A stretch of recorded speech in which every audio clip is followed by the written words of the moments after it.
We're going to the exact opposite of where the game's main story quest wants us to go. It wants us to go high, we're going low. Oh, I should have... I forgot, I want to spend my money first. Want to spend some money, grab a bunch of upgrade mats, just to have a bunch available.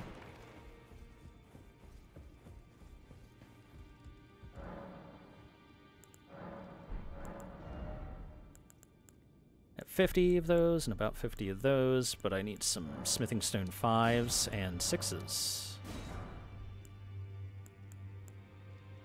Sombers, luckily, are much easier to work with. We've got... So, renowned ashes, by the way, Ghost Glovewort, those are the, like, named ashes and stuff. The big ones at the very bottom, your mimic tiers and whatnot. I've only got 1, 2, and 3 so far for those.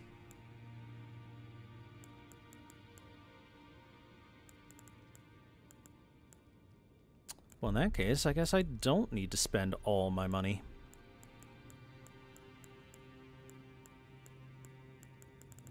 Okay.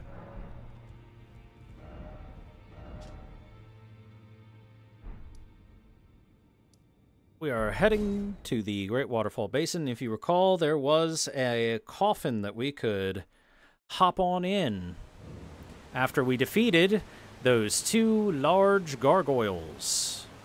Here it is. Let's hop on in this coffin. Boy, does Miyazaki love hopping in a coffin and having it transport you.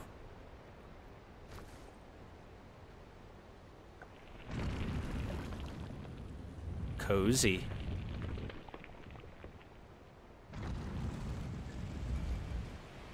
Nice and comfy.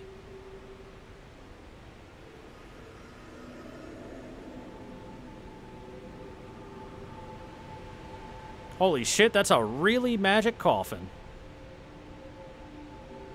Up the waterfall we go.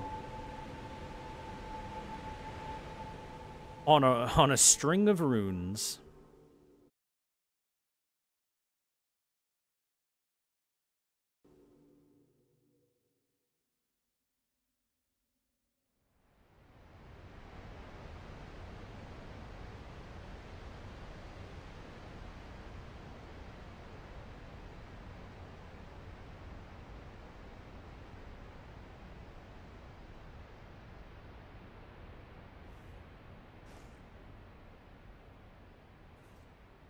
Went all the way up while upside down, it's fine.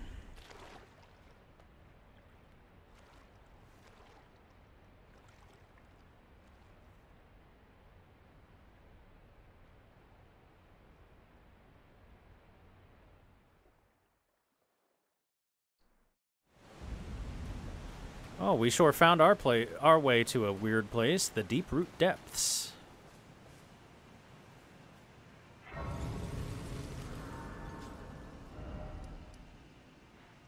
So, hey, we were all the way down here. It took us all the way up here now. Also, before we go any further, let's go to Ranni's Rise and deliver that thing that we promised to deliver a long time ago.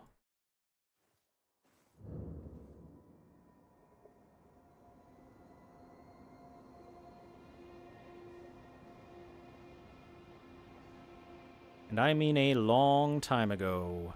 We had promised to deliver to Ranni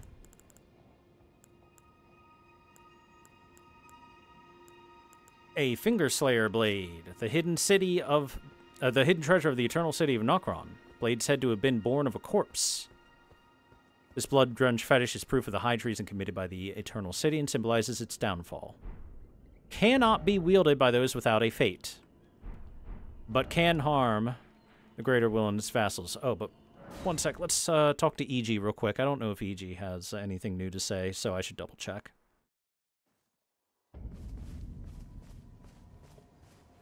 Hello, friend. You finally come. Blythe told me everything. You've defeated General Radahn, unlocking the stars. The general was blighted by scarlet rot and driven to madness. but not long ago he was hailed as the mightiest demigod of them all. There is no parallel to your achievement, nor to Lady Ranni's acute judgment of character. Thanks to you, Lady Ranni's fate once again stirs, and the path to Nokron has opened. Descend underground, where the fallen star struck Limgrave, and make it yours. The precious treasure of Nokron. Yeah, we've been there and done that. Oh, Blythe wanted me to tell you not to bother waiting for him and head straight to Nokron. Blythe has been given an important task. Apparently, a matter of great urgency.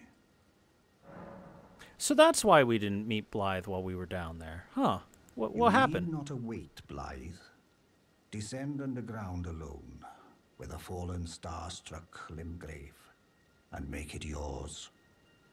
The precious treasure of Nokron, so that Lady Ranni may tread the dark path of the Empyrean.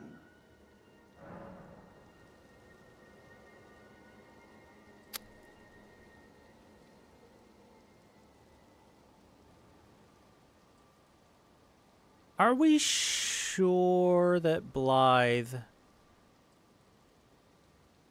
You need not descend and make it so that late. Okay, if you say so. Hey, Ranni, I found this knife that you were really wanted. There are people that just don't have a fate? No. However, when the stars were stopped, those whose fates were tied to the stars basically had their fate halted, stagnated, stopped entirely. I believe that's part of why it says cannot be wielded by those without a fate, is because it's part of Ranni's questline, and Ranni's fate had been halted by Radahn holding the stars back. Ah, it was thee. I did it. Not Blythe, it seemeth. Even in my slumber I sensed it. It is in thy possession, is it not? The hidden treasure of Nokron. My thanks. Finally all the pieces are in place. Soon must I begin my journey. Upon the dark path only I may tread. The dark path that only she may tread. Ah, but before I leave, I must entrust thee with this. Take it. The Carian inverted statue. My discarded flesh lieth beyond the seal unlocked by it, upon which is carved the curse mark of thy desire. I can fathom what thy purpose might be. Neither of us is welcomed by the brighter path, I see. You may leave now. It was but brief, but thou gavest me fine service. So, if you recall, our very first time meeting with Ranni was saying, hey, you're the one that stole Destined Death and used it to carve a curse mark of death into Godwyn. And she then revealed, yes, I did that. I also carved one into my own self. I discarded my flesh and let my soul linger on into and hop into this doll. Meanwhile, I had to make a sacrifice of a soul of equal importance, aka another demigod's soul, in order for the curse mark of death to not just straight up kill her entirely. A little bit of equivalent exchange in a way. And we said that we wanted to find that curse mark.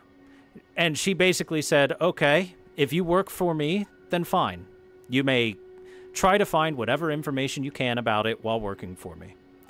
And now that we have actually delivered this thing that she's been searching tirelessly for and had her people searching tirelessly for quite possibly a long time, she's like, you know what? Here, take this, and you can go get that curse mark. You've earned it.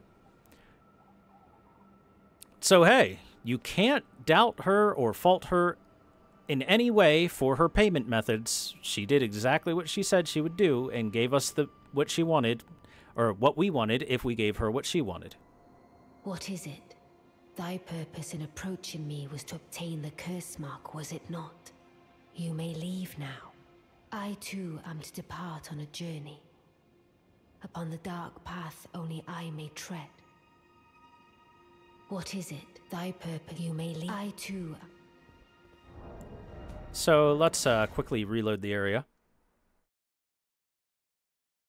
Sorry that every so often you have to reload an area to make things go places. Usually it's supposed to be like you left and you sat at a different grace and then returned later and found something different. And look, Ranni is gone. And instead, she leaves the grace. Ranni's chamber. Ranni has departed onto the dark path that only she may tread, as she said. E.g., anything else to say? Interesting, we haven't seen Blythe for a bit of time. Hey, E.g., Ranni has departed. What happened? Oh, there you are. Good of you to drop by. Have you heard? Lady Ranni has departed on her journey along the dark path of the Empyrean, from Renna's Rise, as she calls it. It would not have been possible without you. As Lady Ranni's war counselor, and moreover, her childhood warden, I express my deepest gratitude. You, and only you, were Lady Ranni's true champion. Only me, not Blythe. Interesting. Now why would you say that? What happened to poor Blythe anyway? My purpose is nearing its end. I've served Lady Ranni for as long as I can remember. It has been a long and wondrous journey. Now Lady Ranni is in your hands. I pray that you serve her well, unto the very end. Lady Ranni has along the dark path of the Empyrean. Now Lady Ranni is in your hands. I pray that you serve her well, unto the very end. So E.g. just says that. Kind of mysterious. As for Blythe, I know where Blythe is. Remember that forlorn hound Everjail?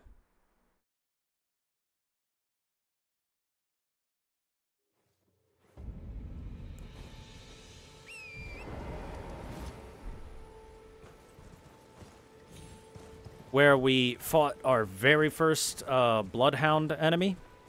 And Blythe, we helped Blythe because he wanted to hunt down that guy. Well, hey, for one reason or another, listen to that. Awoo! Oh, it's you. It's me, Blythe. Old E.g. trapped me here. Told me I'd bring naught but bale to Lady Ranni. But there's no chance that could happen. I'm part of her being. The very shadow. I thought old E.g. knew as much.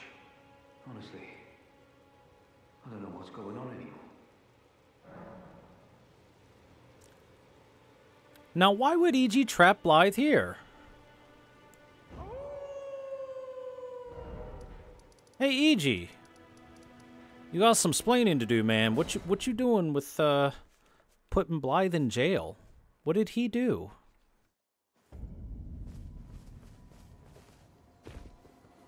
Well, as Warg, Why is Blythe in the Everjail? I presume you've spoken with Blythe? Very well. There is something you should know. The Two Fingers gave Blythe to Lady Ranni as a faithful follower. Her very shadow, incapable of treachery. But if Lady Ranni, as an Empyrean, resists being an instrument of the Two Fingers, the shadow will go mad, transforming from a follower into a horrid curse. But such is his destiny. In such matters, Blythe's own thoughts hold no weight. It pains me so. But he must be neutralized. For Lady Ranni's sake. So, basically, because Blythe came from the Two Fingers, E.g. believes that Blythe is basically programmed by the Two Fingers to automatically attack his master if his master does anything that might threaten the Two Fingers and the Golden Order, or at least the Two Fingers themselves and what they want from her. Now, this is kind of weird that he would believe this, despite the fact that Ranni has already done a tremendous deed that threatens the designs of the Two Fingers. She was born in the body of an Empyrean. She was given the, what's the word I'm looking for? I had it in my head 2 seconds ago, and then it disappeared. Basically, the Two Fingers thought that this person had the makings of a god and wanted to shape this person into a god of their design to serve them and or the greater will. But really, the more we get into this, the more we see the Two Fingers seem to have a lot more power for themselves and seem to not be able to contact the greater will and haven't been able to contact the greater will for some time. And it seems a lot more like the Two Fingers are the ones that are dictating the flow of a lot of things rather than the greater will. So, the Two Fingers basically said, this demigod here has the perfect makings of a future god. For example, Radahn was not an Empyrean, but Ranni was. Rykard was not an Empyrean, but Ranni was. That means that she has the makings of creating an age all her own. Not necessarily the Golden Order, but something else. And as long as the Two Fingers are still de facto high in the power structure, they don't really necessarily care what the age is. After all, they endorse all kinds of different people for the station of Empyrean. The Glow-Eyed Queen was an Empyrean, and she was directly in contention against Marika. Both Mikola and Melania are Empyreans, etc., etc. Lady Ranni along the dark path of Empyrean. And so, because Blythe was of the Two Fingers, Iji believes that the Two Fingers basically put a failsafe into him that will cause him to rebel against Lady Ranni. But so far, Blythe has shown absolutely nothing of the sort. Blythe has been completely and totally loyal to Ranni, has acted as her shadow, and even discarding her own flesh, her own Empyrean flesh, he has not betrayed her in any way, shape, or form. Blythe is a good dog. I don't understand. Why would E.G. do this? I could never intend harm to Lady Ranni. What's he thinking? And thus, we will let him go. I trust Blythe. Blythe is cool. Hey, bud. My thanks, friend. I'm going to see Mistress Ranni now. I don't know what came over old E.G., but even if the odds are slim, I need to check the mistress is safe. Now, Ranni can finally set in motion the fight against her fate she's dreamt of for so long. And by the way, Blythe knows 100% what Ranni's plans are, and the fate that she's fighting against is the fate the Two Fingers deigned for her. I'm going to see Mistress Ranni now. I don't know what came over old So E.G., you see, he's still but even if the he's still odds are him. slim, I need to check the mistress is safe. So I'd say he's fine. I think that old E.G. was just a little overly worked up. Let's go tell E.G. the good news. Blythe is still good. He hasn't gone crazy. He'll be fine.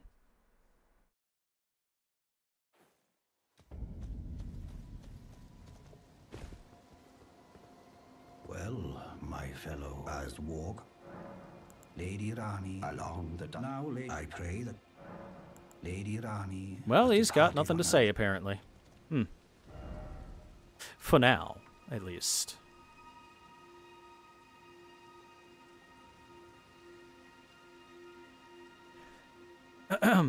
So, Ranni gave us a present. It's a very important present because it allows us to go to a place that we could not properly go to before. And that is the Divine Tower of Liurnia, which is this Divine Tower right here that's been there the entire time. But we haven't been able to properly go there. If we tried going there, we wouldn't be able to get very far. In fact, I'll show you exactly how far we can get before we got this Carian inverted statue.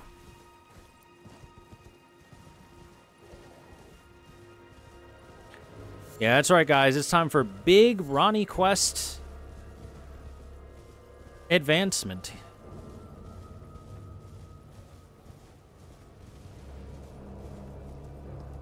Anything down there? I don't think so.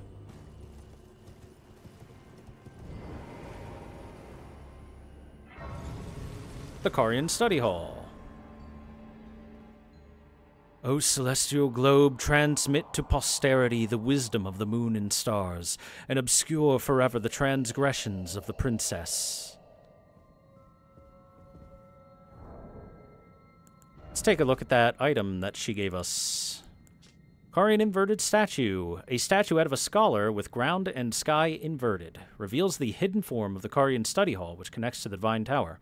To unveil the secret affixed to the pedestal of the celestial globe. It just it just tells you what to do. No mystery or anything like that. It's just like, yeah, just go fucking put it in the globe.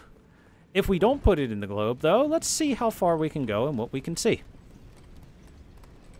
I'm sure chat's curious.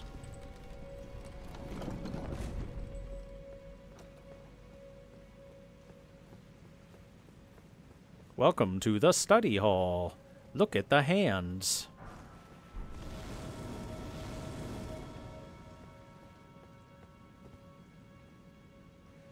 Yeah, Ranni included the instructions.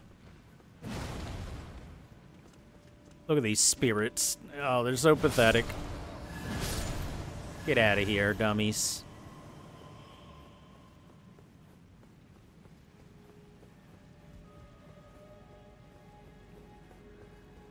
Hand. Oh, wait, that's not a hand. That's a body.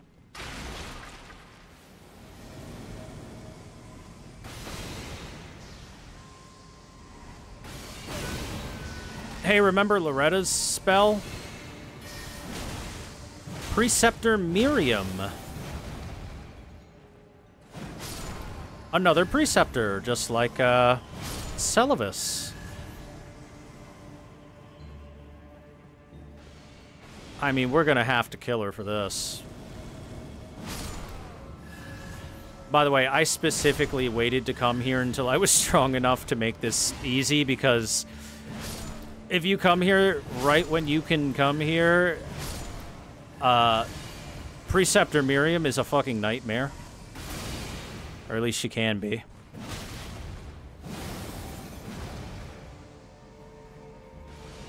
Because that magic arrow does a lot of damage. Ow! And as you can see, it doesn't even have to hit you. It can hit near you. Okay, hold on. Let me put my Carian Knight armor on. There we go. Now I feel better.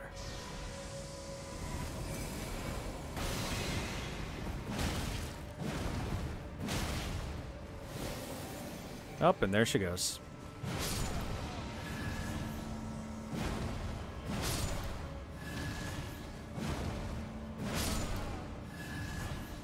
Carian Glintstone Staff. If I recall correctly, this one's pretty good. It's not bad at all. She teleported again. Oh yeah, my first playthrough, I died so many times trying to catch up to Miriam. You know what? I'm gonna put the Preceptor stuff on. Preceptor fight, let's go. Alright, ready for the fun? We are now up here at the top. And she's gonna keep teleporting a lot. She can even teleport while charging, as you saw there. Ah! Got her. Worth. Good trade. Good trade.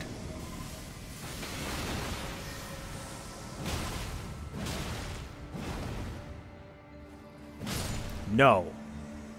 I am the Alpha Preceptor. Magic Downpour, that was the other spell that she would cast if you were getting close to her. It's okay, I suppose.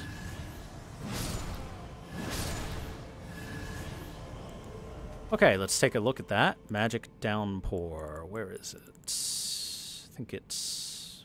There it is. One of the sorceries of the Karian royal family. Summon a massive magic that fires projectiles over a wide area. The sorcery can be cast while in motion, charging extends duration. Said to have been taught by the Crystallians to mark the swearing of the Old Concord. So it is exactly the same as Crystal Release. It does the same thing. Only it's not as good. It's a worse Crystal Release.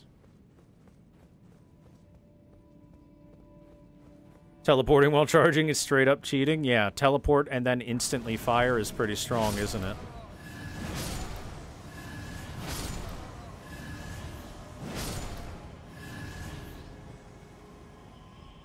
Yummy, yummy, yummy health. Delicious.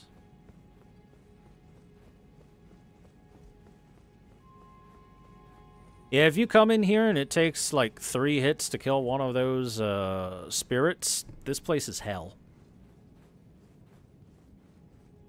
It's really rough.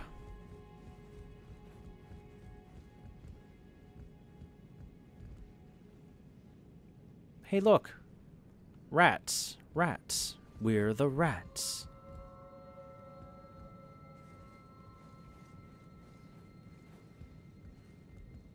And I'm the big rat.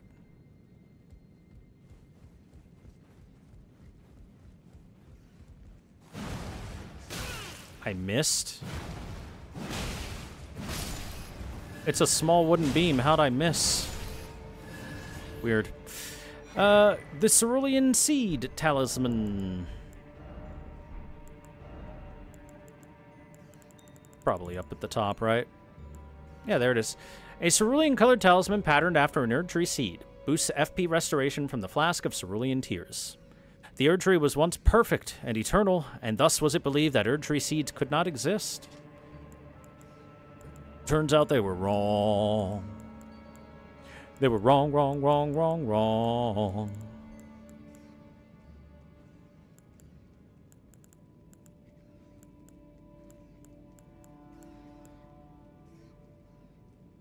Sure, I'll take that. I'll heal even more when I kill something. Big regen.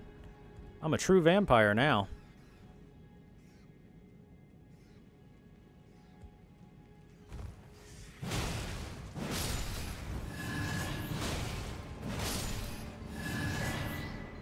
Hey, that one gave me a rune arc. Good rat. Really good rat. Not sure rats are supposed to give rune arcs, but that one did. Can't argue with that.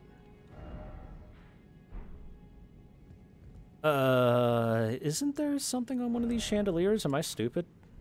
I could have sworn there was something on a chandelier here.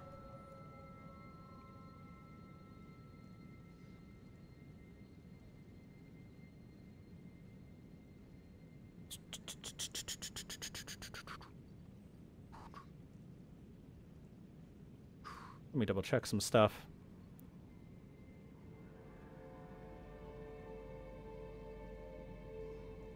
Guess not. Okay.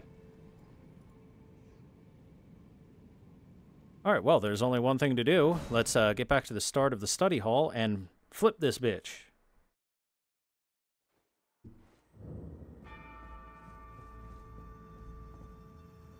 We examine the pedestal and we put the inverted statue on.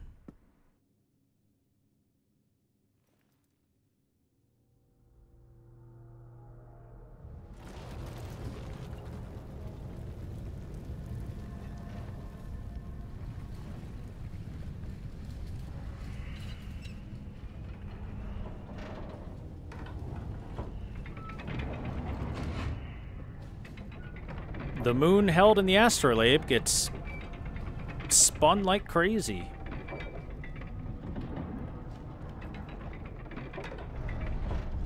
But at the end of things, it is flipped from where it was before. You can even remove the inverted statue just in case you missed something, but...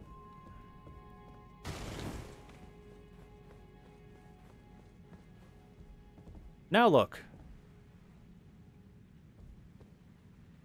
Truly, it is inverted.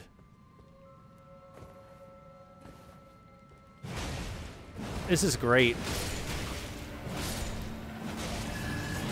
I love that you can invert the study hall like that. That's so neat. Hey, I killed you, did I not? I mean, I guess you are just a spirit at the end of the day, but... What gives? No fair. Look, the water is still running the right direction, as if the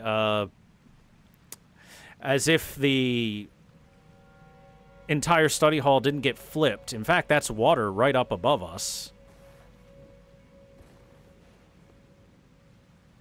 But magic is letting magic stuff happen, and gravity defiance happen. It's a good thing that gravity magic was a thing that was already introduced a long time ago.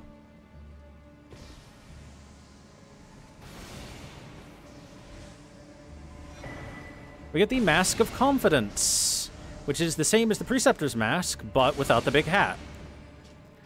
Mask with the mouth sewn shut with gold thread. Increases arcane. When Radagon married Rennala, he ordered the Carian magic preceptors to don these masks, to make it clear that all of their matters were to be kept strictly private. Now, why would Radagon want all their matters to be kept strictly private? Interesting. No, no, no, no. Oh, no, you don't. Oh, no, you don't. Oh, no, you don't. That takes too long to charge.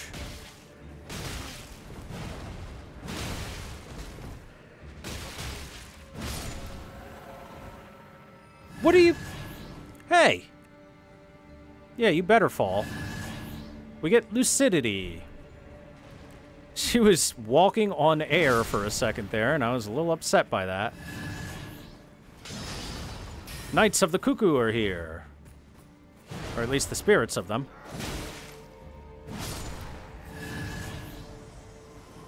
Alright, Lucidity. One of the sorceries of the Carian royal family alleviates buildup of sleep and madness. The sorcery can be cast while in motion. The Carian knights never waver. So yeah, it's a way to fight back against the madness inflicted by the three fingers and the flame of frenzy. And sleep inflicted by Trina's stuff.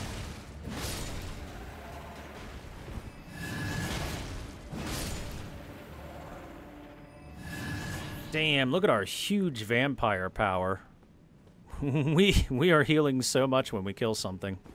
It's great.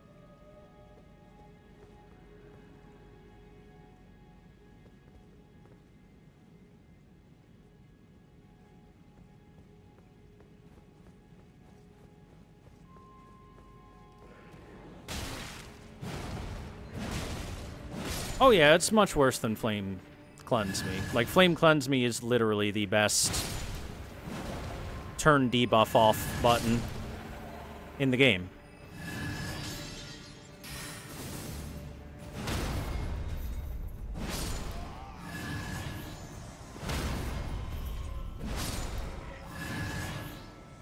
So yeah, here you go for a pretty darn good build, guys. You know, you take that Blessed Dew Talisman for slow HP restoration, the Taker's Cameo, and get yourself a Great Horn Hammer.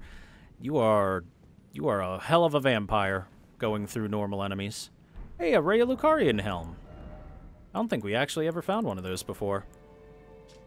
Helm worn by Rhea Lucaria Academy soldiers. Its brow is adorned with a single cuckoo's feather. Knights of the Cuckoo. Knights of the Cuckoo. The Cuck Knights.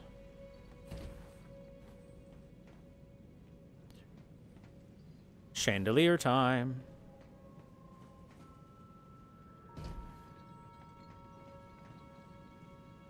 So hey, remember those bodies that we saw before? Turns out they were upside down the whole time. If you wanted to get them.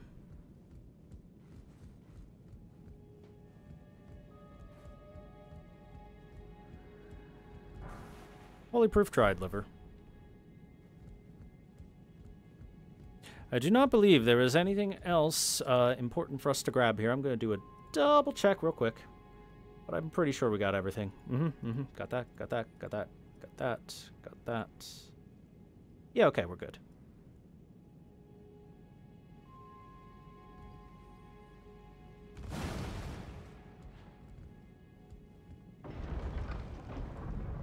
Down we go. Remember, up is where the water is, so we want to go down.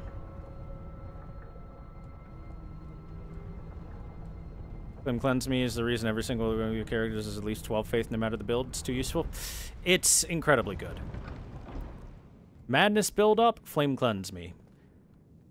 Get poisoned, Flame Cleanse Me. Rotted, Flame Cleanse Me. Etc., etc., etc., etc. So yeah, you can tell that the study hall was built with the express purpose of being capable of inverting. Specifically, once Ranni hid her discarded flesh in this divine tower.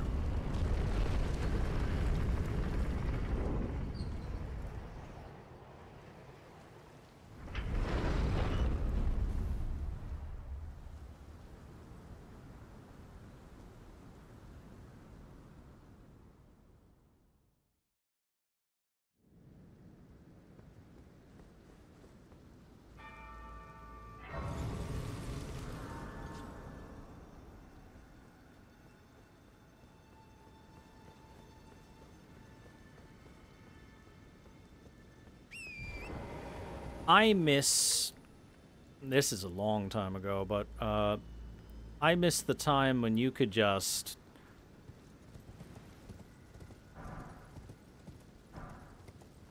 make Torrent fly, and then you could fly your way up here.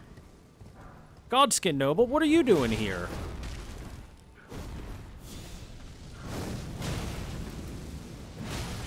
Sure, there's technically skin of a god here. But that can't be reason enough for your fat ass to be here. Actually, I don't even think he's fat. I think he just has very thickly layered god skins.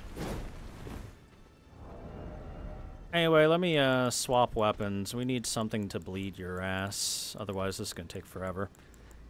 There we go. Whoop.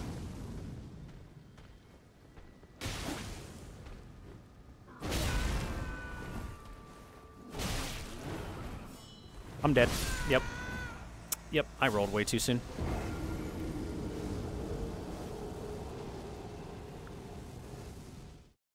Is actually the first time you fought this guy? It can easily be the first time you fight this guy. Or a Godskin Noble in general.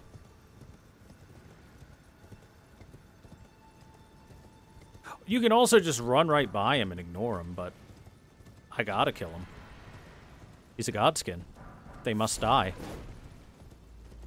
It's the rules.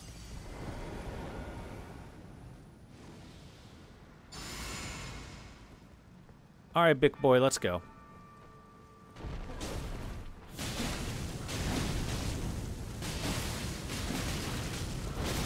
Ow.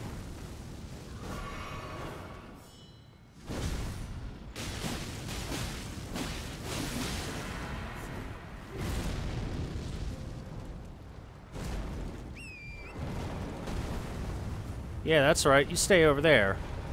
Haha, you can't get me. Oh god, unless I do that like an idiot.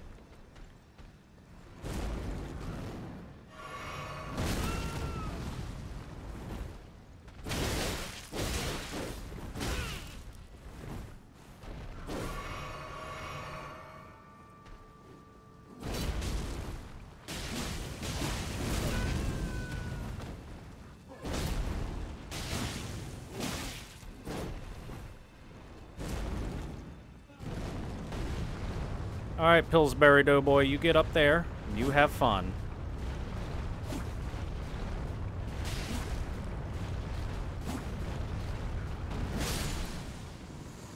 Got him. We get the Godskin Noble set. The hood, the robe, the bracelets, and the trousers. So clearly we definitely wanted to kill him so that we get the Noble set. Hood made by sewing together patches of smooth skin. Subcutaneous fat makes it plump and soft. Worn by Godskin Nobles. Nobles are the most ancient apostles who are said to have assimilated inhuman physiology. But unlike the Crucible, the Erd Tree in its primordial form. So, very similar to Crucible, accoutrement to your bodies. You know, horns and tails and feathers. The robe strengthens the noble presence incantation. Nobles are the most ancient of the apostles, yada yada yada. Worn by Godskin nobles known for their 7-face aprons, and if you take a look at it on the front, there are 7 faces sewn into the apron on it.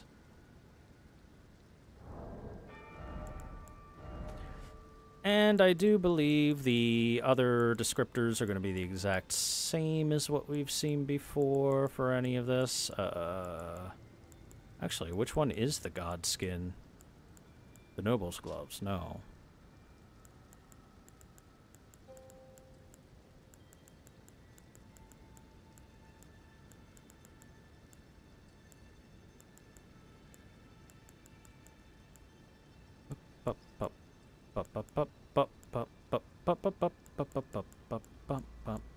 Whatever. Definitely got Godskin Noble legs somewhere.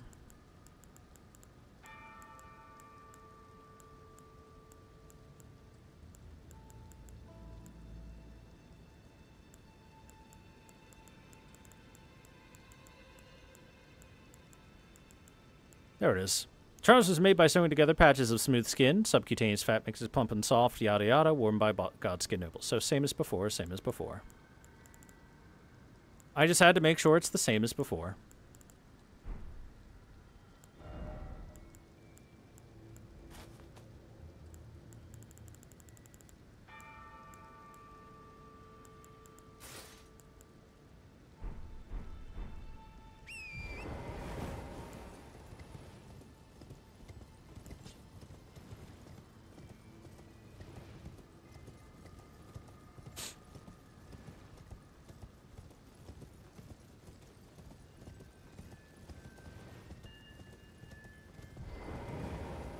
Divine Tower of Leonia.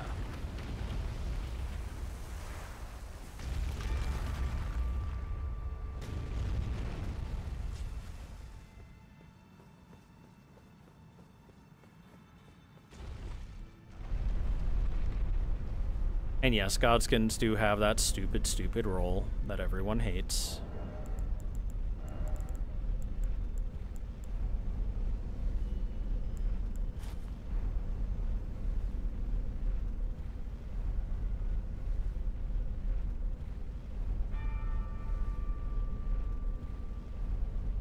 We spin. We love to spin.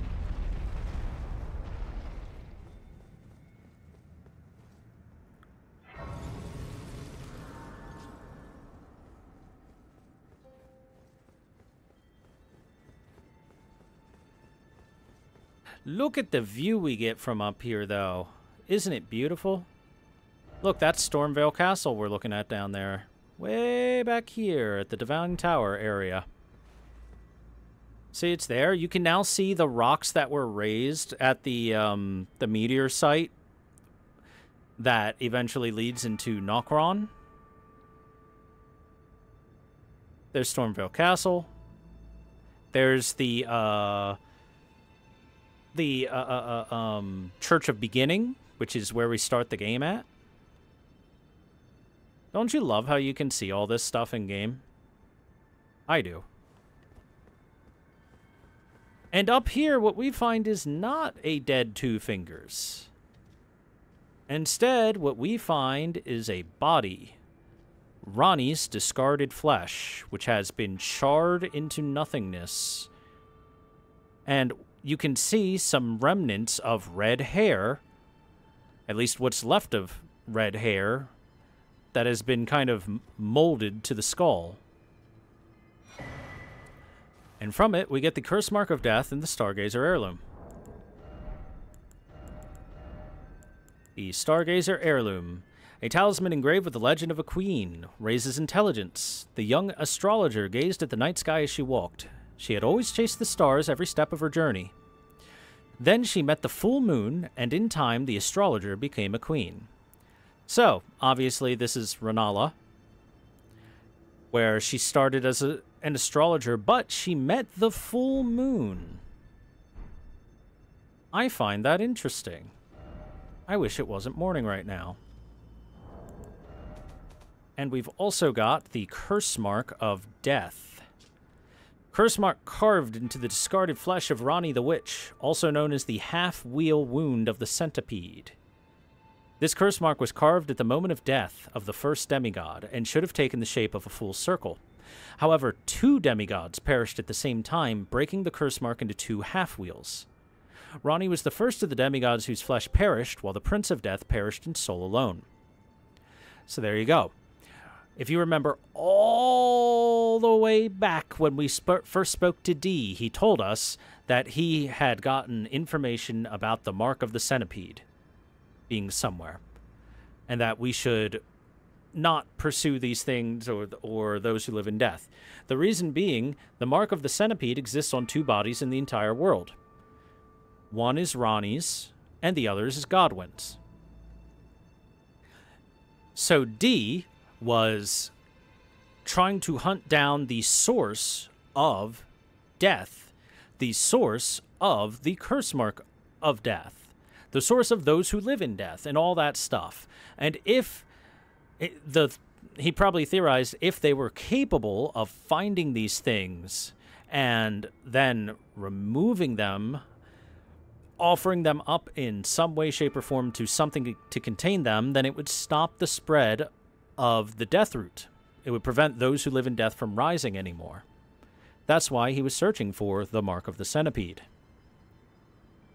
But, clearly, he had no clue where he was looking, and was nowhere even close to it, because one is here on Ranni and the other is on Godwin's body, which we technically actually haven't properly seen. We saw something similar to it all the way back in Stormvale.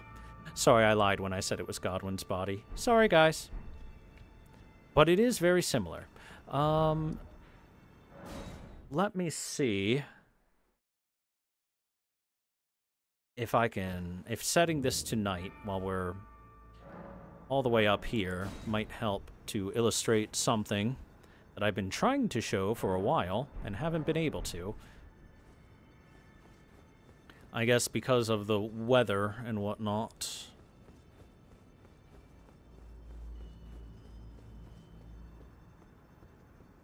It's always been so damn cloudy anytime I think about it. And it continues to be. Well, we'll get there eventually. Oh well. Hey, let's go talk to EG. See if he's got anything to say about this.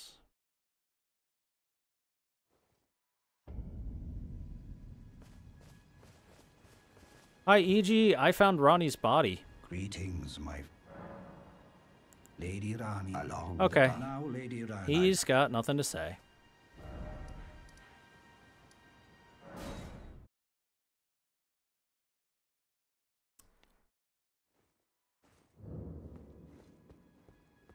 Hold on. Nah, it's fine.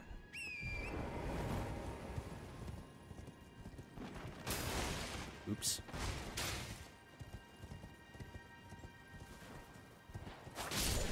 I'm pretty sure Blythe doesn't show up here. Pretty sure. Did it stop being cloudy while I was by EG? Let me double check. Because some areas of the game might just permanently have clouds. Oh no, that's still pretty cloudy. It's still very, very cloudy.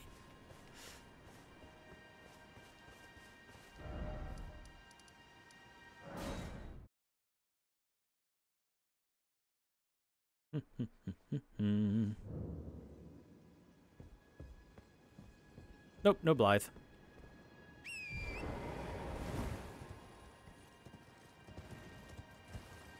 Oops, almost fell.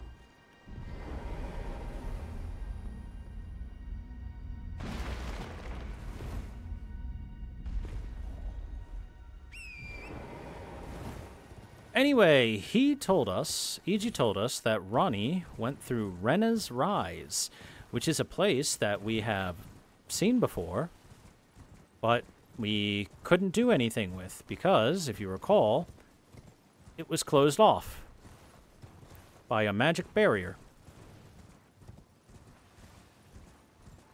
Well, how's about we check it out now and see if we can go there now?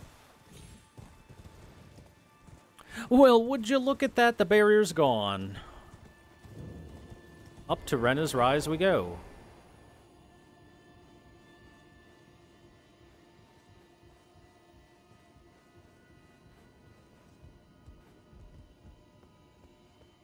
Lemon Thunder seeing things again. We get the Snow Witch set, which is what the doll that Ranni now inhabits wears. The hat, the robe, the skirt.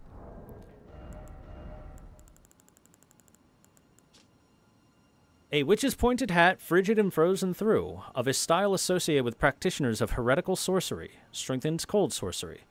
Once worn by the snowy crone who the young Ranni encountered deep in the woods. She was a witch and well-versed in cold sorceries. It is said that the doll that houses Ranni's soul was modeled after her. The old witch was Ranni's secret mentor. Here, I'll put the hat on. Big hat. The robe. Once worn by the snowy crone of the young Ranni, yada yada, etc. Same description.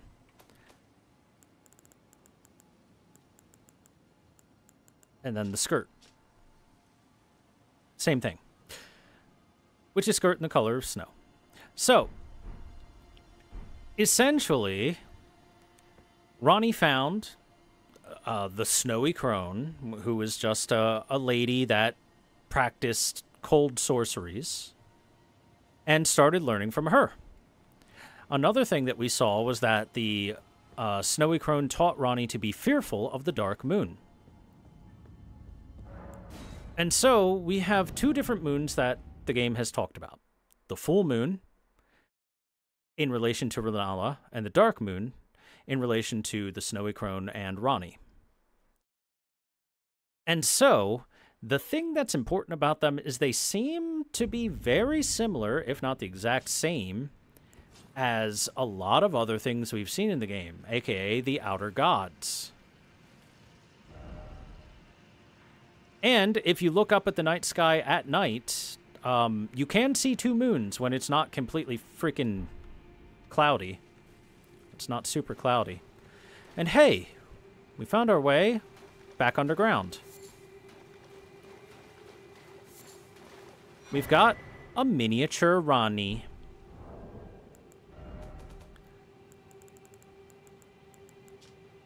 A doll resembling Ranni the Witch. From head to toe, every detail is perfect.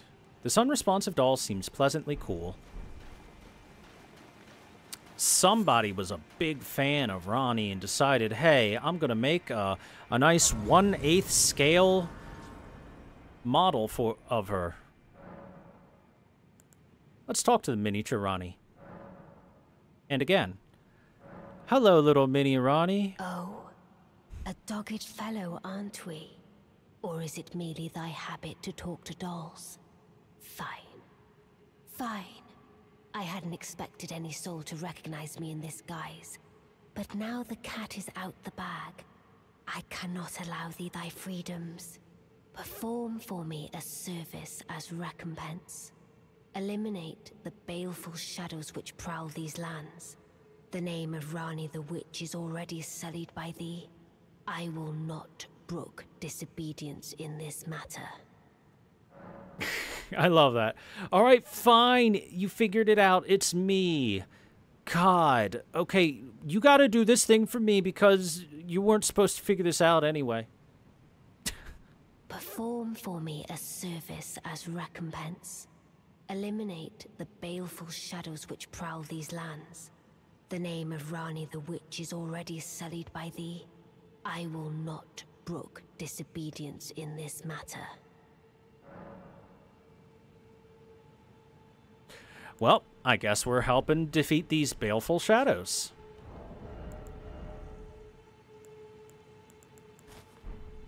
I'll still wear a hat. I'll just wear a cooler hat. A darker hat. By the way, one thing I want to point out that's really neat and interesting is you see a stone coffin here at this water basin. Very similar to the stone coffin that we rode just recently down at the bottom of Nokron. And I know we didn't continue going that direction, but that was on purpose. I wanted to show the stone coffin because there's a connection. Trust me. Tarnished, you're embarrassing me. Serious. She's all embarrassed that we figured out it's her, or that we were just crazy enough to talk to her. Either or. Look, that's how you do a backstab, sir. Like that. I'm gonna take the Great Horn Hammer. Hey, look! Remember that horrifying monster we saw before? There's another one. Another Satan monster. And of course, it's casting some gravity magics at us.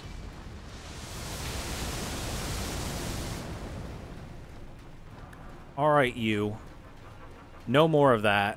I'm here to end this.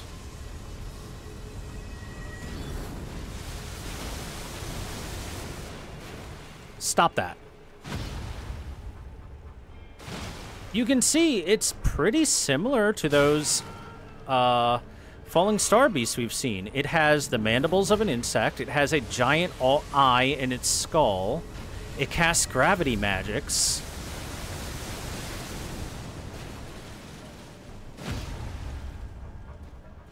The biggest difference being that it has this human-esque skull, like some sort of horrifying eldritch being.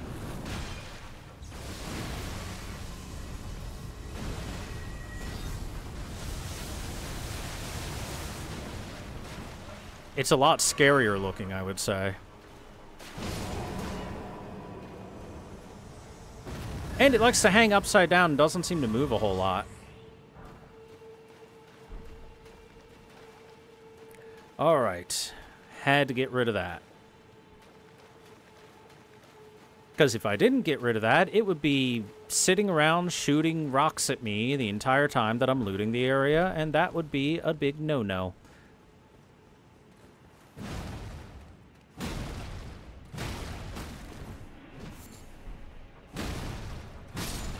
I do not want a bunch of rocks to be shot at me while I'm looting. By the way, we're under Liurnia, obviously.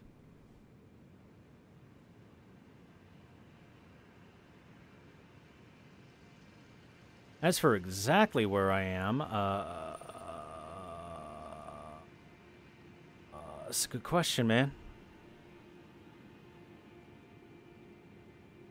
What was that? Ainsel River, Maine, right? Yeah. So we should be over there. Mm-hmm. All right. Do. Dum dum dum dum dum dum dum dum dum dum dum dum dum. Open console for coordinates, easy. Yeah. Flower. Stone sword key. I don't much care about these flowers. They are silly things.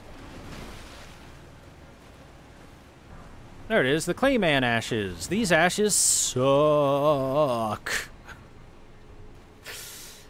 They are fucking terrible. Let's see. Clayman ashes. There we go. Used to summon the spirits of 2 Claymen. Bowed with age, these spirits are sluggish but hard to stagger. The warped remains of priests who searched for revelation in service of the ancient dynasty. They employ 2 sorceries that produce smaller and larger bubbles. like I said, they suck. Because much like the normal claymen that you find here, they are extremely slow. They do not attack very fast. They will just sit there and get murdered before they get much chance to attack. I highly advise against ever using those ashes. They are bad.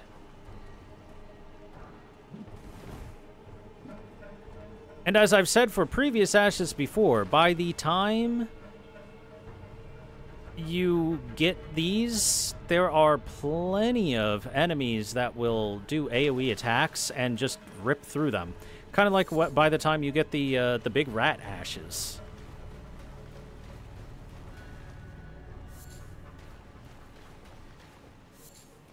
Oh boy, now we begin this. Ants. The ants are terrifying in this game. Giant ants. Oh no! Oh! Oh! It shoved its stinger in me.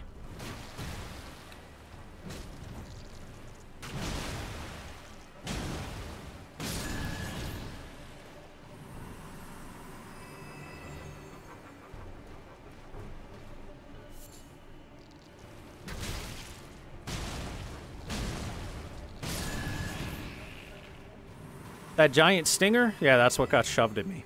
Hey, remember that weapon we got a long time ago?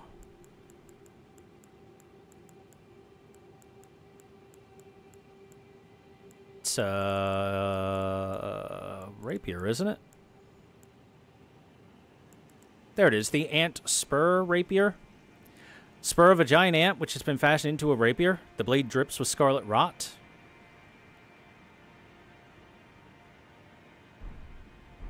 We got that at the fort where we eventually finished Patches' quest line. Yeah, so somehow they got one of these giant ant spurs from deep underground.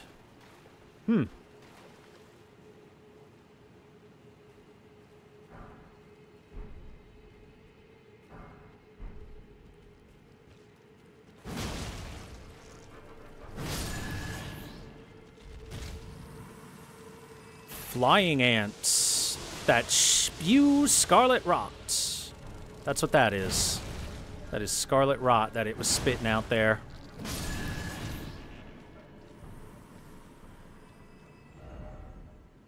Scarlet rot. Here to fuck you up.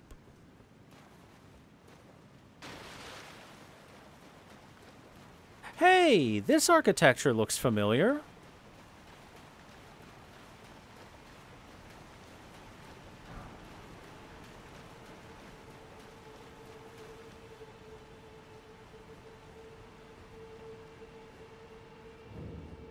Noxtella, Eternal City. A second Eternal City. Sister City to Nokron.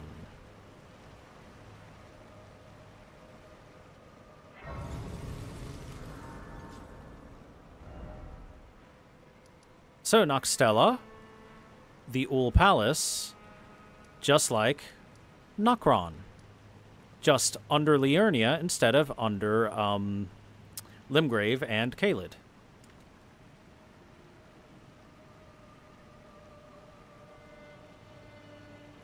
Now, before I get too far ahead of myself, I think I'll head back into that little ant burrow because I think the map is with the ants, if I remember correctly. And I would like the map. I want to have a better idea of where I am and where I'm going, you know what I mean?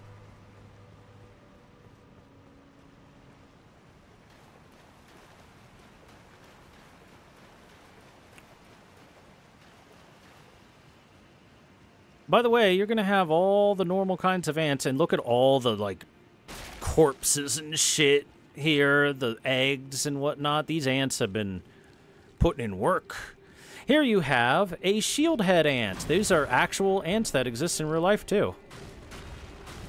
They, like, stick themselves at the front of the burrow in order to keep predators and whatnot from being able to enter. Because they'd have to go through the big, fat shield head.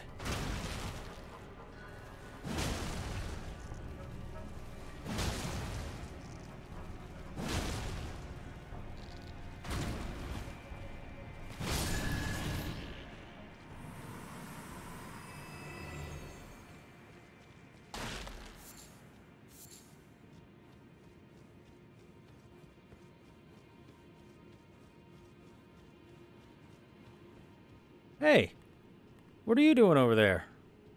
T-posing. The Ul Power Palace ruins.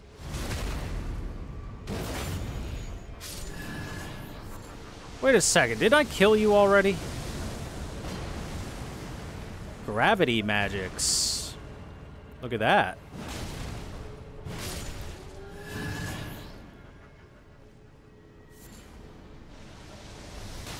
Ow, ow.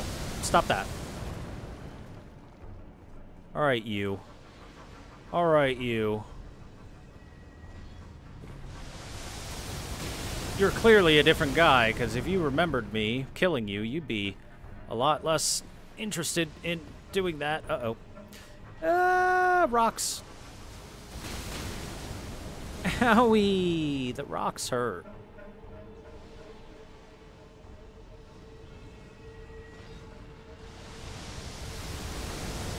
By the way, let's take a good look at this thing while we've got the chance.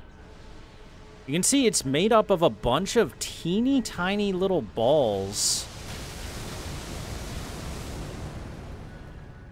that comprise it, and then it's sticking itself upside down, I assume, with gravity magic, because its big tail isn't, like, shoved into the rock formation around it or anything. It's just floating there. It's also got large, massive human arms. It's got huge insect wings. It'd be easy to look at this thing and be like, yeah, okay, that's like an eldritch being.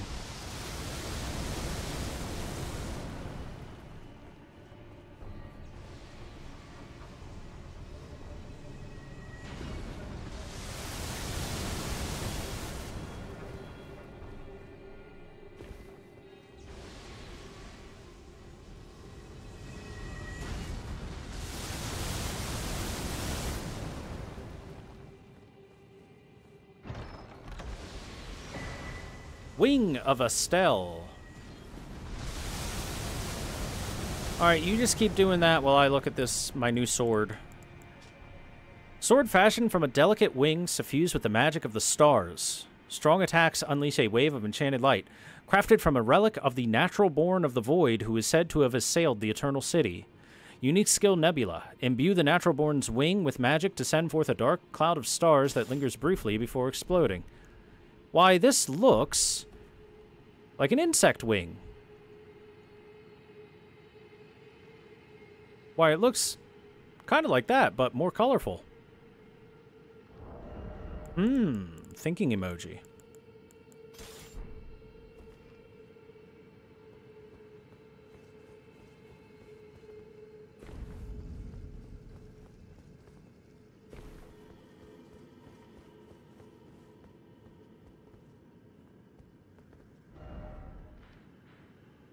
Is this not where I was coming from before? It's not. We're in a completely different place.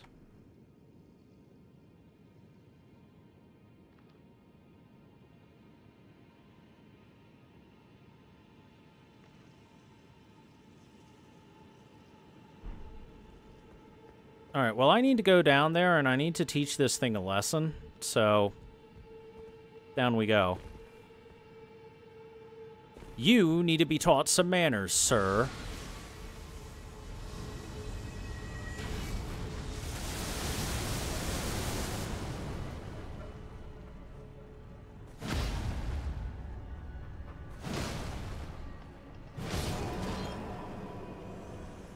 Never, ever do that again.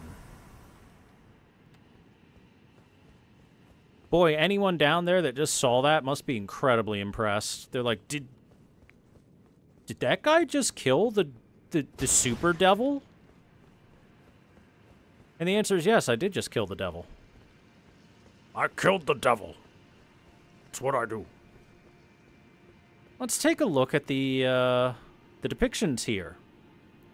We've got one of a running bull, one of two beasts holding a torch together, two looks like dogs more than anything. We've seen this before, this exact same pillar, in Nokron. Which, as far as I can tell, seems to depict a sequence of important events through the history of the cities and the peoples. And then just repeats of everything we've seen that we just looked at, I believe. Yeah, looks like it. They kind of look like graves, though. Like headstones, you know what I mean? But I doubt anyone was buried there.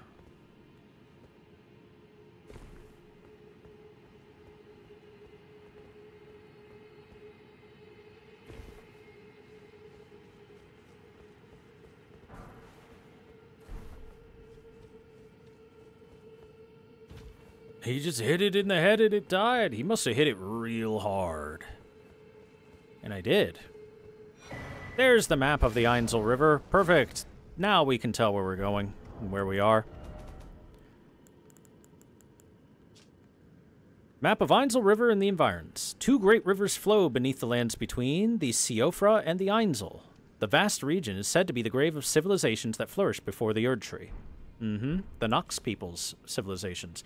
How did you get down here? Is someone there? A customer? Well, how long has it been? Gravity Stone Fan, Chunk, Lost Ashes of War, some Celestial Dew, Nomadic Warriors Cookbook 16, which lets you make Thaw Frost Boluses and Stimulating, and Perfumer's Cookbook 4 for Acid Spray Mist, and the Prisoner set. This is one of the starting sets of the game. Iron Mask forced on a prisoner convicted of an appalling crime. Thick, heavy, and utterly stifling. A foul creation designed to torment the wearer, either slowly fermenting hatred within their heart or a spiritual fervor that is near indistinguishable from it.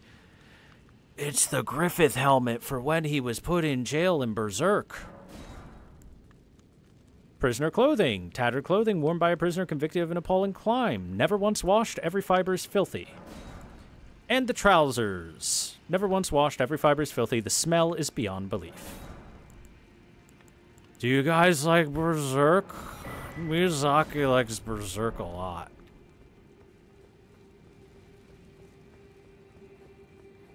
Boy, does he. Alright, new weapon time. I've been using this long enough. The anchor! Hell yeah! Time to Totsu fucking Geki some nerds. So, we were a little bit at the Ul Palace ruins, I guess. No, actually.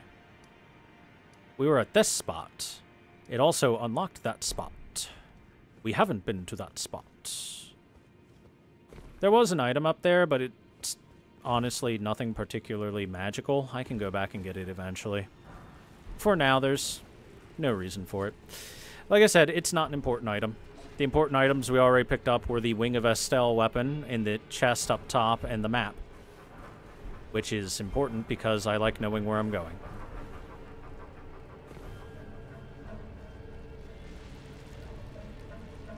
Look at all these crusty boys.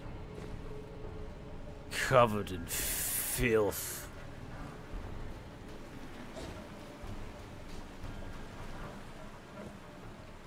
Is there anything behind the waterfall? There's nothing. Is this even a video game? If there aren't presents hidden behind every waterfall, is this even a video game? I ask you.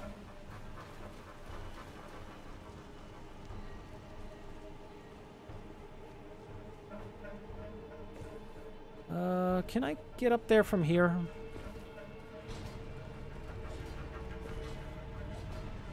I don't think that I can. Yeah. Oops.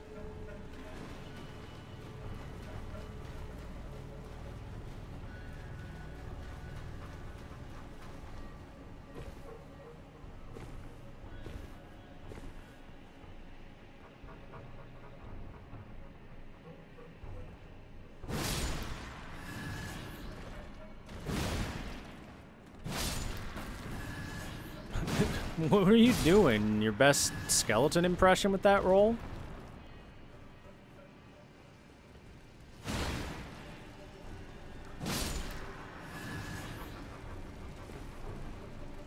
There are a million billion claymen in this area. I have no reason to fight them. They are not worth my time. So we're just going to run around and loot some stuff. Ghost Glove Wart 1. Golden Rune 1.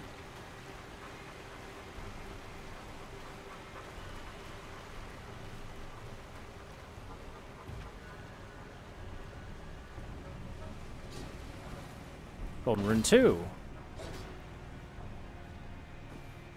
Golden Rune 3! It's getting slightly better with each iteration.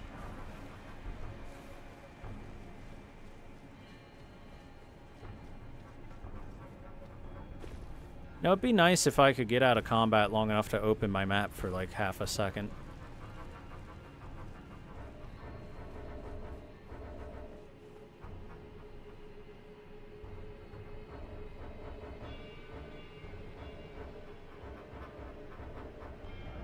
There we go. Now I can open my map for half a second. Good.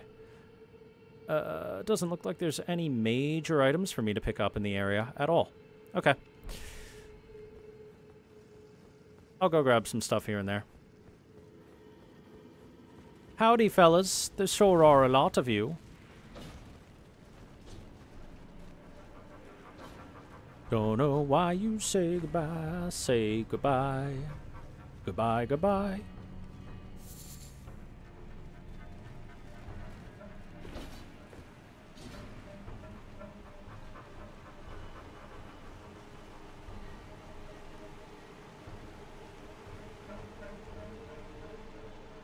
Hey, look at this.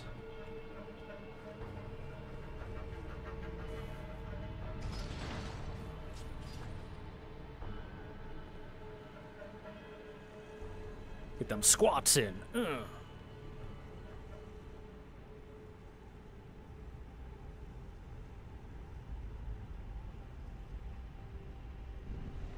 Where do you think this is going to let out, guys?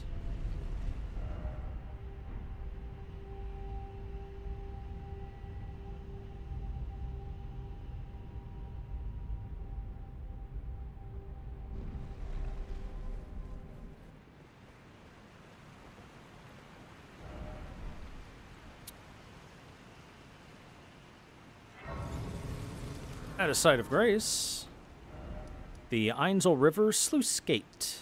Grace.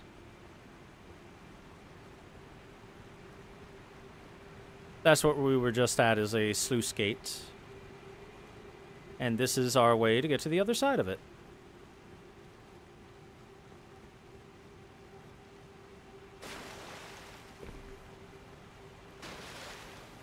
My mom's house. No.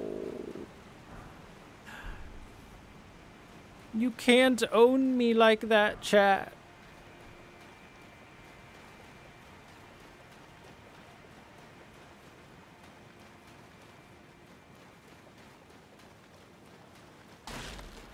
Hey, look. Piles upon piles upon piles of bones and corpses. You know what that means? Ant time.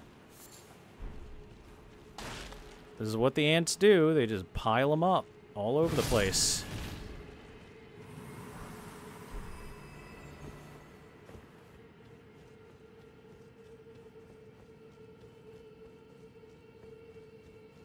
Eggs. Eggs everywhere. Take a look at that one. We found ourselves something that seems very similar to a queen. Look at that. It's huge. Also, there's a billion ants on the ceiling here, by the way. Quite a few ants just chilling on the ceiling, in case you didn't notice. Which is honestly a kind of gross visage. Can't do nothing to him. Oh, there we go.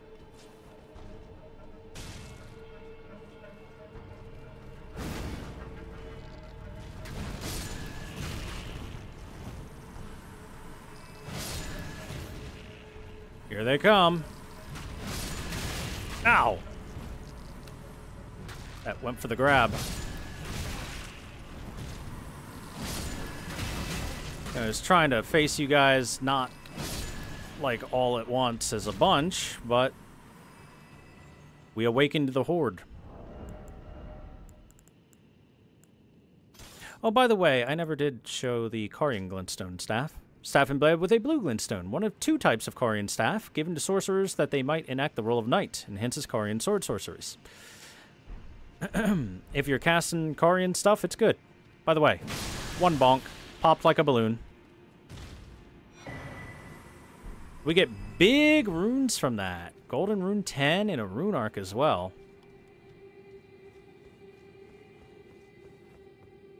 Where am I right now? Okay, yeah. That's where I thought I was.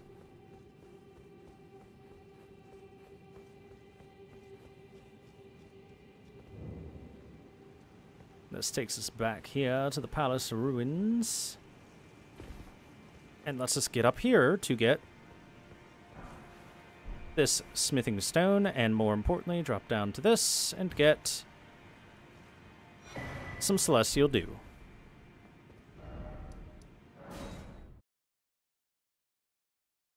Back to the sluice gate.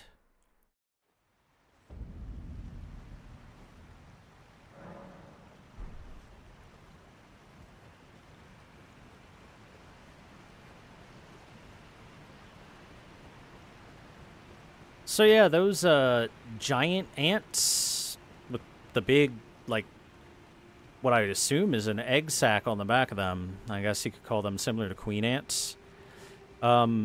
Always reward you with a lot of runes, and high-level runes to pop as well. And they always die in a single hit, so they're pretty nice to find. Problem is that they are also always surrounded by a lot of ants that will defend, that will attack you for assaulting their queen, I guess.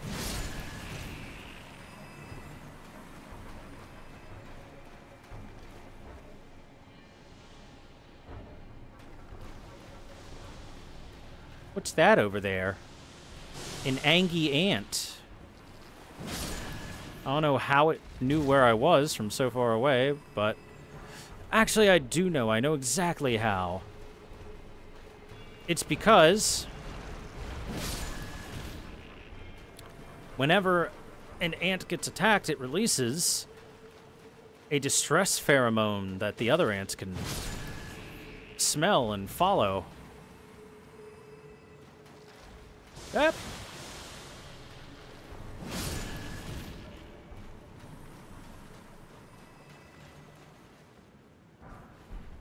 Because that's how ants roll. That's how they work. More ants. Ants everywhere.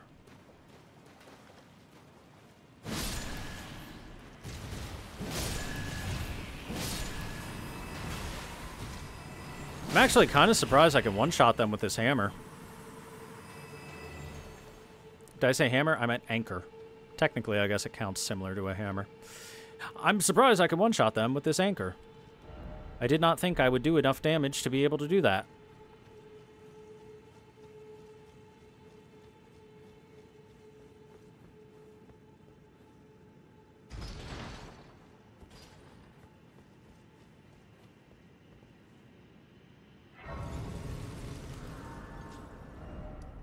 The Einsel River Well Depths, Site of Grace.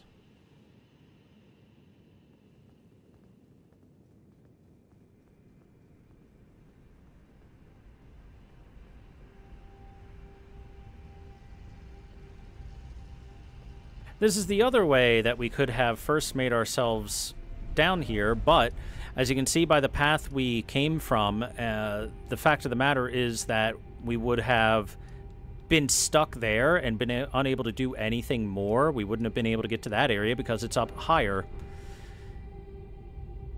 But just to show where this lets out for those that are curious, we'll ride this up.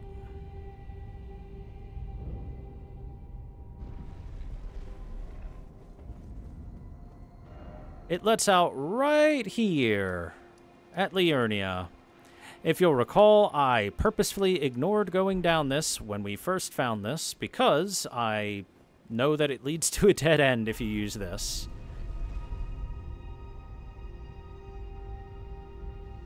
And all we would have done at the time is fight some really much more annoying to fight ants.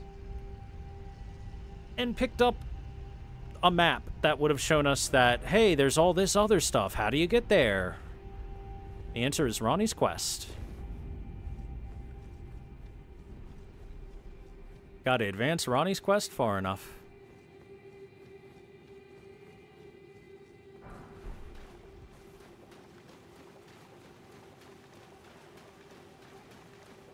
And you see right here, you find yourselves at an impasse. There's no going up this.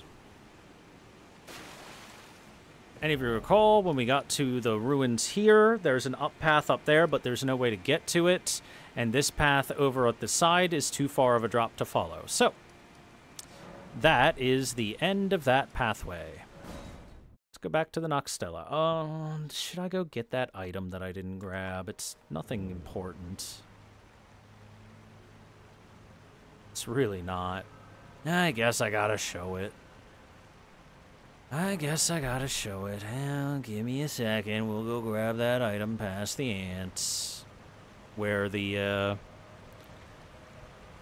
mini Einzel, the juvenile Einzel,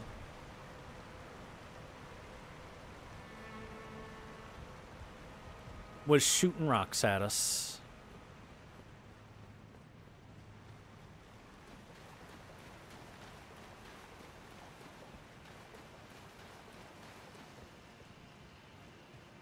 Hey, you, die. Hey, you, die. Hey, you, get fucking ignored. Because you're annoying to fight.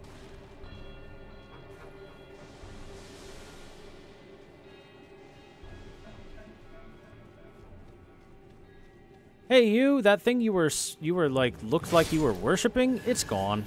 I killed it. Smacked it in the head until it wound up dead.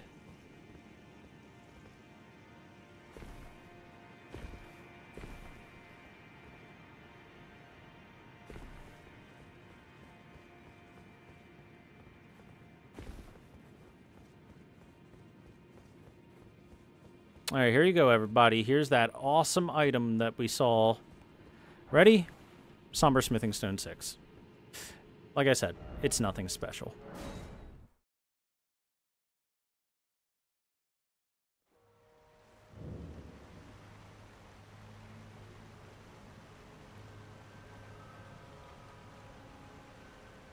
So, at this site of grace, we can talk to our mini Ranni. Let us speak of the past a while.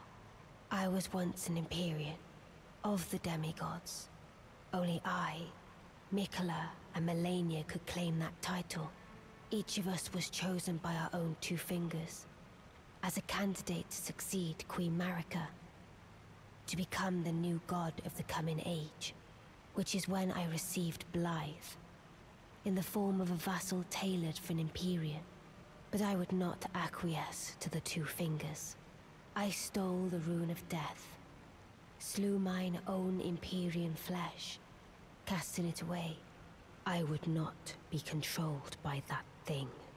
The two fingers and I have been cursing each other ever since, and the baleful shadows are their assassins. So, little bit of past about Ranni. She was one of only 3 of the demigod children to be an Empyrean. Only 3 of them were determined to have the stuff to become a new god, to succeed Marika and become... and start their own age. Literally become god. But Ranni didn't like her destiny being completely dictated by something else. Ranni didn't like that the two fingers had thought to give Blythe to her as essentially something to keep her in line and keep her in check. Because Blythe is supposed to be, of the two fingers, a twofold a twofold creature. He is, one, supposed to protect and keep Ranni safe, which is why Blythe is quite strong. Like, when you fight Radahn, Blythe is easily the strongest summon you can use there. Easily better than any of the other summons you get. He's like twice as good as the next best one. And number two, as an insurance policy, if Ranni at some point in time goes off the rails and the Two Fingers don't like it, Blythe will put an end to it. That being said, Blythe seems to be too loyal to Ranni to enact on any desire the Two Fingers might have for Blythe to stop Ranni. He's wholly loyal to her and has shown nothing but loyalty. Even when we released him from the jail, he said, well, I guess I'm going to find my lady and make sure she's all right. He seemed completely of his own mind, unless he was tricking us. But he wouldn't do that, right? I turned my back on the Two Fingers, and we have each been cursing the other since. The baleful shadows are their assassins. Well, we'll make sure that these baleful shadows do not find Ranni. After all, we are now great allies with each other. Hey! Not only is that an ant, but that is a Nox priestess riding on the ant. Ant mount. And it's much tougher than the ants that we've seen so far, and it also has some glowing purple eyes.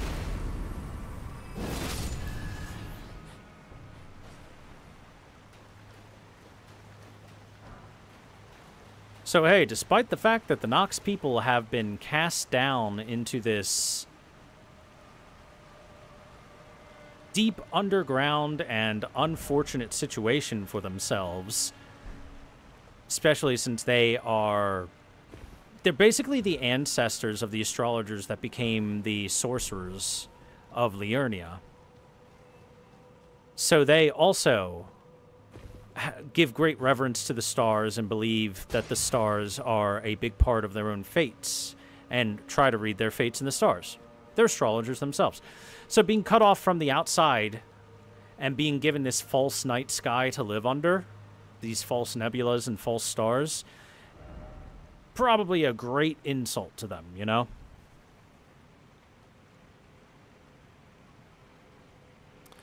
Regardless, they've still made the best of it for themselves. Learned how to tame and ride the giant ants of the area, for example.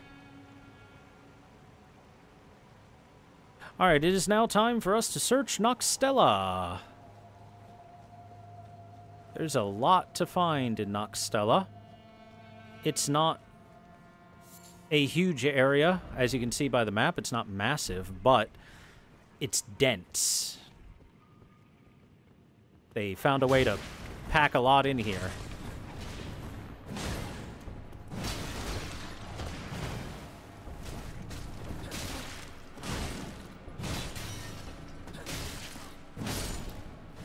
Bitch.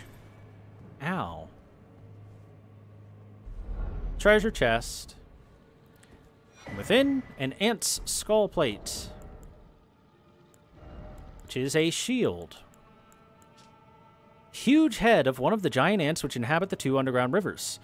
Used without modification as a shield. Excels at repelling enemy attacks. Giant ants are venomous creatures, granting a boost to immunity when wielding this shield. So yeah, they even have hunted down these ants, cut off the head of one of the giant shield ants, and keep it as a shield for themselves. And it's a pretty good shield, too. It's actually a very effective shield. Fan daggers. Never feel bad about fan daggers.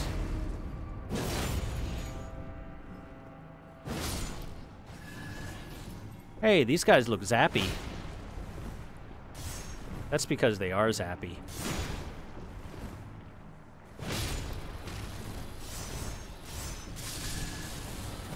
And what that means is when they explode in zappies, which usually means a massive chain reaction when there's a bunch of them near each other.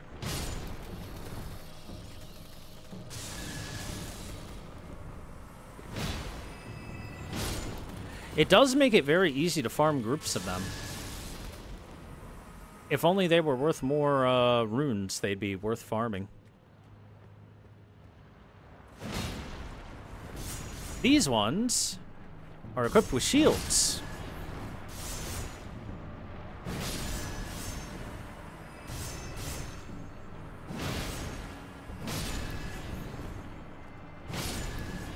If I'm to be honest, these enemies are essentially just FromSoft giving a new shape and color to their classic enemy. Say it with me, chat. Oh, hey, Ghost Glove Picker's Bell Bearing 2. That's nice. Anyway, their classic enemy.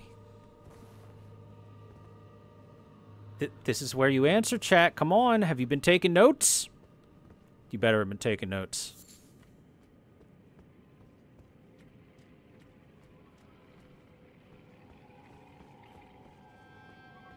I don't even know if chat's paying attention. They might not even be alive anymore. Phalanx, thank you. That's it, yes. They function pretty much the exact same as Phalanx once you put the shields on them. They're gooey, they move around very slowly, they sit behind their shields, and they spear at you. Splorch.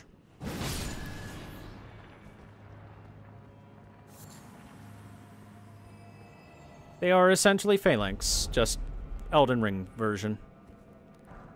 Somber 7, that's nice. Remember, every one Somber that you get is worth a lot because it's level up to that level, period. You only need one. Unlike regular smithing stones, where you pick up one and you're like, ooh, great, I only need 300 more of those before I can get to that level. Alright, Stone Sword Key. And behind it, I think this is the Ashes. Look, we've got two monks. You can tell they're monks because they're using maces.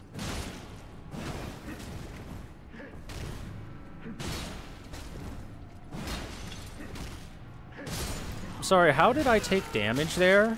What did I take damage from? The monk moving, I guess?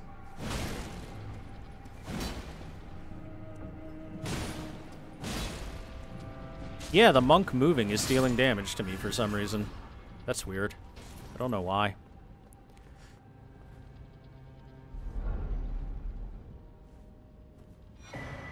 There they are, the Night Maiden Swordstress puppets. An old puppet crafted in the Eternal City, used to summon the spirits of a Night Maiden and a Swordstress. These sisters, members of a cold-blooded race who wield flowing weapons, became puppets of their own volition. This is a good summon. This pair is quite strong. Can recommend if you're looking for any of your ashes to level up. That's a solid one.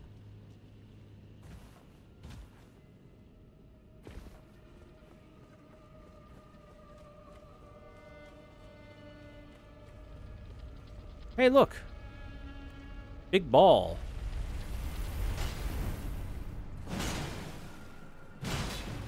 So these are actually, like, really easy to fight as long as you don't let them pick up speed. The second they start moving, if you hit them, they just don't get to exist. They're extremely easy to fight. Which is why when people were complaining about them, and there were people complaining about them when Elden Ring was new, I was very confused. Because if you just hit them, they don't really do anything. They just let you slowly kill them.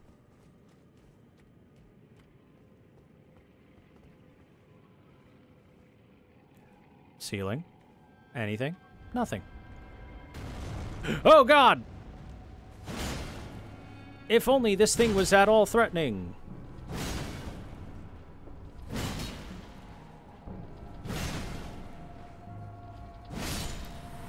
And it's dead. It doesn't matter that the door closed and a giant ball was there. Like I said before, it's not threatening. And once more, we see depictions of probably the former and now dead populace in that are like entombed in stone and all with horrified looks on their faces.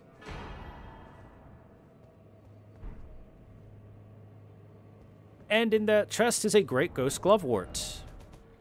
That is a max strengthening for renowned ashes. A spirit nestles close to this grand specimen. You can even see the spirit at the left side of it, if you can see my mouse here. Strengthens renowned ashes to +10. Since times of old, large gloveworts were used to comfort heroic spirits, given in tribute to those who died the most glorious of deaths, in the hope their stories would become legend.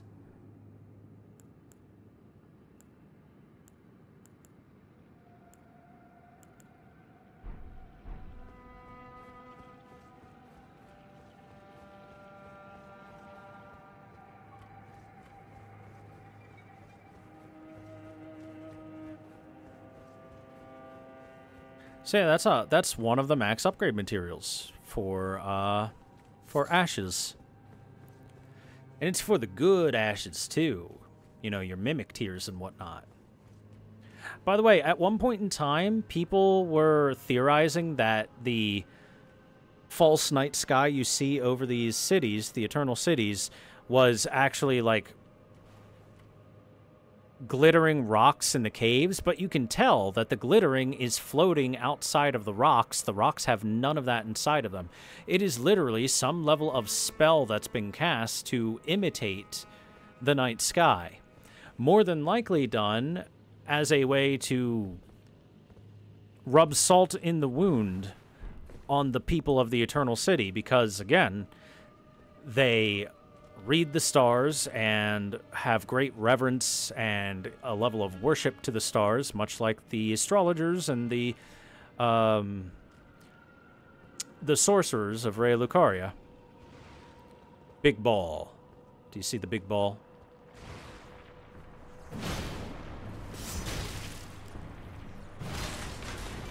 Uh-oh.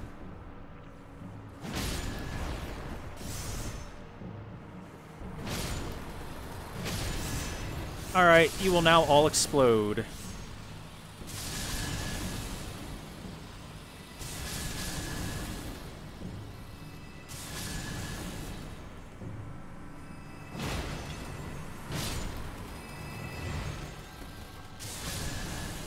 Boy, do I love chain reactions. They're always fun.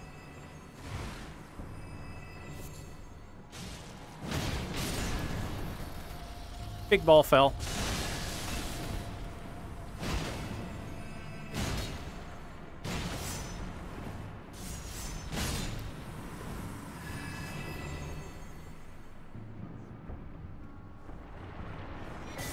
The big balls are all sources of larval tears too, which let you respec yourself. So if you like to respec a lot, those big balls are nice to see. Okay, I think that's all the slimes in this room. And in this treasure chest is a Somber Smithing 7.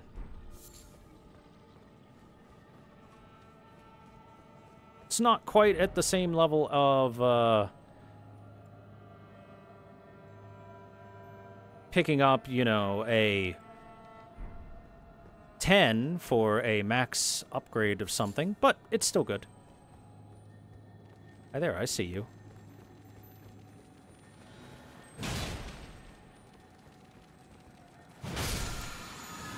Gotcha! Somber 6.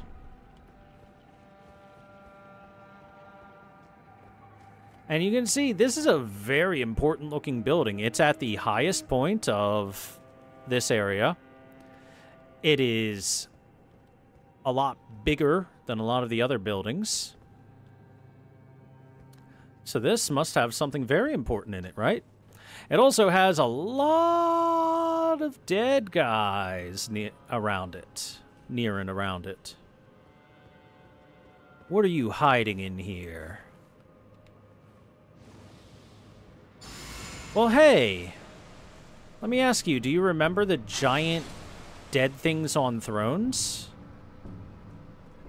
Oh, hey, look, a silver tear that's just patches.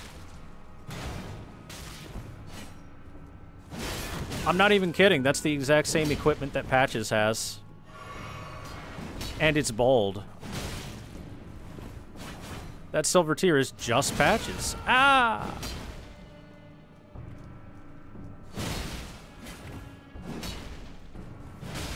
It also fights like Patches. Hides behind its shield all the time.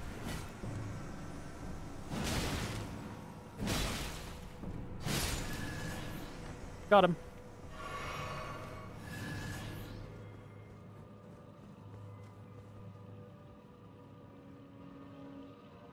Very ornate-looking benches here. Perhaps at one point in time this was supposed to be a place of worship.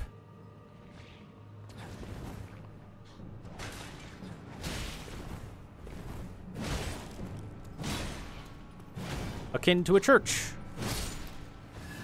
Get jumped on. So that means there must be something really important in this treasure chest. It's even glowing gold. The Moon of Noxtella talisman.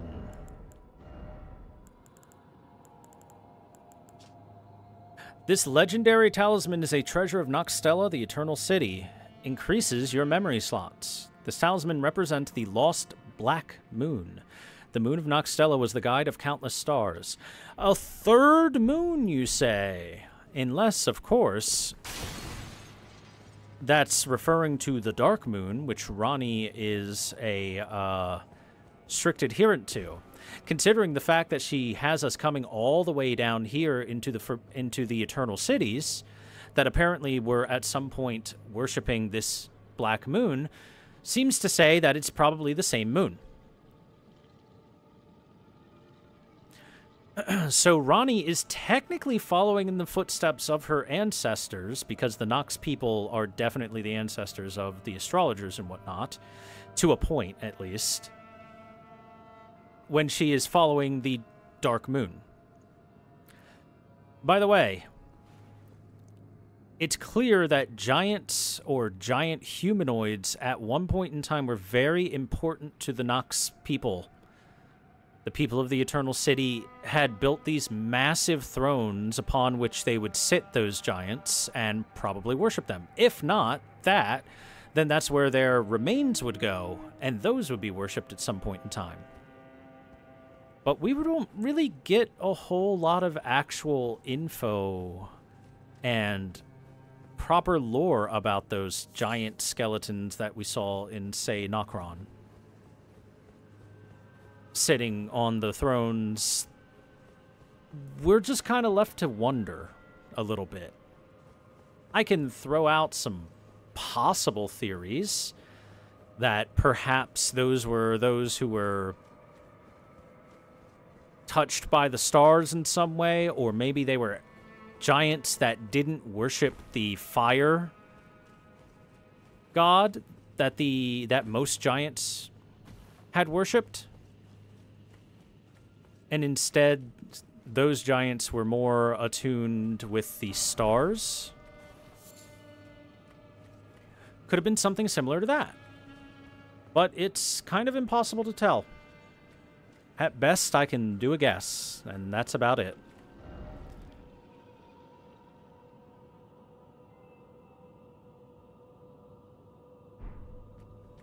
Okay. I think I'm completely done with that area. Completely finished with that area. So let's head back here so that we can sweep the lower area. We went up last time, now we're gonna stay down. We're gonna sweep through the water and whatnot, where the ant riders are. The ant riders, who are much tougher than the non-ant riders.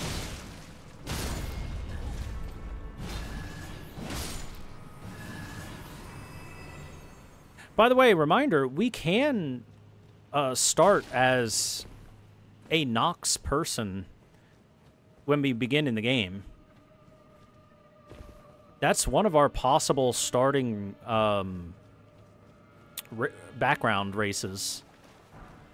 And they have the darker colored skin that's more like grayish silver. And you can see from their exposed faces that that is exactly what these people have. So if you started as that, this would technically, these would be your people, your ancestors, or distant cousins, something similar. There we go. Now we can take a look at this guy's face. At least what's left of it. His skin is all kind of dark. Kind of this, like I said, it's very silvery, grayish color. And silver is a recurring color that comes with the Eternal Cities. What with the mercury and whatnot that they are experimenting with to create the silver tears, and the fact that they're trying to create a false lord or mimic one with them. You gotta wonder if the silver skin came before or after they started messing with that stuff.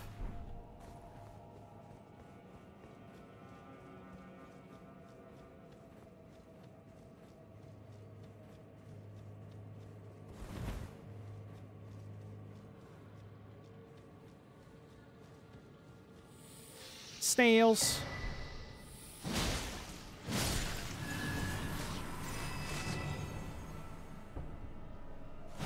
Die.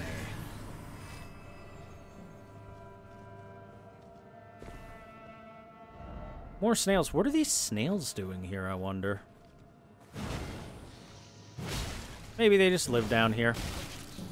Maybe it's just natural habitat for them.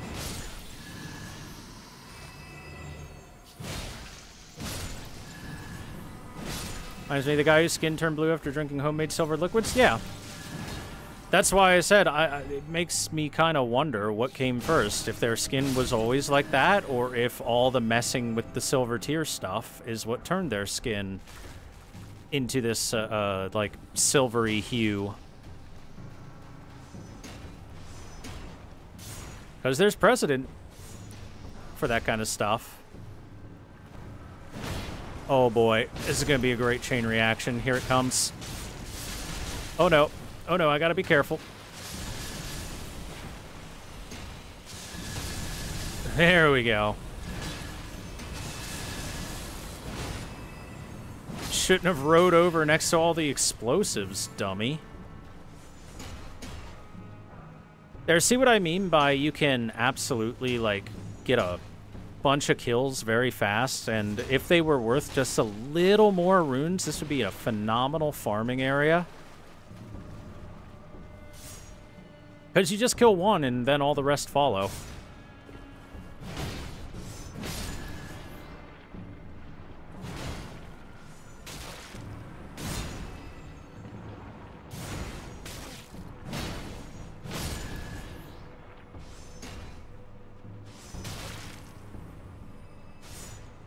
We got snipers on the cliff sides.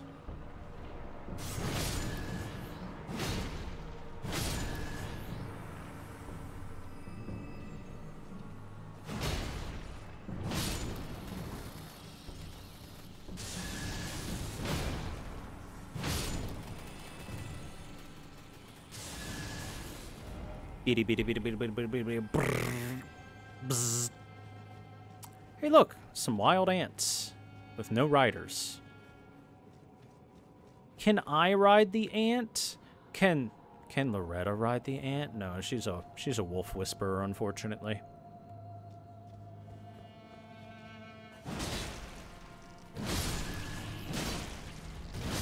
These ants in here are made of some sterner stuff than the wild ones. I guess these are technically, like, farm-raised ants, you could call them.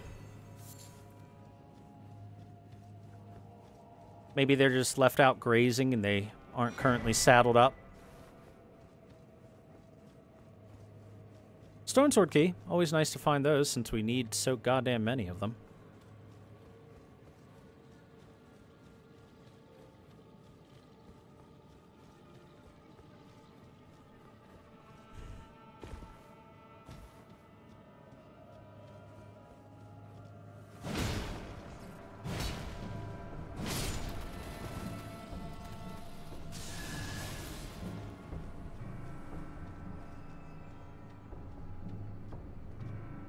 wait just a darn second.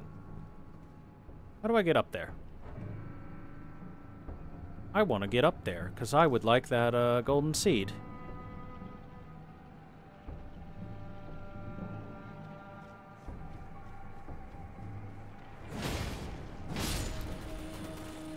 Maybe there's something I missed. Maybe there's something over here that lets me get there.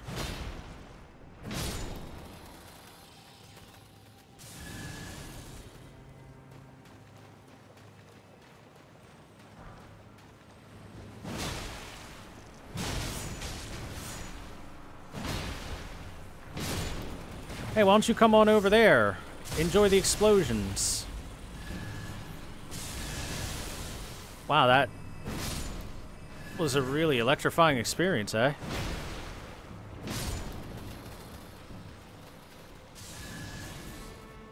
Elevator in the room with the moon that gets you there? Oh, I'm an idiot. I missed it.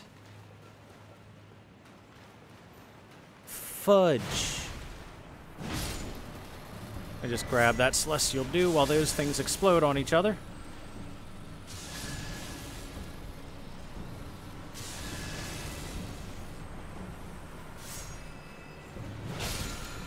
Take that, you. I didn't need to do that, but it was already injured, so I felt like it.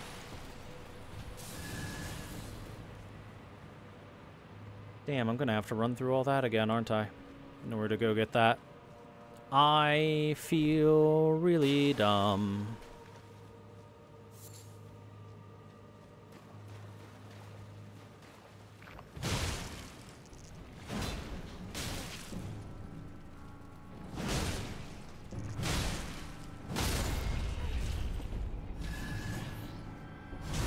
Man, you fall down face first and take it in the back. Nox women prefer it from behind, apparently.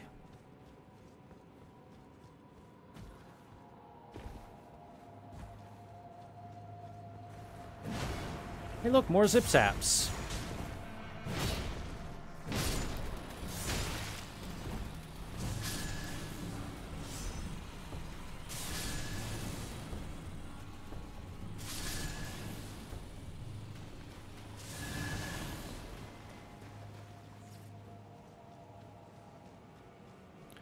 Alright, well, I'm gonna have to run my ass all the way back there in order to get that golden seed that I want. So, let's try and make it quick, shall I?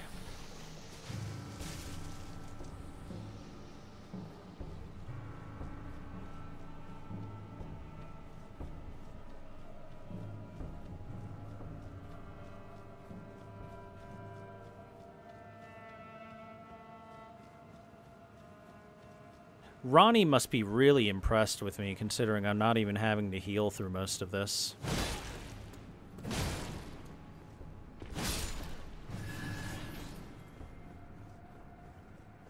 I'm just beast moding my way through everything.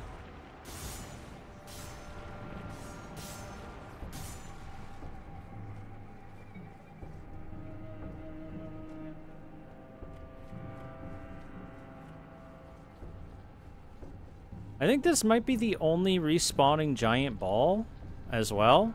So it's technically a infinite source of larval tears if you want to keep respecking yourself. Ow! What? Are you kidding? Why did that hit me? Also, it did more damage that second hit.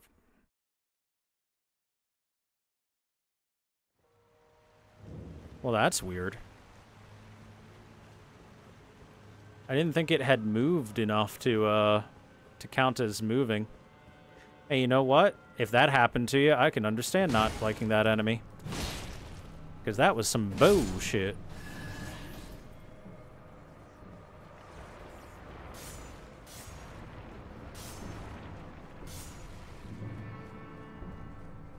I don't think I've ever had it deal damage to me after, like, barely moving at all before.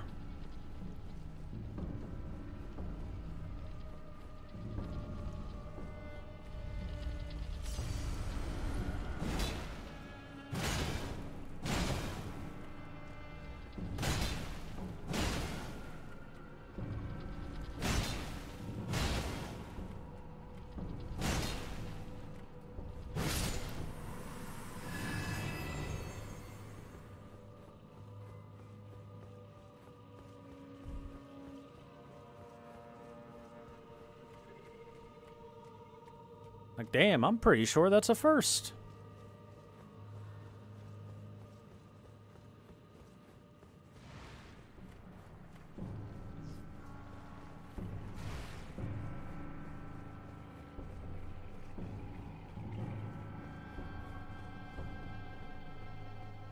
I mean, it wouldn't be a speedwalk lore playthrough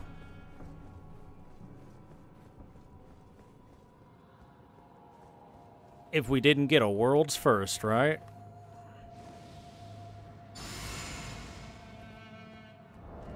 You know what? Let's bring some friends in. Let's bring my boys in. I haven't had my Skelly boys into a fight for a long time. Let's bring them boys.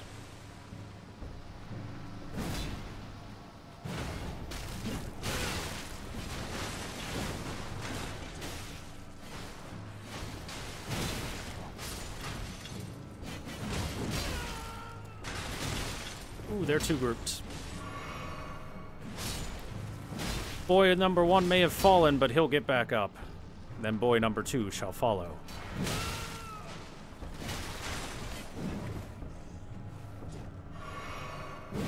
Big Zweihander boy.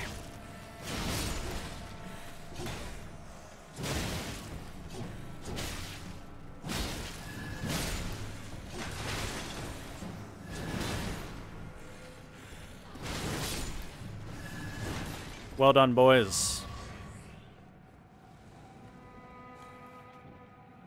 Up, and here it is. Yep, here it is.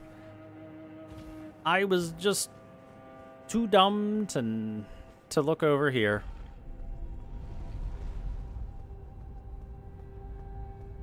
Sorry for wasting everyone's time like that. That was very, very dumb and silly of me.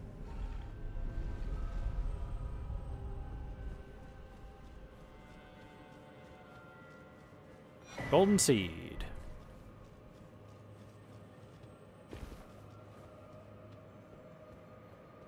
Okay, yeah. We Gucci now.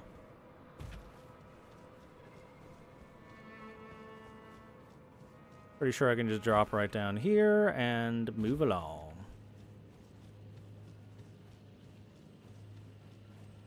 In case you're wondering where we're headed, it's clearly this building right over there, but there is one more place we haven't gone to first.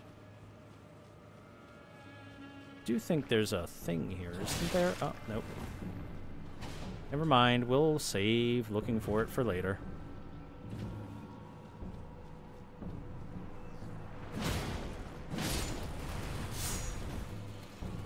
Give me some free health if you guys would be so kind. I'm gonna walk along.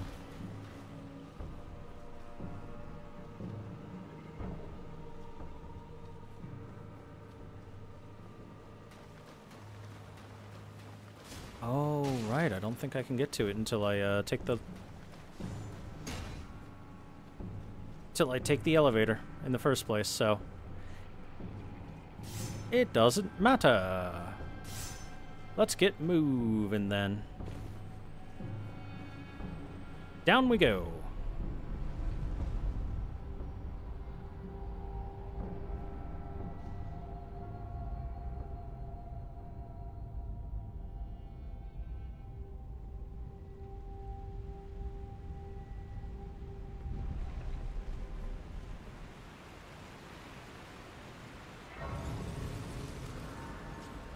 Did it put me here? Yeah, so I should be able to go over through this and get the stuff over there now. But first, talk to Ranni. I turned my back upon the Two Fingers. Blythe remained my loyal ally.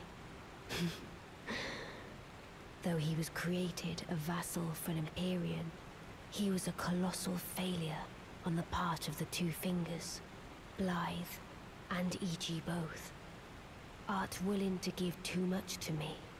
Yet, they both understand what lieth beyond the dark path, that I must betray everything, and rid the world of what came before. Ah. Should I add thee to the list? Another one, kind of heart. as kind of heart as they. Ranni trusts us! Yay! This form hath loosened my tongue. I've let slip too much. Forget what thou'st heard. Forget. Look at her. She's all embarrassed that she says she trusts us. Isn't that cute?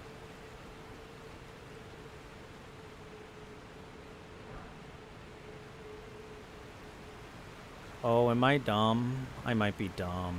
I'm dumb. Do I have to get to it from that side? I'll double check from here real quick. Please excuse me while I try to figure out my dumbness and undumb myself.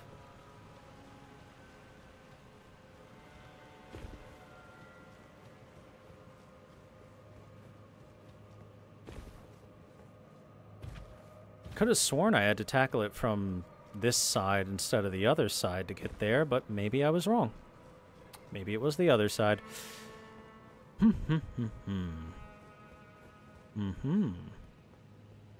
Because I want to go down there, see, with that giant skeleton sitting on the throne. Oh, also, I never did grab this. Let's do that now.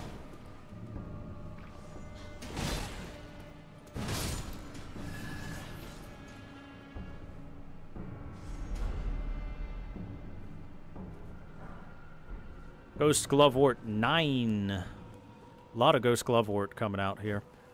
So yeah, I want to get down there.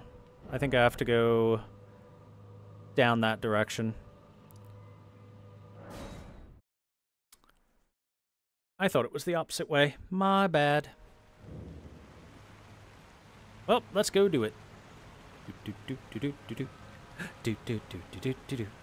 You might be wondering why I'm going to do that. Because there is stuff there. Yay! Stuff to pick up that is nice to have. Also, we've been a little unlucky. The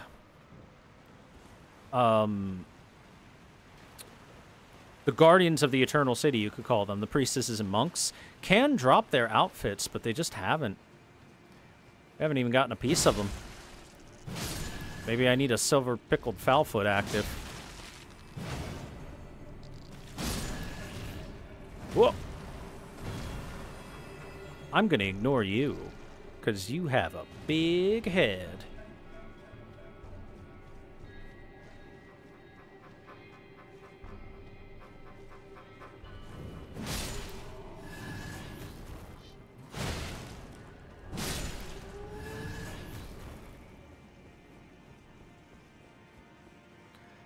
That ant has a head that's almost as big as mine, and that's impressive.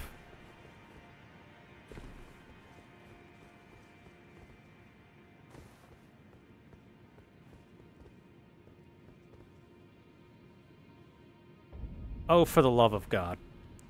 At least it's not enough to kill, but it did hurt.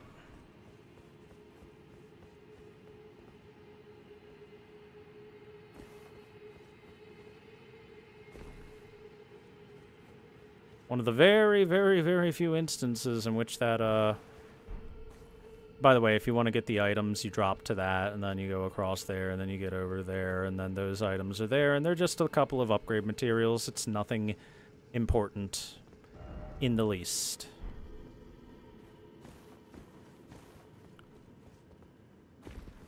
Going this way, though. Now this is important.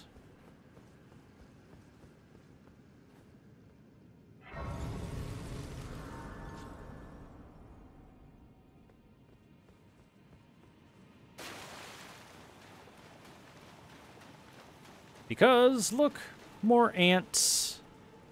Oh my god, there's so freaking many ants and so many corpses. How many people died to these ants?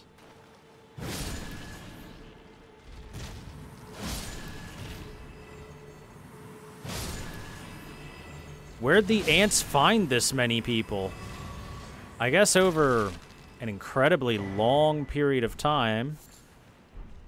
Perhaps they captured bunches of Nox people, but still. Anyway, we got a new charm. a immunizing horn charm here.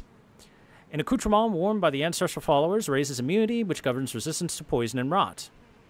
Said to be a budding horn. The ancestral followers believe that the horns of long-lived beasts continue to bud like antlers over and over again until the beast one day becomes an ancestral spirit. Not as good as the modeled necklace, which does that, plus also the stalwart and the clarifying stuff. It's all three. But that's where you find that, if you have any interest in it.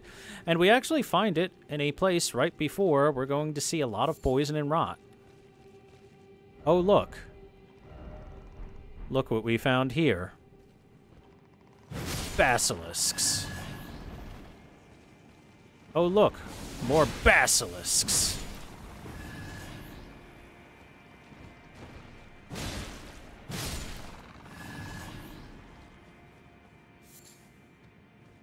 We're just walking across a river of bones and corpses. Hey, look, some soap.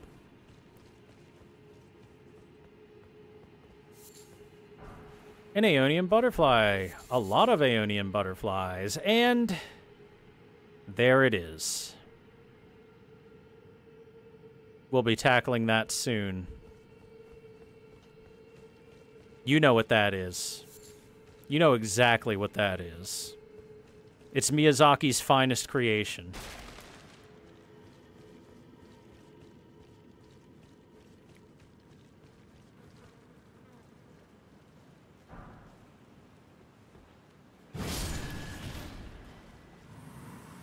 Even if you didn't know what that is initially, you could surmise what it is based on the color and the steam fog rising out of it, and the fact that you find 1 billion Aeonian butterflies there.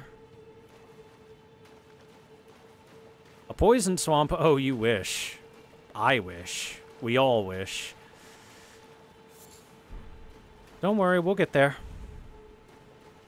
We'll get there.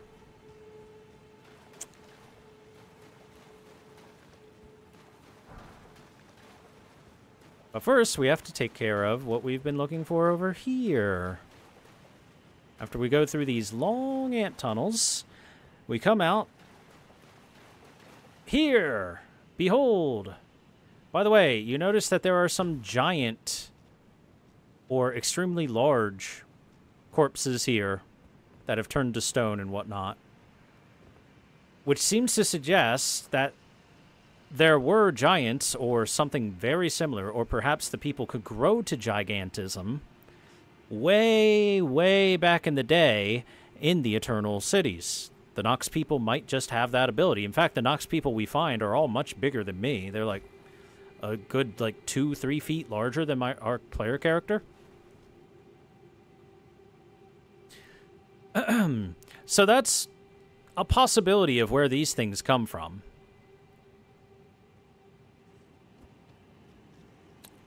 Yes, this giant... Well, you can find several of these in the Eternal Cities. But, yes, they are featured in the loading screens. You can see them. But more important than that is what we're going to find down here with it. Jumping down from the top rope.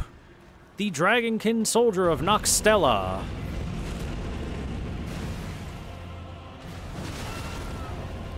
Remember, these are the Nox people's attempts at creating dragons from human or human-esque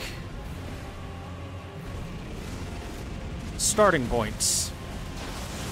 And hey, they didn't do too bad. They got the lightning. They got non-functioning wings. Oh, there's the lightning. But their lightning is frost and blue instead of the red, much more powerful lightning that a real ancient dragon gives off. So it's not a bad imitation, all things considered. But it's not an ancient dragon. Not even close to the same strength of an ancient dragon. Where did that come from? It actually jumps out from behind the the giant throne here.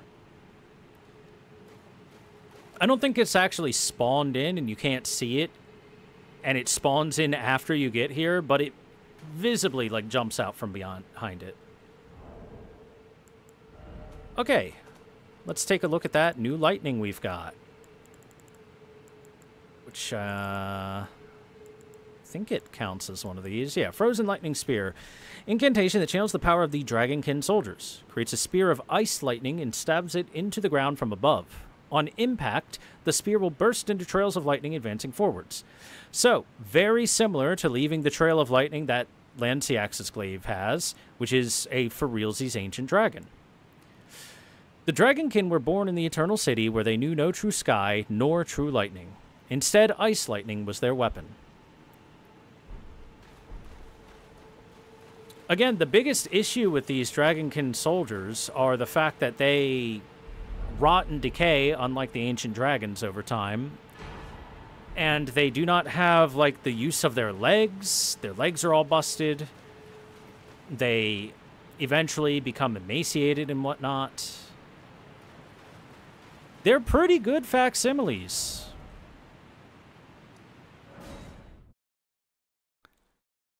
Is Red Lightning really that much more powerful? Oh, yeah. Oh, yeah, trust me.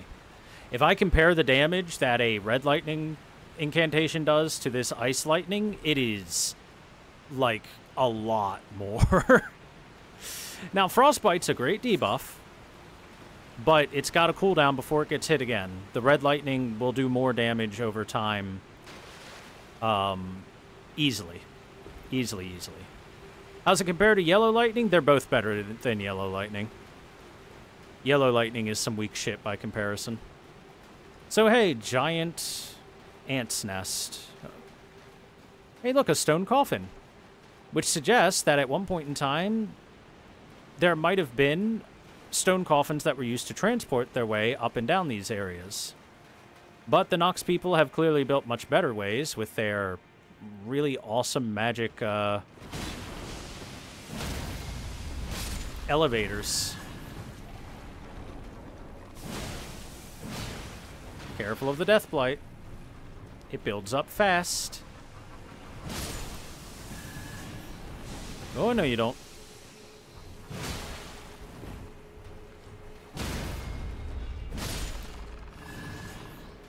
Stinking basilisks. Shooting their instant death gas all over you ever since Dark Souls 1.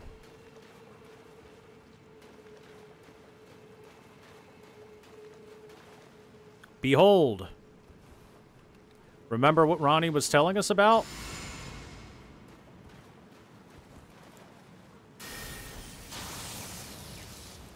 O Shadow, thou art the last. Tell the two fingers that Ranni the Witch cometh to rend thy flesh with a fateful wound, ne'er to heal. I like that Ronnie's talking shit while we're the ones fighting, but still. So, this Baleful Shadow is using Black Flame. It looks exactly like Blaidd. And fights very much the same as Blaidd. It can even chug. But this is not Blaidd. Because Blaidd's weapon does ice damage rather than Black Flame. Because it was enchanted by Ranni rather than a two fingers construct. Beautifully fought. My thanks. 'Twas more of a challenge than I envisioned. You're welcome. Now I can finally stand before them. This is farewell, my dear. Tell Blaidd and Iji I love them. The discarded palace key. But beyond that, if we take a look at our miniature Ranni doll, a doll resembling Ranni the Witch, from head to toe every detail is perfect. The chilliness is gone, feeling now like an empty husk. There is no response. It's no longer glowing bright blue either, because the spirit has left the doll.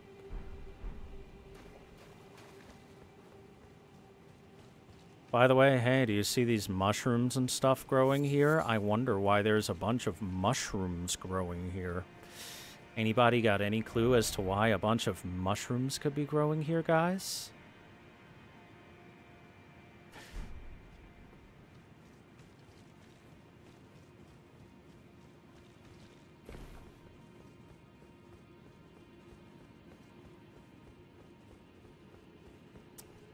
Well, the answer's right down here.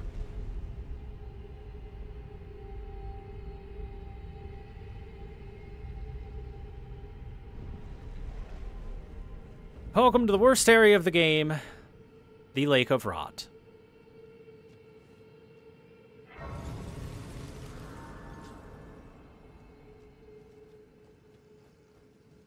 Let's see, the map should be close by. Is that the map over there? It could be.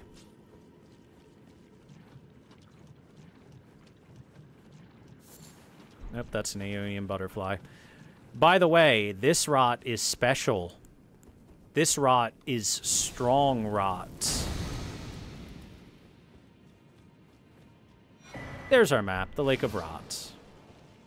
This rot does damage, does more damage than any other rot in the entire game. And when I say Lake of Rot, I mean a Lake of Rot. This area is bigger than the previous area, and it's all rot.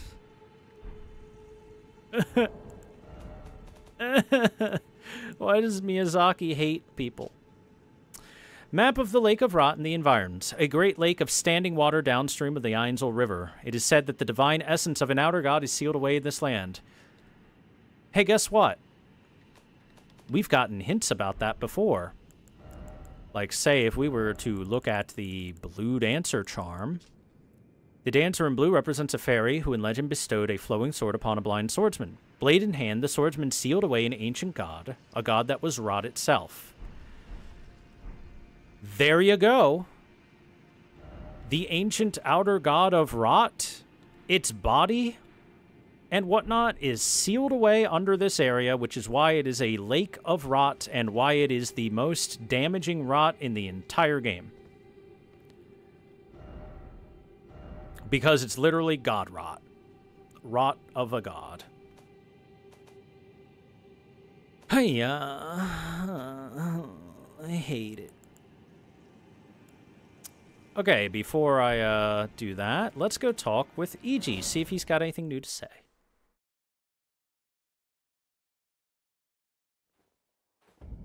Hey, EG, how you doing, buddy? Greetings, Lady Ranni, how long that now lay Nope, I pray he's that got you nothing serve new. her. Okay. But hey, Ranni also gave us a key. Let's look at that key. The discarded palace key. A key discarded by Lunar Princess Ranni alongside her very flesh. Opens a treasure chest passed down to the Carian princesses. It is said to be found in the Grand Library of Rhea Lucaria with her mother Renala. Remember that chest next to Renala? That we couldn't open? We can finally open it. Deep, deep into Ranni's quest is where we can finally get the ability to open it. Right here. It's been sitting here all along. And inside is the Dark Moon Ring.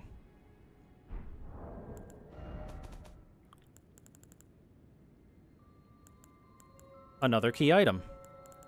Where is it? There it is. Ring depicting a leaden full moon. Symbolic of a cold oath, the ring is supposed to be given by Lunar Princess Ranni to her consort. Ranni is an Empyrean, meaning her consort would by rights earn the title of Lord. A warning is engraved within. Whoever thou mayest be, take not the ring from this place. The solitude beyond the night is better mine alone. That's right, chat. Ranni gave us a key to a wedding ring. We've basically proven ourselves enough to Ranni that she says, you know what? I might marry that guy. All we have to do is cross a lake of rot to make good of it. Oh boy. So hey, how about we equip something like, I don't know, that mottled charm we've got. +1, right? Mottled necklace +1 improves robustness a bunch. That should help. We've got 340/over 100 robustness. Hold on, let me see if we can find better equipment for robustness. We should easily be able to find a better helm for it. 42 on that one, hell yeah. 42 on Radahn's as well, also hell yeah. Makes sense, Radahn was fighting back the rot for, I don't know, how many years? Centuries?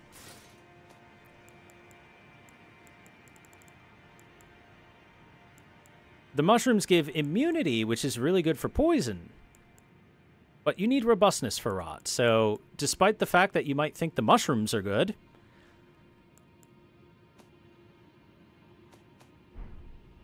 Actually, let me double check just to be sure. Oh, never mind, it is immunity. I'm stupid. Please excuse my stupid. Here, let's put the mushroom set on. Let's be mushroom heads.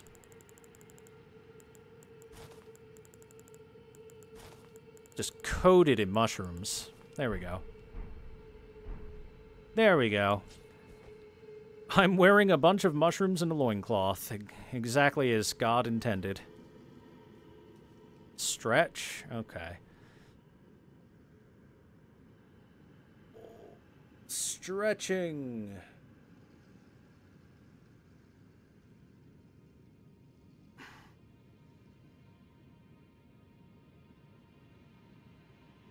If the immunizing charm was +1, I think it would give more than the mottled charm, but my mottled charm is +1 and the immunizing is +0, so the mottled charm +1 should be better.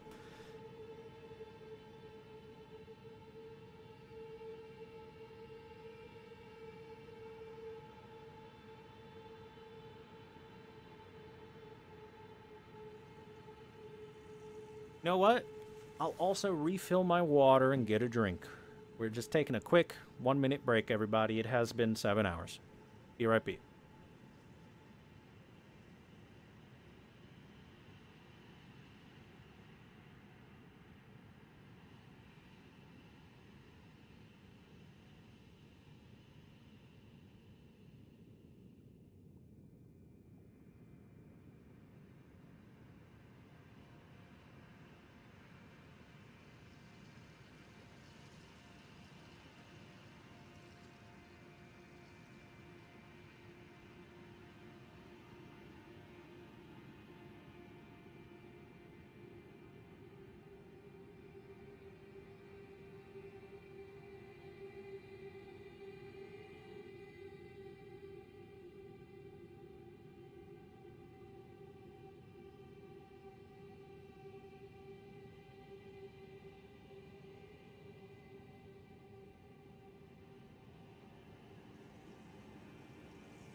I'm back. +1 Maul gives 60, +0 immunizing gives 90. Really? For real? Hold on, let's see his status. Immunity, 500 to 43. And if I change it to the immunizing, 530 to 43. Well, you are correct. That's kind of surprising, to be perfectly honest. Well, all right, guys, I return. Sorry for that quick little break. Anyway, now that I'm back, it's time to cross the Lake of Rot and pick stuff up along the way. Certainly not how you would have chosen to balance that. I guess the thought is that the thing that specializes is better than the thing that doesn't.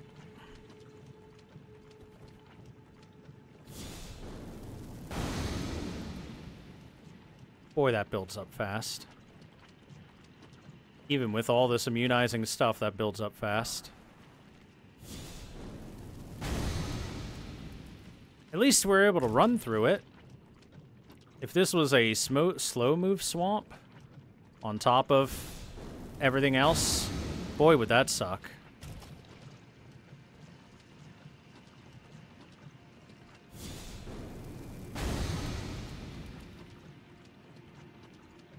It's so juicy, too. Make it... Oh, damn.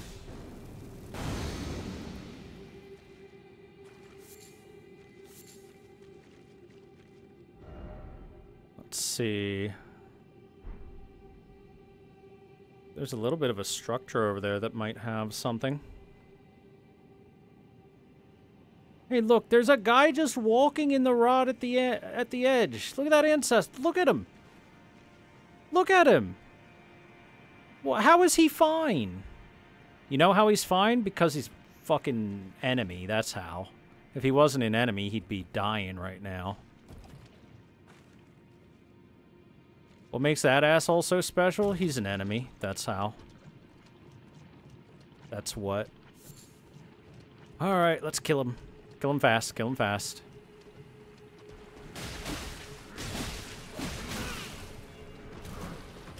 Oh my god, the rot damage, it's so high.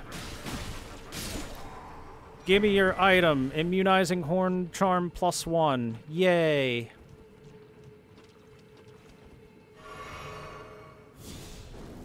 Dude, this rot is so ridiculously OP in this area. Okay. Hey, my Immunizing Horn Charm just upgraded. +1.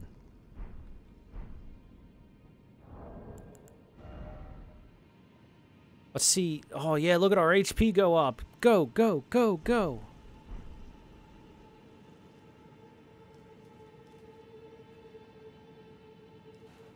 Hey, look at that.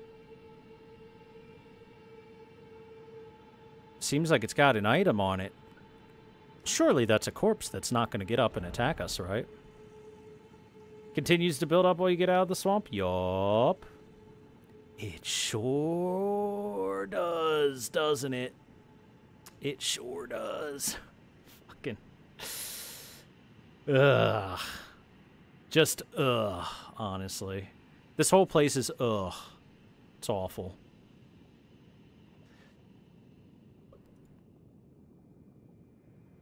The only, like, redeeming thing about this place is there's some solid upgrade materials around the edges, and that's about it. And everything else about this place is just awful. It's the worst.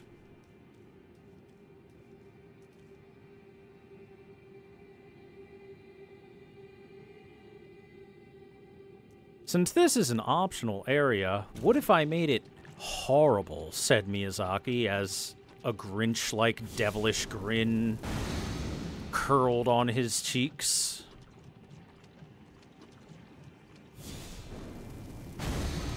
It's okay, I've got fire. Lots of it. Let's press this button. Because, if you press this button over here, you get some platforms. And if you look at the left side of the game, you can see that I can summon spirit ashes.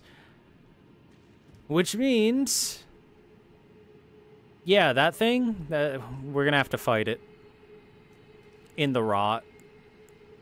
Or near the rot. You could try fighting it in the rot. You don't want to fight it in the rot. Are spirit ashes immune to rot? I think my Skelly boys are. As they are skeletons. Let's see. Skelly boys seem fine.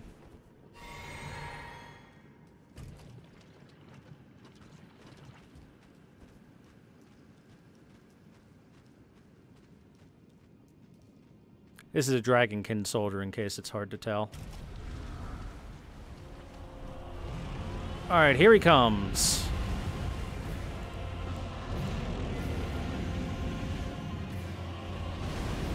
No, Skelly boys. Don't fight him in the rot. You're supposed to let him come over here first. Oh no.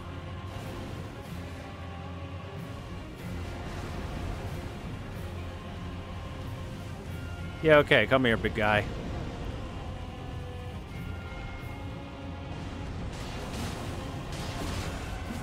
Let me burn the rot off of your body.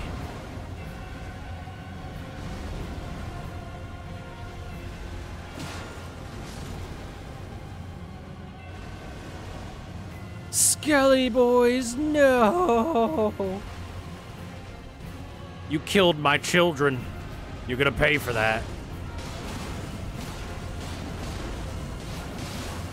Oh no, I'm in his ass. And now I'm in the rot. Gotta fix that. That does way too much damage way too fast.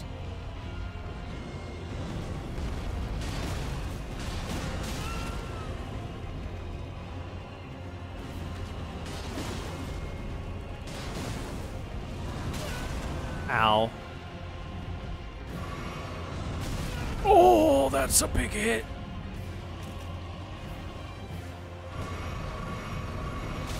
I did not mean a third chug. I meant only the two. Fuck. I had to get up on there before I did anything else.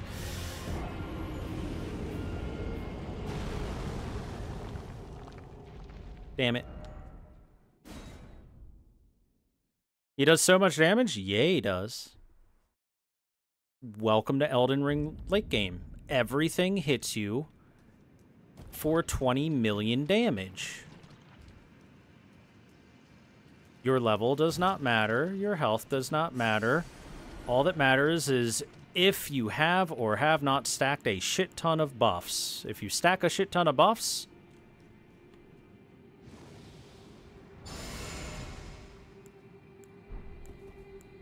then you can be okay. Get over here, asshole. If you don't stack a shit ton of buffs, then you're pretty fucked. You will take a lot of damage.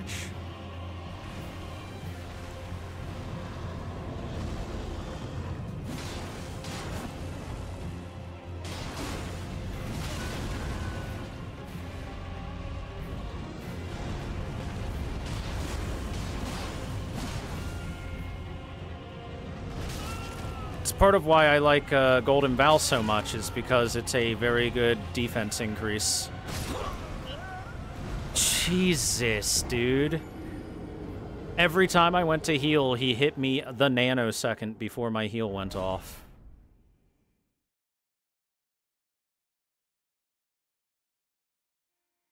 That's why you always use Lieutenant to snipe him from afar. Hey, you know what? Not a bad idea. Lieutenant. Sit right here and don't fucking move. Alright, you've got this, Lieutenant.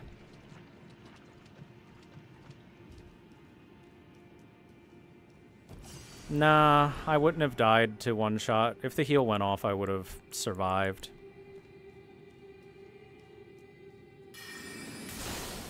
Alright, let's go.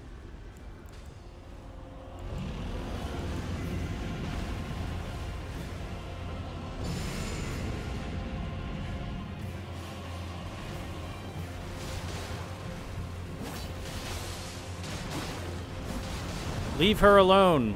Fight me.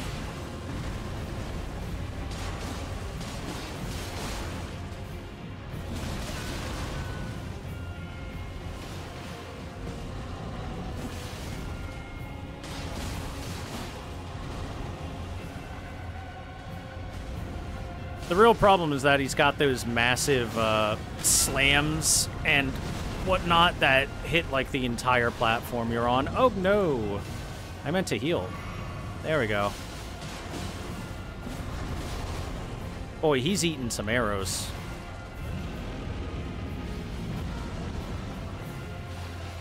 They aren't doing much, but he's eating them.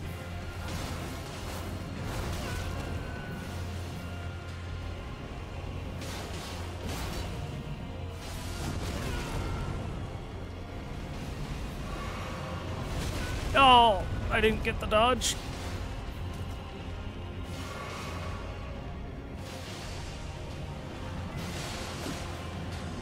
Dude, look how instantly he attacks when I'm the target. It takes half a second, man. Is this guy staggerable? Yes. It's possible. Yo, Latana, good job running interference. You didn't do much damage, but the interference was very helpful. We get the Dragon Scale Blade. My rod is still going up. Stop it. Quit it. Stop it. Thank you. Okay, Dragon Scale Blade. Let's see. Right here, even. A weapon made by sharpening a gravel stone scale thought to be the source of ancient dragon immortality into an unclouded blade. Alas, the Dragonkin soldiers never attained immortality, and perished as decrepit, pale imitations of their skyborn kin. Unique skill, Ice Lightning Sword. Call down a bolt of ice lightning into the blade and bring it down upon a foe. The ice lightning effect will persist for a while.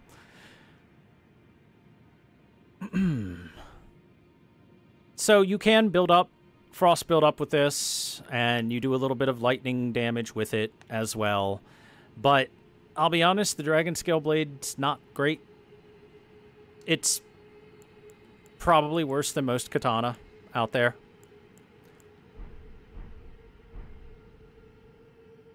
Damage-wise, the distraction was invaluable. Well, yeah. I didn't summon Latenna expecting her to deal massive damage. It's not like I've leveled her up or anything. I did it because the distraction would be very helpful.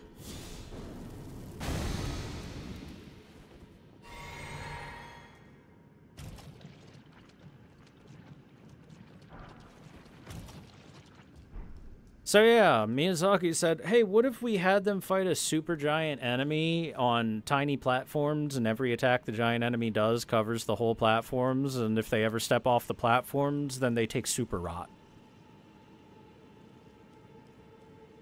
And everyone was like, genius, sir, perfect, this is exactly what this game needs.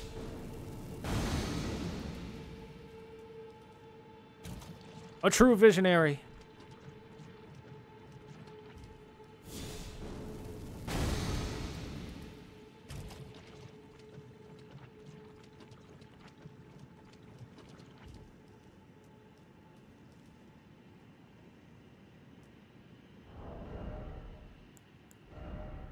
Sounds like a cool gimmick. You've just been fired from my chat. Get out.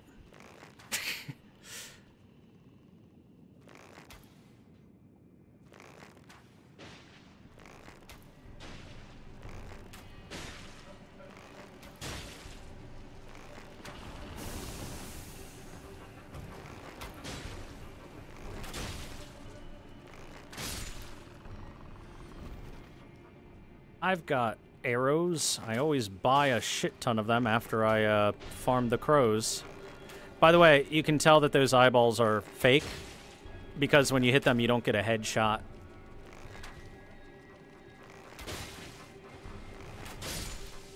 Got him. Is the outer god of Rod actually Miyazaki? Yes. New headcanon.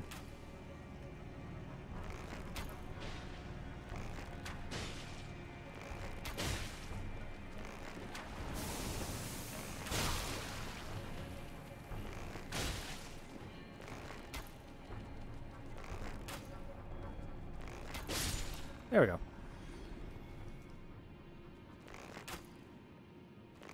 Dude, the pulley crossbow has so much range. I love it.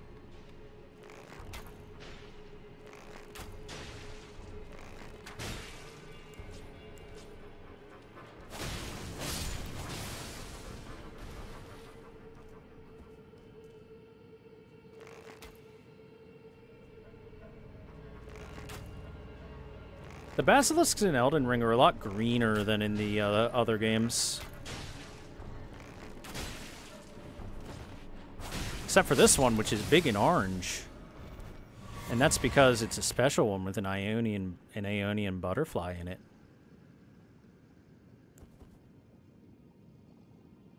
Am I even using the arrow's reach talisman? Nope. That's just the pulley crossbow. It's got, like, the longest range in the game for a crossbow, for a base... I say crossbow, bow. For a base bow. It's really long range. Really, really long. I think the black bow does more damage, and is probably the best longbow in the game, arguably the best bow in the game, because it fires off at the speed of a short bow while having all the strengths of a longbow. But the pulley crossbow just, you can hit things from so far away. Oh, the hiccups, I'm sorry. Oh god, that's more than I thought there would be. I thought I had gotten rid of more of you.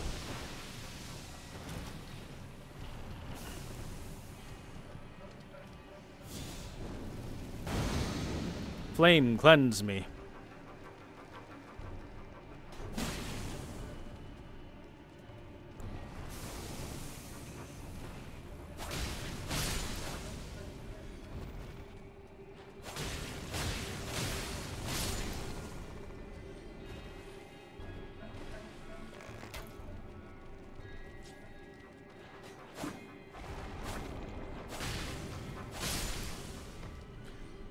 Oh, maybe the orange is just them being in the scarlet rot.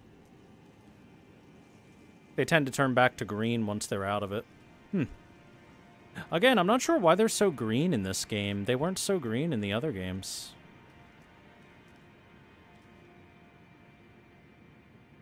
Look, you can see that beady little eye. The actual eye right above the head. Right under the googly eyes. The fake eyes. I mean, when it comes to, like, the visual design of the enemy, I've always liked the Basilisk's visual design. I like the fake googly eyes and stuff. However, when it comes to what they actually do in-game, you know, instant death kind of being the only thing they do is a little bit, Hop across the little islands.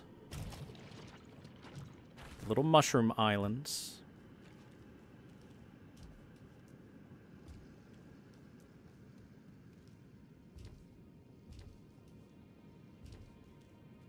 And here's our prize.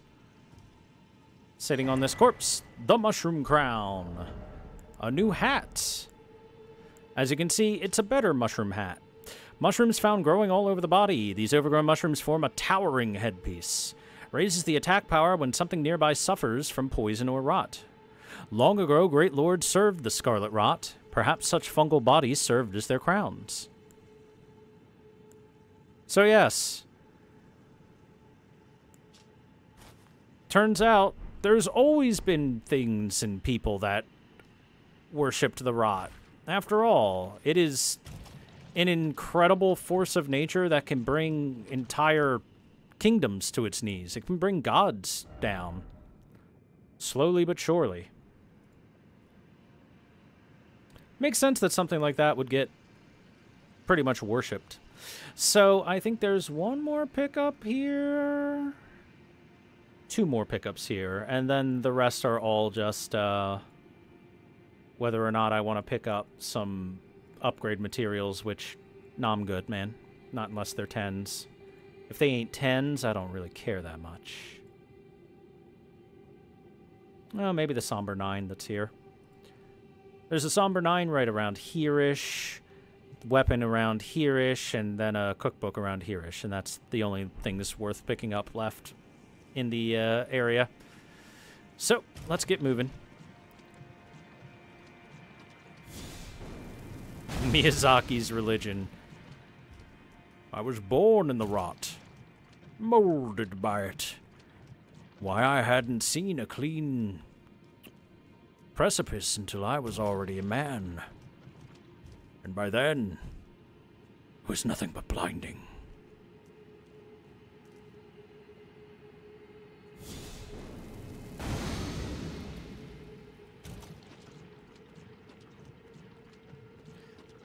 Do-do-do-do-do-do-do-do. Do that right before we take the rot damage. Do-do-do-do-do-do-do-do. Let's raise some stuff up over here. I like how this pillar has been completely overcome with mushroom colonies. There's some of them. I need to go activate that pillar too, don't I? God damn it, Miyazaki. Fuck you.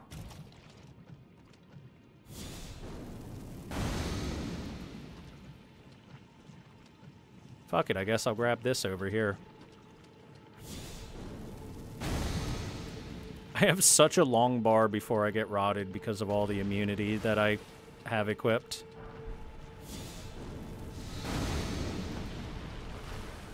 A warming stone. Ah, but you see, not being able to use torrent down here is on purpose. It'd be too easy if you could just horse your way through everything.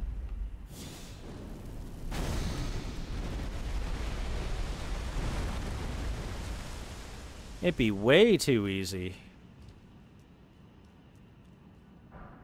Rock grease. Grease me up.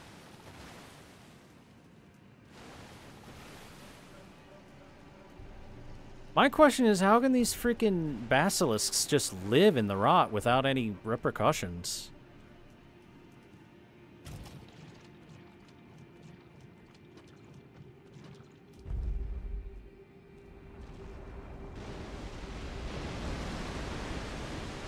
A mod that allows torrent down here? Well, that's good for people that want to cheat.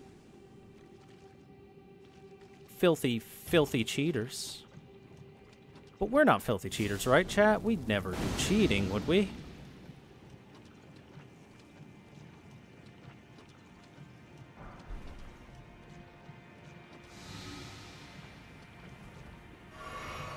Hey, I'm inflicted with Scarlet Rot. Now I have become more powerful.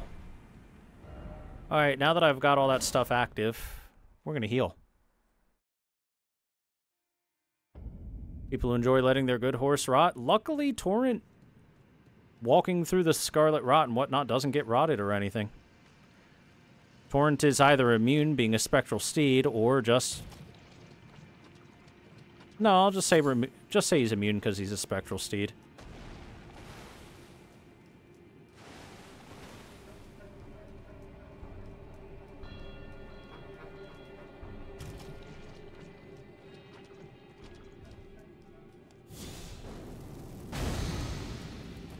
That's right, cheaters cheating using their cheats in Cheatland.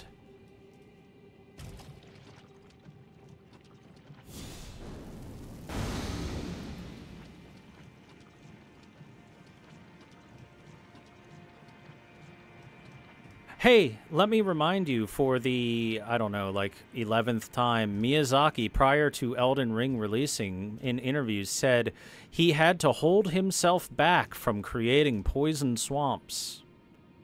This is Miyazaki apparently holding himself back.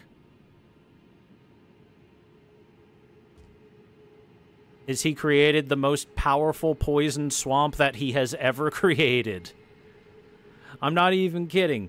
This is the worst poison swamp that has ever existed in the FromSoft Soulsborne stuff. It builds up faster than any other poison, with the exception of Toxic Dart Snipers and DS1, I guess. It does more damage than any other poison. And it's... Look how big it is! It's as big as the, Swamp Defilement and Demon Souls. Only that shit's normal poison, so it's like baby level compared to this, because it doesn't deal damage half as fast.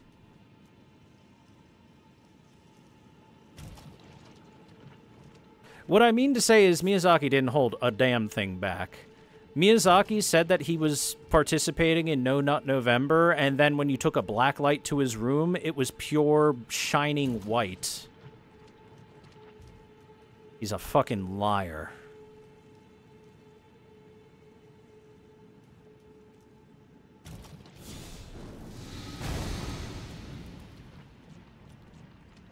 A lying, lying liar.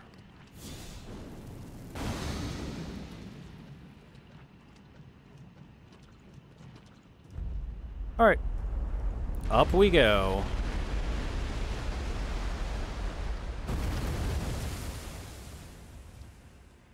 Hey, you see this little ladder? That's always been there, but we just didn't have a reason to use it until we had finished creating our structure. Also, I should probably take a different weapon for this fight. Hammer time. I love my hammer. Loves me hammer. Hates me alabaster lords.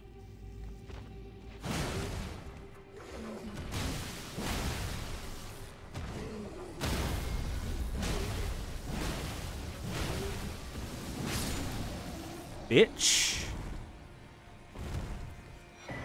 Alabaster Lord Sword.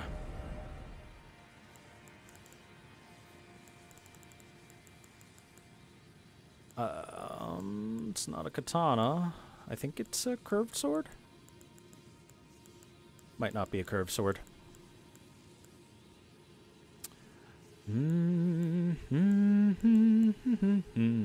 we go. It's a great sword. Forged from a blue-white meteoric ore, the blade conceals gravity-manipulating magic.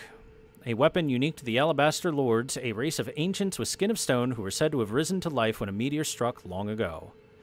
Unique skill, Alabaster Lord's Pull, thrust the armament to the ground to create a gravity well. In addition to dealing damage, this attack pulls enemies in. Has a greater area of effect than Gravitas. It's not the best weapon out there. And there's our Somber 9.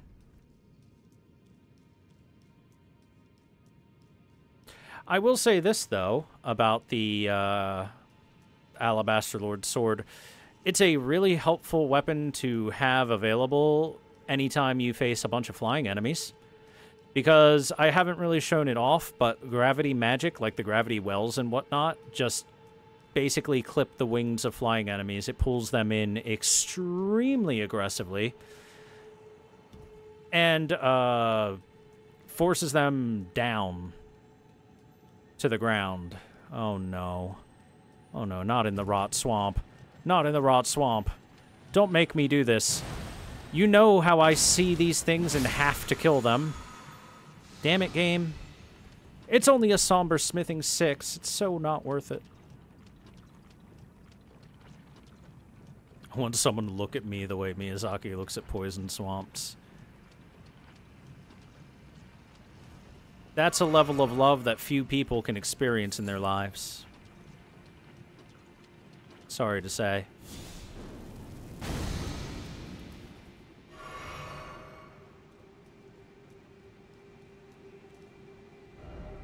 I don't want to hop down there quite yet. I want to go get the last item here, and then we'll be good. Preserving boluses. Hey, that will remove your scarlet rot. But let me tell you this, if you're trying to use preserving boluses for this, while traveling through here from one side to the next, you're going to need like 5 of them.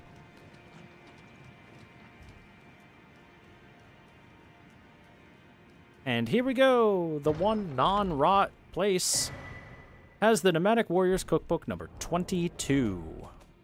22. There's so fucking many of them for no reason other than to have a bunch of them. You can make rot pot, rot grease, and drawstring rot grease with this. Makes sense that you'd find that in the Lake of Rot. Get all your rot needs in the Lake of Rot.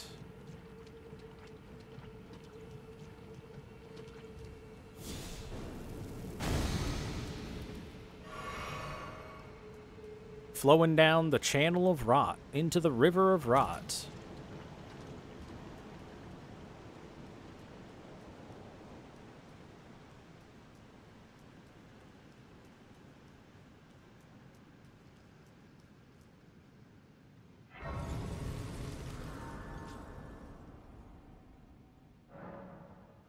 How much do I have? 341k? Unfortunately, it takes me 774k for another level up. Do you know how many birds that is, chat? That's so many birds, which is why I don't think I'm going to need to level up ever again, because that's a lot of birds. So many birds. Okay. Let's change our weapon again. We're going to use Eleonora's poleaxe again. Let's get our Darth Maul lightsaber ready. Welcome to the Grand Cloister. Guess what? The game said that people once worshipped rot. Here's a grand cloister of where people used to worship rot.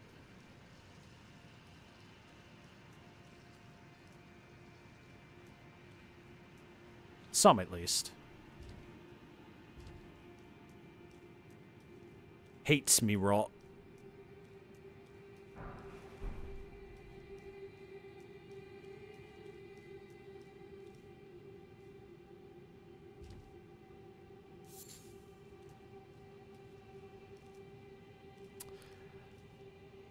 Dude, those birds are like on the endangered species list after what I've done to them. I have killed so many of those birds. A quite frankly unbelievable number of birds have died by my hand. Or by my bow, I guess you could say. Hey look, some pests! Worshippers of rot. No shock that they're here.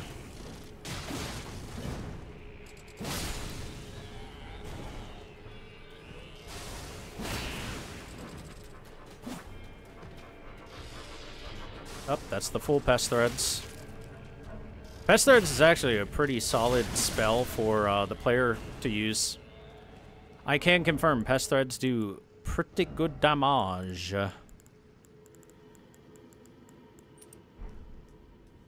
I've done a playthrough where I Pest Threads most enemies to death for funsies. It's a good weapon. Or spell, I should say, not weapon. A murderer, yes, that's me.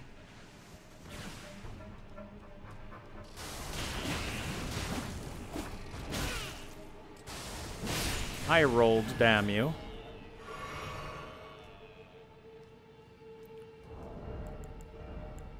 Eleanor would not be particularly useful here. I know. Do I have the Clean Rot Knight yet? No, I do not. I can use a regular Clean Rot Knight, methinks. Somewhere.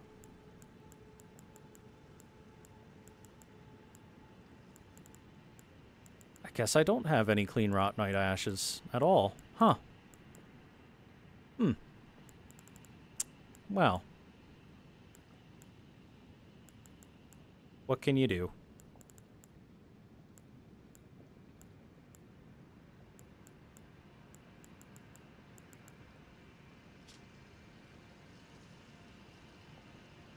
Sure, let's bring out a Kindred of Rot to help us. Alright, you better be useful here. It's not going to be useful here. Okay. Here it comes.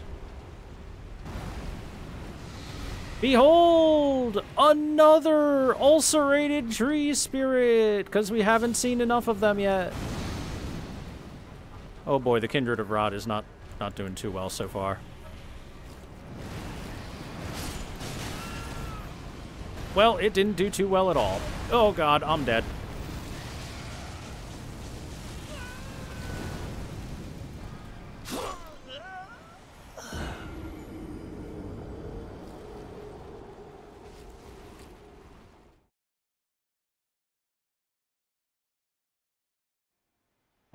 Oofas.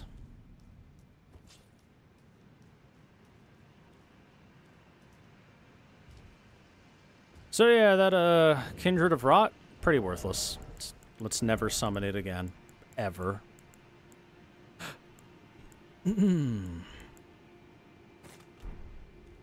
Maybe Perfumer Trisha will help.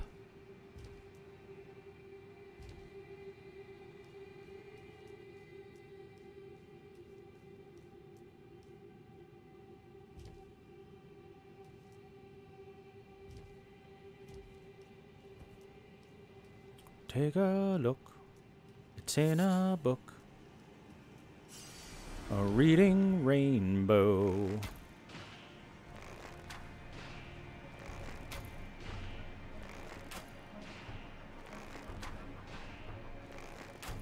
He's just accepting this. It's becoming a pincushion by his own volition. Up, here come more.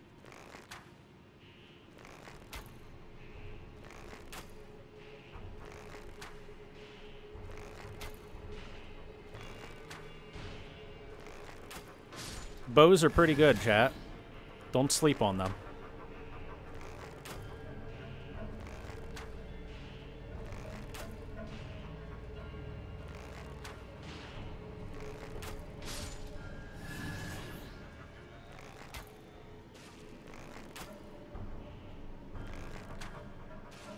Ooh, headshot.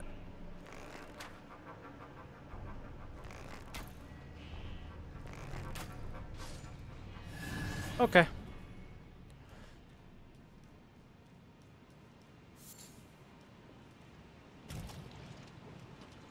Spawn, bitch. Can I get out of the rod in time? Oh, damn. I tried.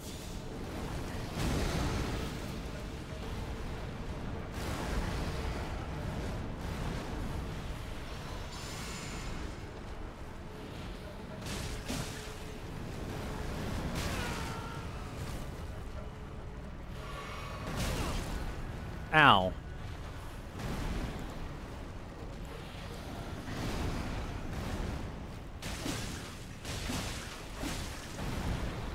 Fire and blood loss. That's two things that these guys don't like. And Eleanor's blade has both of those.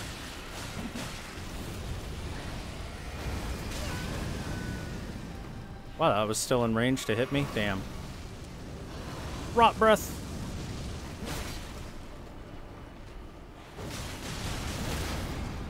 Haha, bitch.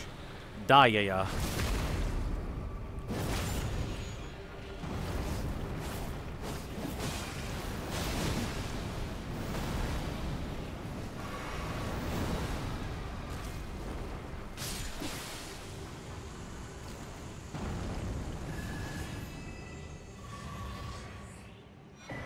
We get a golden seed for our trouble. So it's kind of worth killing that. Kinda. Hey, look. Why would a nascent butterfly be here? Well, obviously,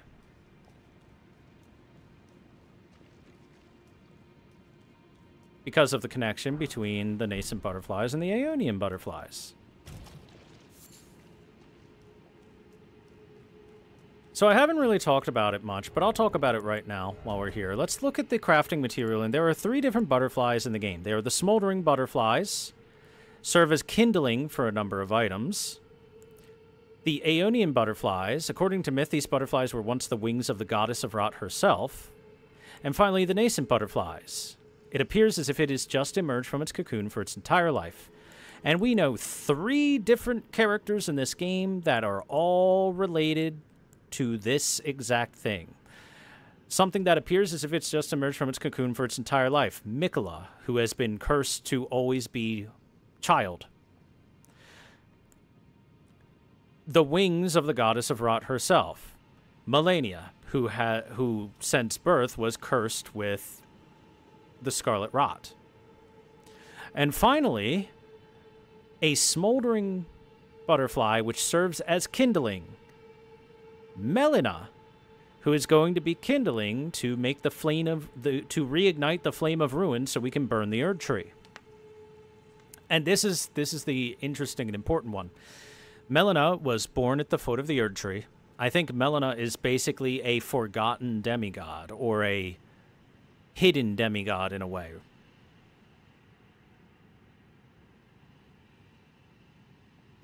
Because there are butterflies that are related to what she does in the game, just like Melania and Mikola. She was probably a child of Radagon and Marika, just like Melania and Mikola. And these butterflies are all over the place. And therefore, I believe they are supposed to be related to their respective demigods. AKA Melina is a demigod.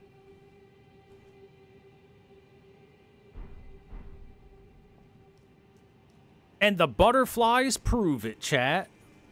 Bing, bang, boom, butterflies. And the reason why we can find nascent butterflies down here in all this rot is because of the connection between Miquella and Melania being very strong.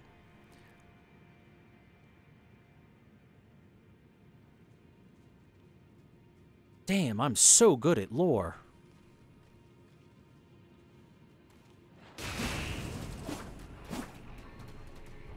Are you just quivering in joy after that lore, chat? You should be.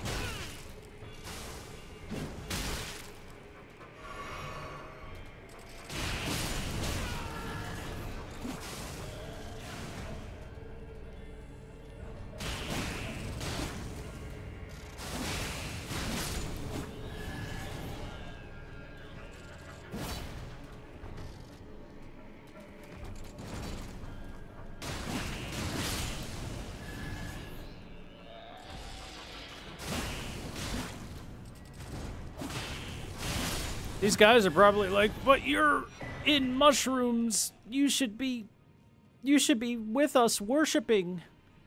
Why would you attack your own?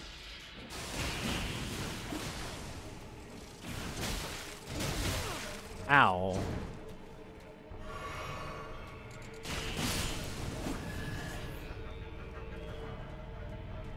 Spinning is against the rules? What do you mean? I'm spinning all the time here.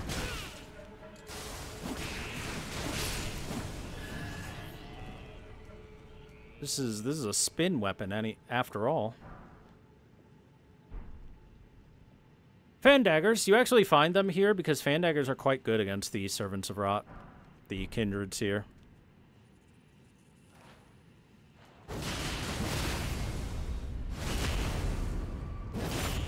Fuck you. Bitch. So, what were they worshipping over here?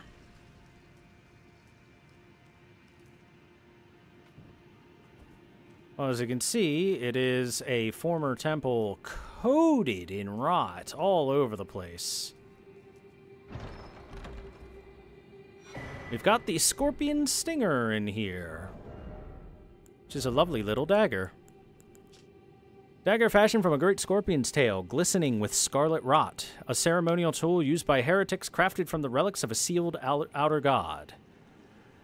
Skill, repeating thrust. Twist to build up power, then do a bunch of thrusts. This builds up rot really fast. It's super good at building rot up.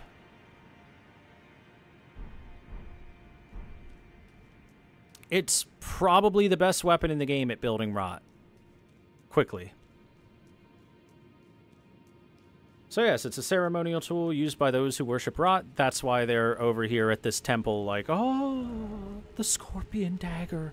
Oh, our great goddess of rot. Oh, I sure hope someone doesn't sneak up and pound my little bug butt into the grave.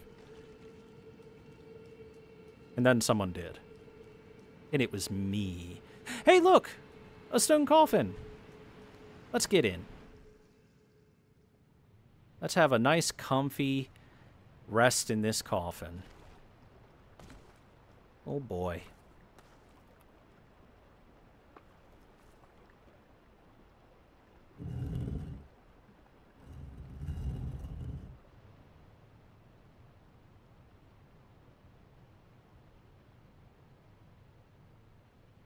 Wee!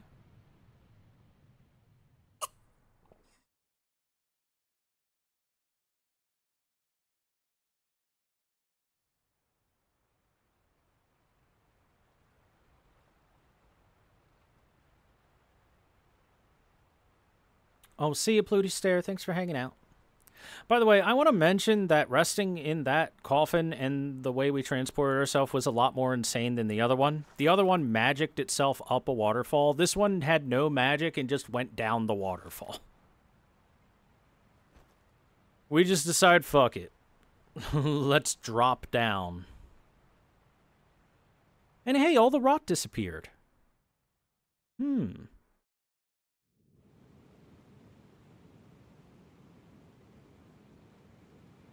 All the rot is completely gone.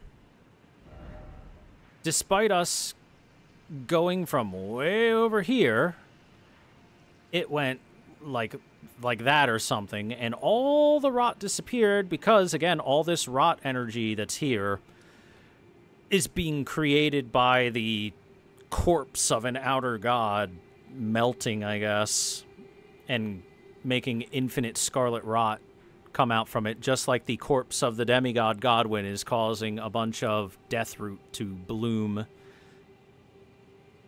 following the roots of the Erd tree.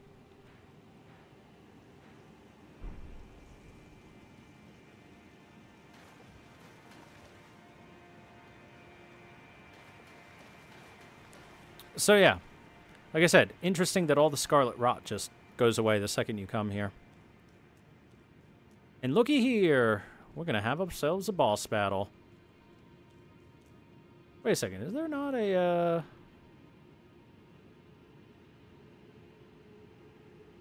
could have sworn that we got a sit-down prior to this. Oh, well. Okay, boss battle time. For this boss, let's use our Uchi.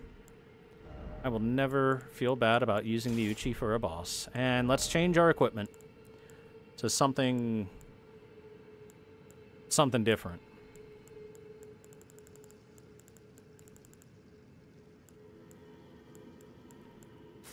You know what?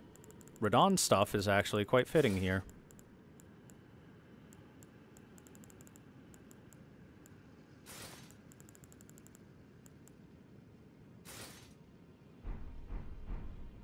The Radon set is very fitting here, because it's time for us to defeat the stars. Just like Radon did.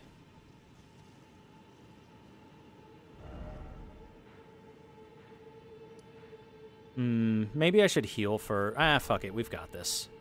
First try, no problem. Easy peasy, let's go.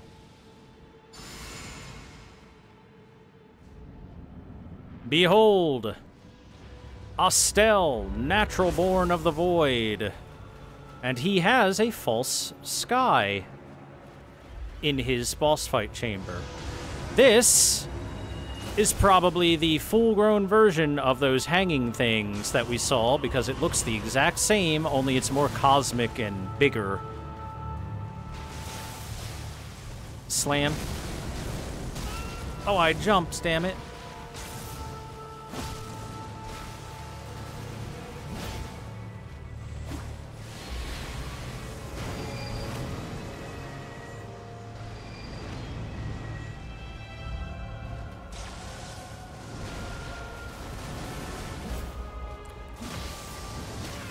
By the way, remember when we got that Wing of Astel, the natural born of the void? That's right. It's a wing from this guy. That's that weapon we found.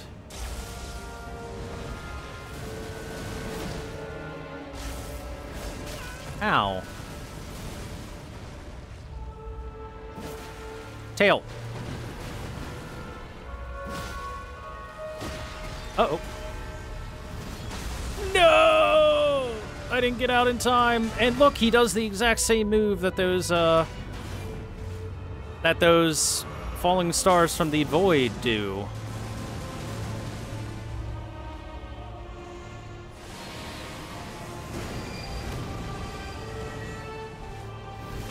Oh, fuck you. You grabbed me during the roll. I hate your grab attack. It's terrible. Has such a lingering hitbox on it.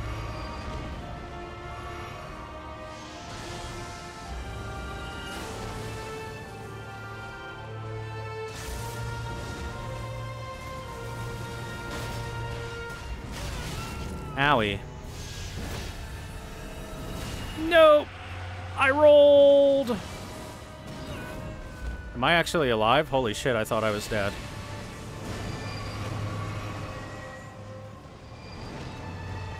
Here comes the meteors. The stars!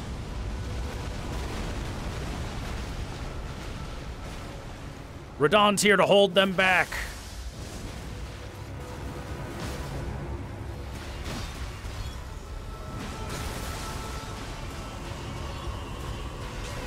Ow.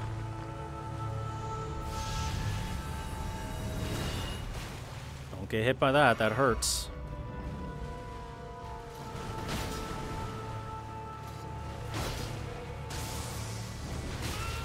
What? What is that lingering hitbox? Fuck you.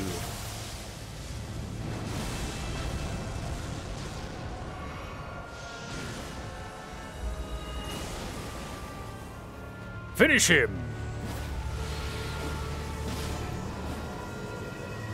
We got him. Remembrance of the Natural Born. Estelle is such a freaking cool design.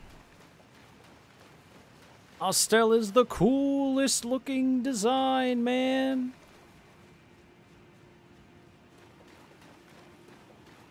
And he's got that great, like, ambiance in the music around him. By the way, I want to point out that false sky didn't disappear with Estelle. He didn't create it. It's still here. That'll be important for the future. For now, let's look at the remembrance of Estelle, the Natural Born.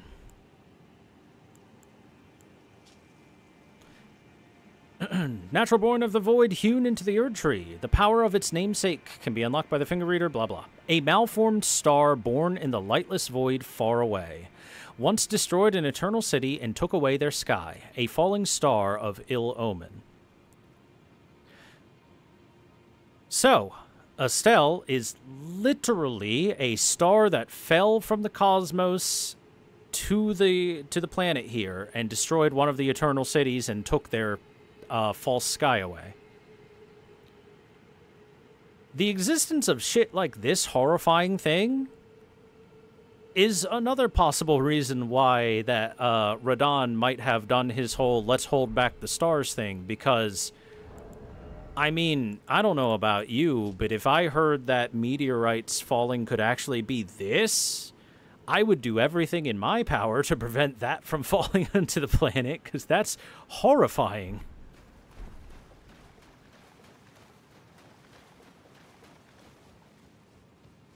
Extremely, extremely horrifying.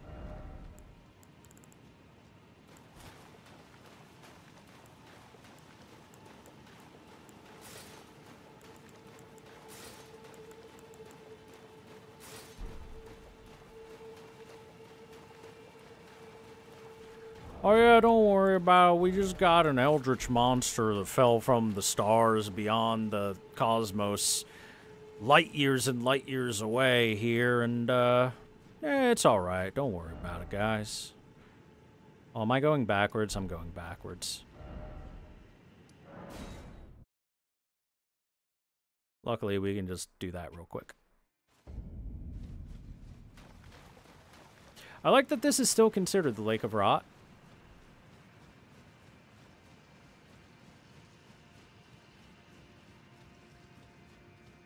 Despite there being no more rot.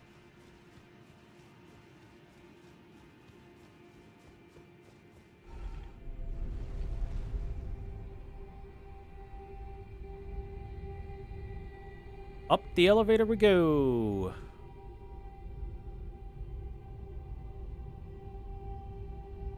And we'll be at a pretty familiar place once we're all the way up.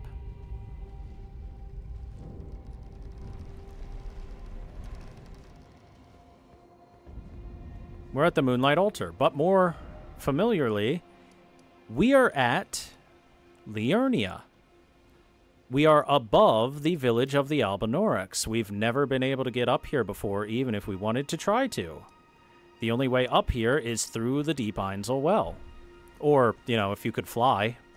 If you could fly, you could get up here. But Torrent no longer has the power to fly. FromSoft clipped his wings. Poor Torrent. When Torrent could fly, oh man. Marriage percent? Get married to Ranni in like 7 minutes? Hell yeah.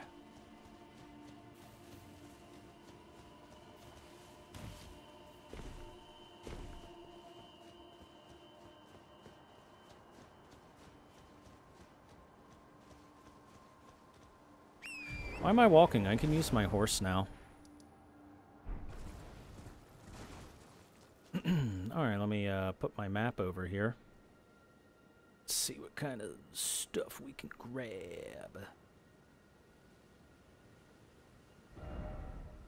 Okay, so, is there anything in these there's nothing in these ruins? Really?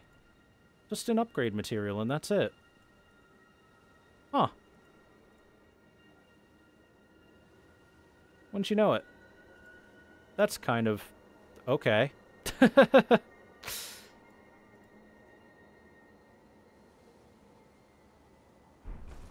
That's very surprising.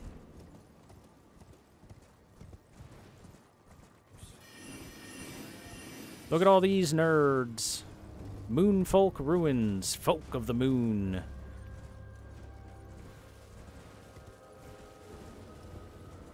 You would think that these guys would not be assaulting me considering I'm wearing Karian royal garb. But whatever. Nerds will be nerds.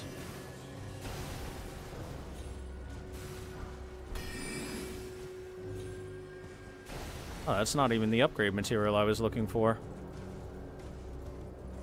Honestly, it's not a big deal.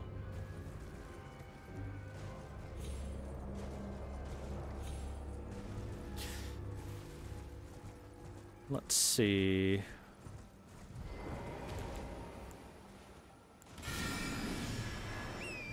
Set off their traps. Get rid of anything they were hiding.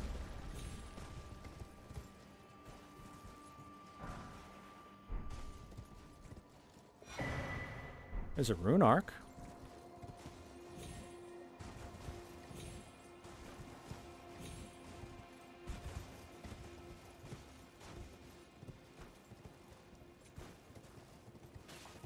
I am the king's consort of the Dark Moon, and this disrespect will not be tolerated.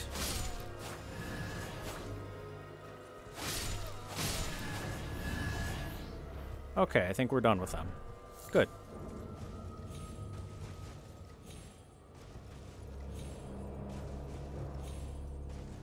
I think this stuff is like... Oh, never mind. There's a downstairs here. Never mind, I'm being the dumb. It was probably an illusion. Somber 8. It's high enough that I kind of wanted it. Whee!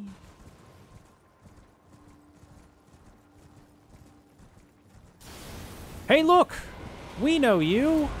It's Glintstone Dragon Adula, remember? This was the dragon that was found at the Three Sisters area where we first met with, where we first became Ranni's confidant and partner.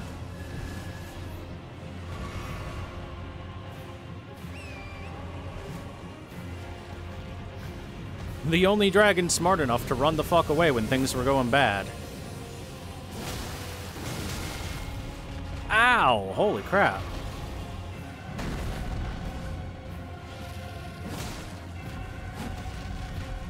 Let's see if it will repeat the incredible task of running away when it's about to die.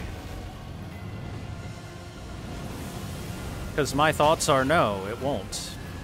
Dude, why does that cover so much more ground than most fire?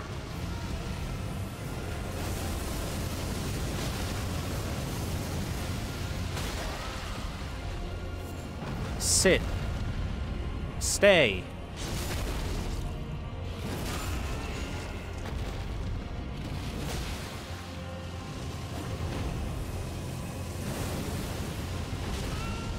Ow, it does so much damage.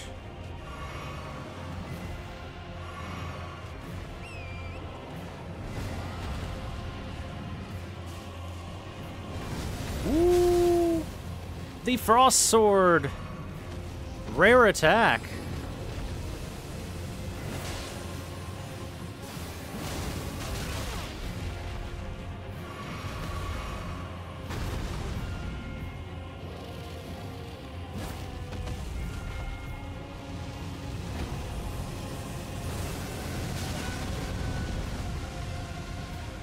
Seriously, this dragon's fire covers so much more area than other dragons.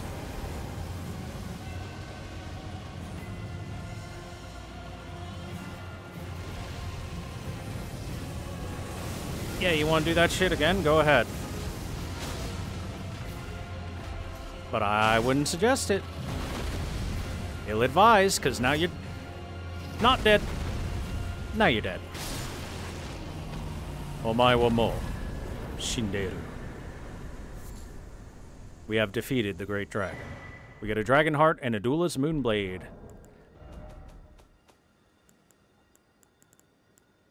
Which should be down here in the ice ones. Yeah? No?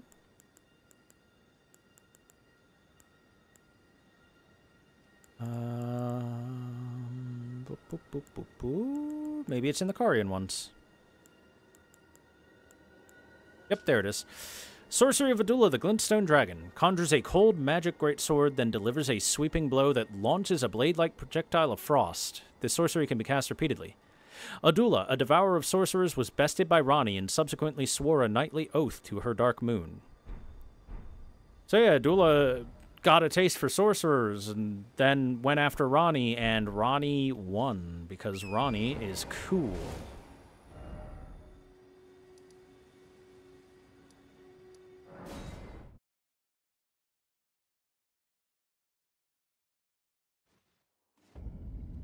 Alright, just wanted to heal up.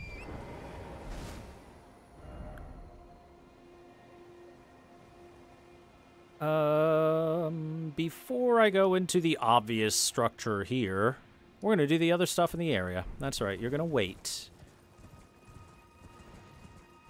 Sorry, chat. But you have to. Should be an item over here.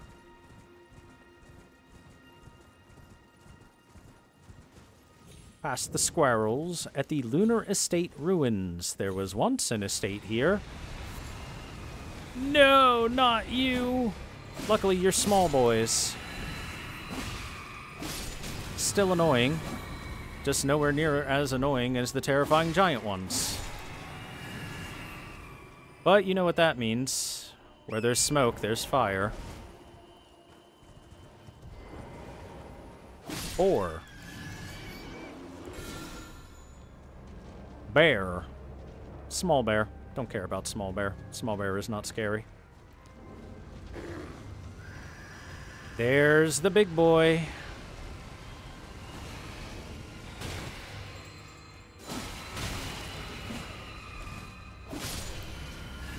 How come their bells are so strong? Oh god, here it comes.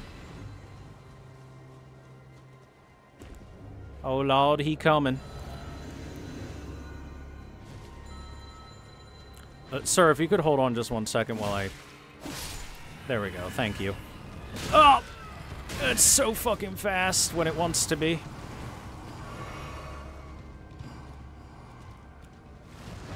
Bear!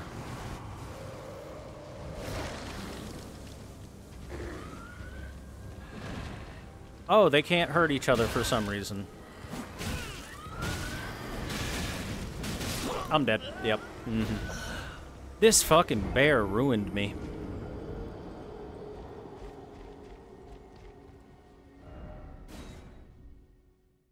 The giant royal revenant centipede thing is so awful because of that flail attack. That flail attack is the worst.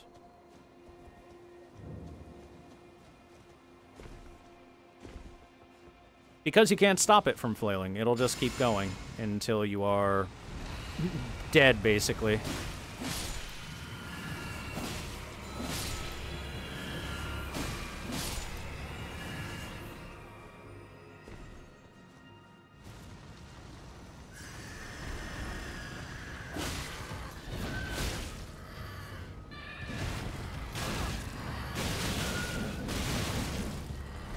Dude, look at that stupid bullshit.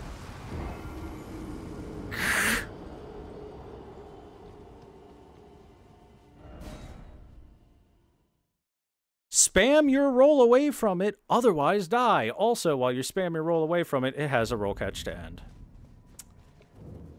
And also, it's going to hit you while you're rolling away from it anyway. Because your roll will never have enough iframes ever to dodge all the hits. So it's guaranteed damage no matter what, unless you're not in the position for it to get close enough to you. And it's faster than you can move.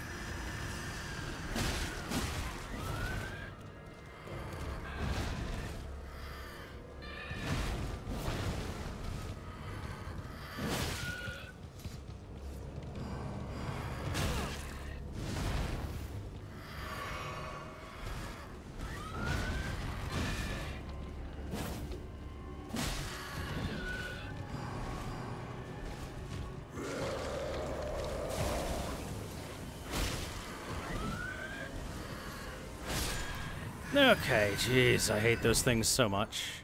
It's so easy for them to just kill you.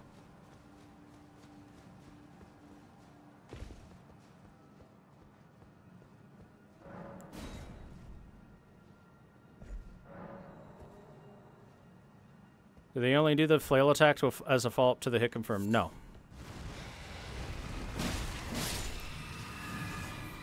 I did the proper thing to do when fighting them, and I rolled forward and to the side so that I got to the side of them or behind them.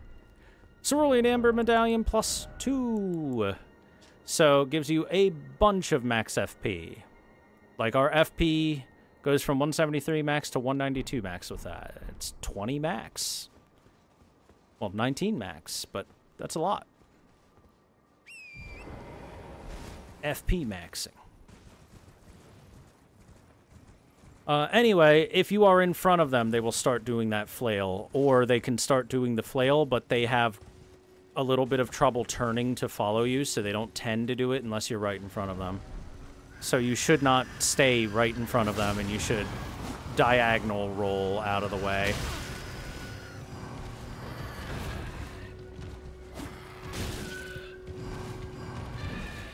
If you roll away, like backwards, then the flail is likely to come.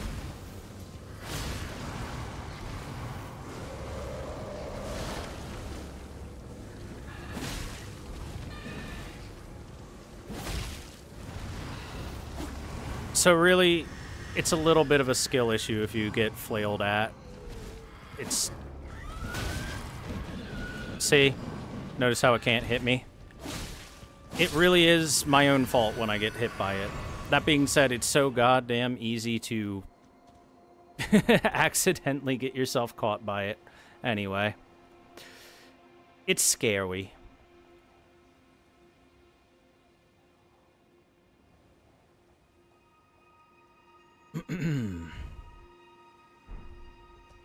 Okay, I'm pretty sure... Oh, I heard that. There we go. Every one of these ruins should have some illusory stuff at it. We've got 8. 3 smithing stone 8s. That's definitely worth grabbing. Super worth it.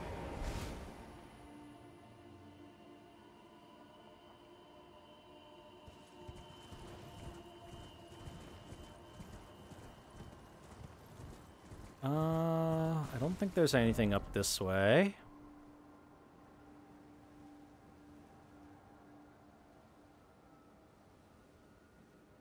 So instead, let's head back to the west and we'll look at the stuff all around here. Actually, we can head down this way, I guess. Go look at this. Yeah, that'll work.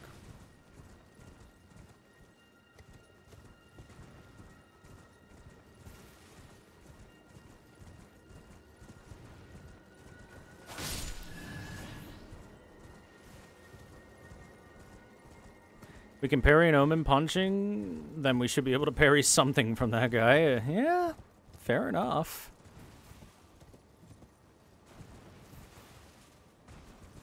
Look, when you get right down to it, at the end of the day, of all the modern FromSoft main characters, the strongest is definitely Sekiro. I think it ain't even close either. Sekiro can parry anything and doesn't afraid of anyone.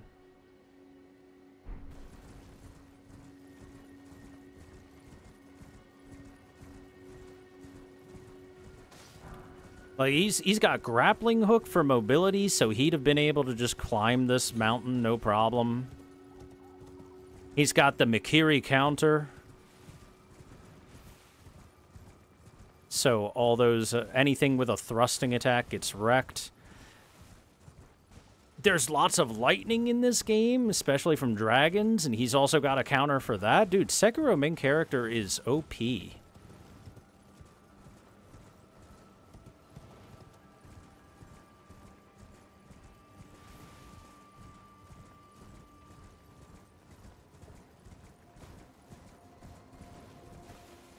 Sekiro would destroy Melania? Legit. Yeah, I agree. I think so. Hey, look! He has no spells, that's true. He has ninja tools, which are okay. Seek 3 great wise beasts. So, hey, just like every other one of these Rise, Chilona's Rise here also wants us to seek out some turtles. But not this turtle. They have to be,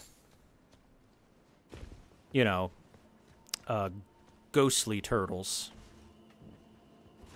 Now let's see if I can remember where to find them. They're very spread out for this one, by the way. I'm pretty sure there's one that's close by, and then the other 2 are really far away. But I don't recall if it's, like, right against it or not.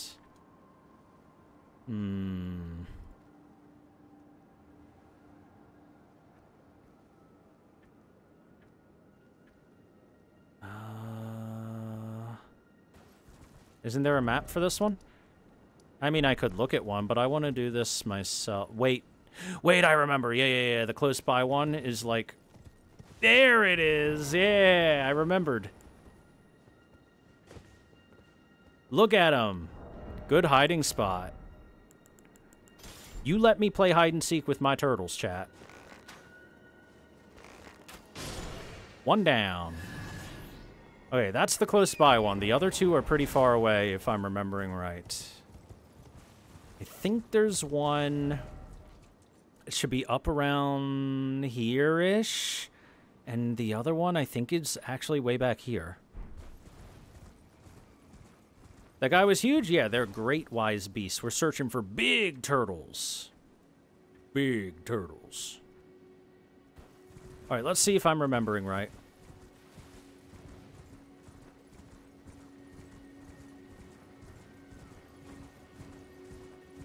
I know a lot of people say they kind of don't like these Rise things of searching for turtles. I enjoy them. I like the little hide-and-seek game. But I'm weird.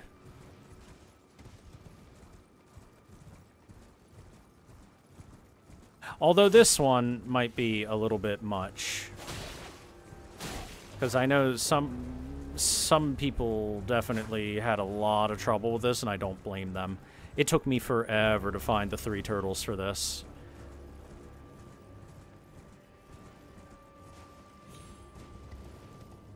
I think it should be, like, against the cliff face? All the way in the corner?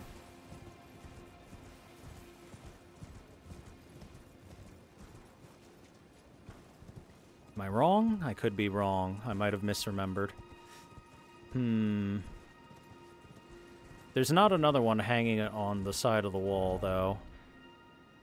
Unless it's invisible. It better not be invisible. It better not be invisible. I could have sworn there was one hanging from a cliff at this area.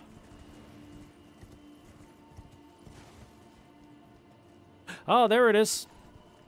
I see him. He's not hanging from the cliff, he's just up above. Got him. All right, that's 2. Good night, Sedeca. Be sure to tune into the end of this stream later. There's going to be some fat lore nuts dropped when I'm done with this this turtle hunt.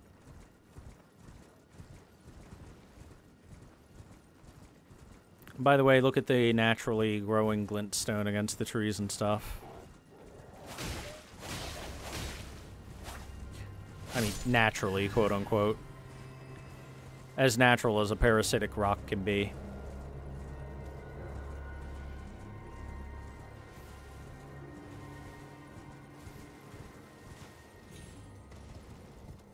Okay, now I think the final turtle is, like, in this area.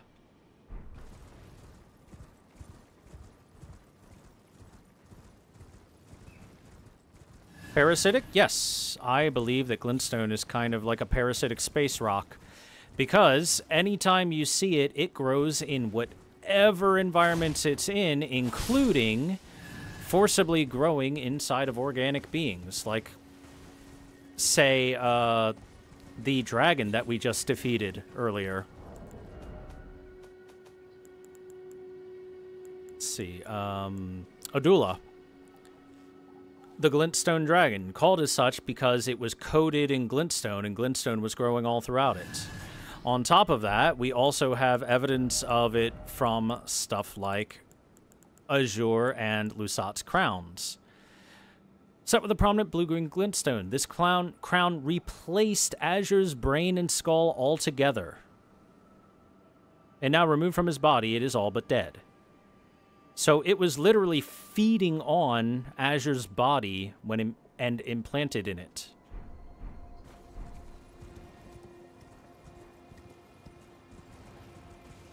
Lusat's crown looks like Estelle's eyeball. Kind of. Not entirely, because it's not an eyeball. I don't think Estelle's eyeball is glintstone. I think Estelle's eyeball is just an eyeball, if I'm being honest with you. We need a death blight swamp. I mean, this game has poison swamps and rot swamps and super rot swamps and blood swamps. Why not a death blight swamp? You're right. Miyazaki, you've done it again. Death blight swamp for the DLC.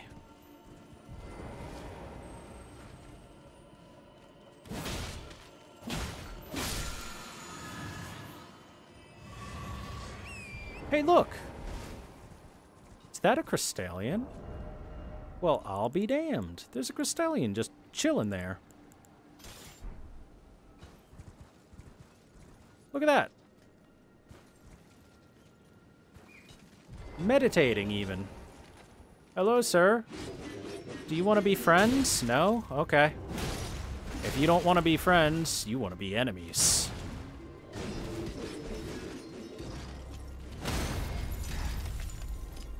Die.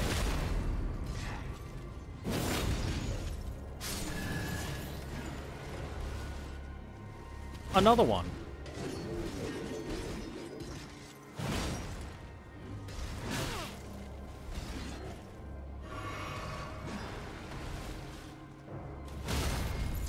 These freaking circus act creatures.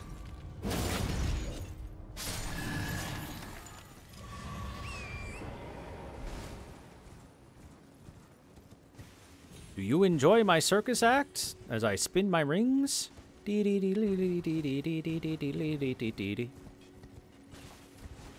Oh, hey. More circus act creatures. Remember when this was a boss fight? Literally, this fight right here with these two was a boss fight.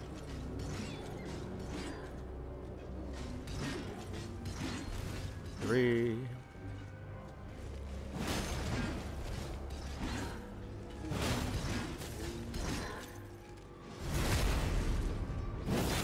Oh no! Did I break your back? I sure did.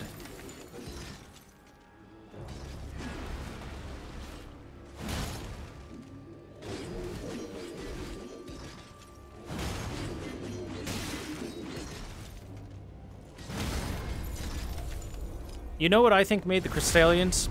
Space clowns.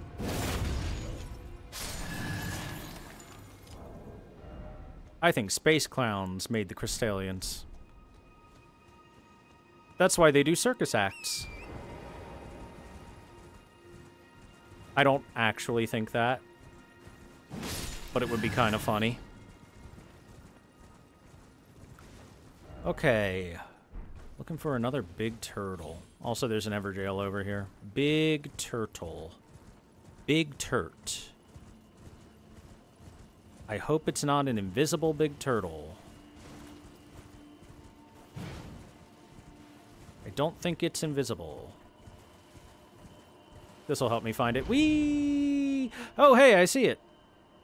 There it is. It's chilling in the sky. There you go, guys. There's the final turtle. It's like a blimp. It's just sitting in that air current. Uh-oh. Can even this not reach it? There we go. I was going to say, if even the pulley bow can't reach it, that's impressive. The pulley bow can reach anything. Alright, everybody. As you can see, there's an Everjail here. And that means that we've got to go into this Everjail and see what's in there. Let me tell you this. What's in this Everjail is really important. The Ringleader's Everjail. No, it makes sense. Yeah, they're all clowns. The seal on the rise is opened.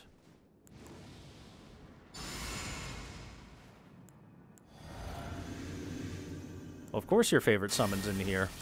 It's everyone's favorite summon, because it's the best summon in the game that's not the Mimic tier. Electo, the Black Knife Ringleader. Who can do that super move that lowers your max HP and burns your ass. Electo is really strong.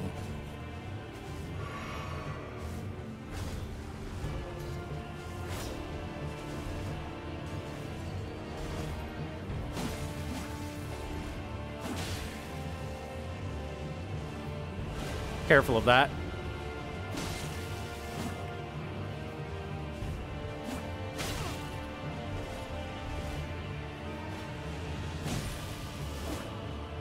In my Pokemon playthrough where I did nothing but use summons and then support spells for them, Electo was easily the MVP.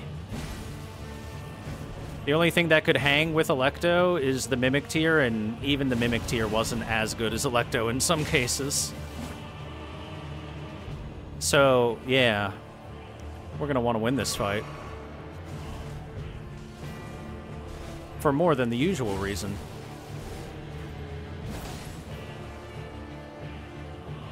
Electo's so floaty. Come on, girl, get over here. Let me stab you.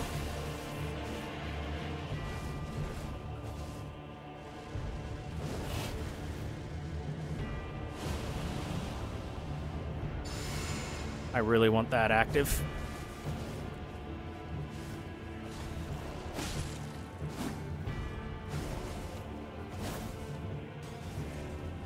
Yeah, the reason that she's so good is because of that black flame she can do, because that does % health damage.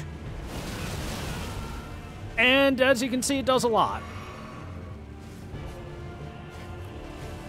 And that move is really easy to get its full damage off on large bosses. You can see how incredibly devastating that was.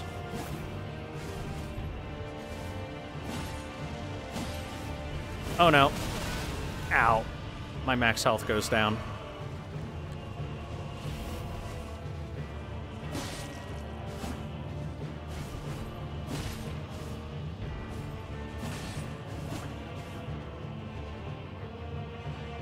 Bitch. Fine, I'll come to you. Oh, I'll come to you, alright, if you know what I mean. I mean, what?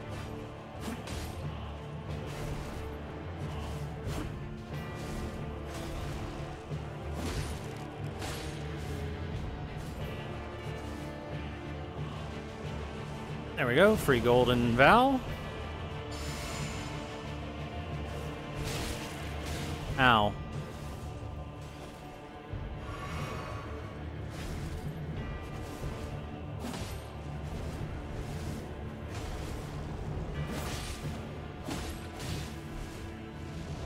Uh-oh.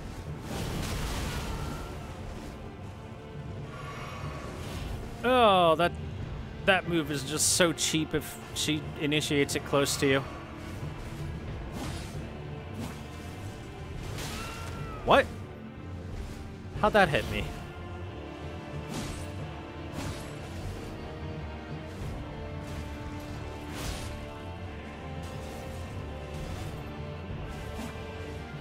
The strongest assassin, Electo.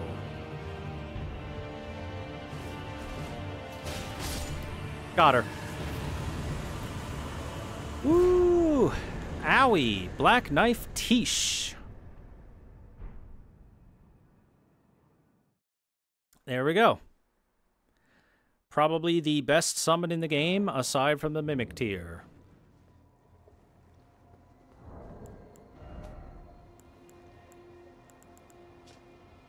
Legendary Ashen remains of the spirit of the Black Knife Tish. Tish was one of the assassins who on the night of the plot imbued her black knife with the rune of death and slew Godwyn the Golden. She was the daughter of the Black Knife ringleader, Electo, and was killed protecting her mother during their flight from the royal capital. So yes, we don't get Electo, but we get the next best thing, her daughter.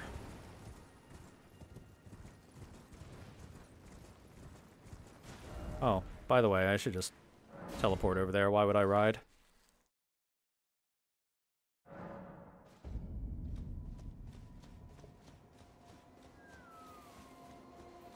All right. Chilona's Rise. Let's go get our prize.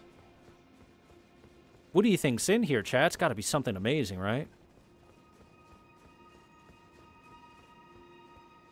By the way, if you notice, it is the exact same layout as Ranni's Rise. It's possible Ranni might have even modeled her Rise after this one. Or, otherwise, perhaps this Rise design is for Carian nobles and or royalty.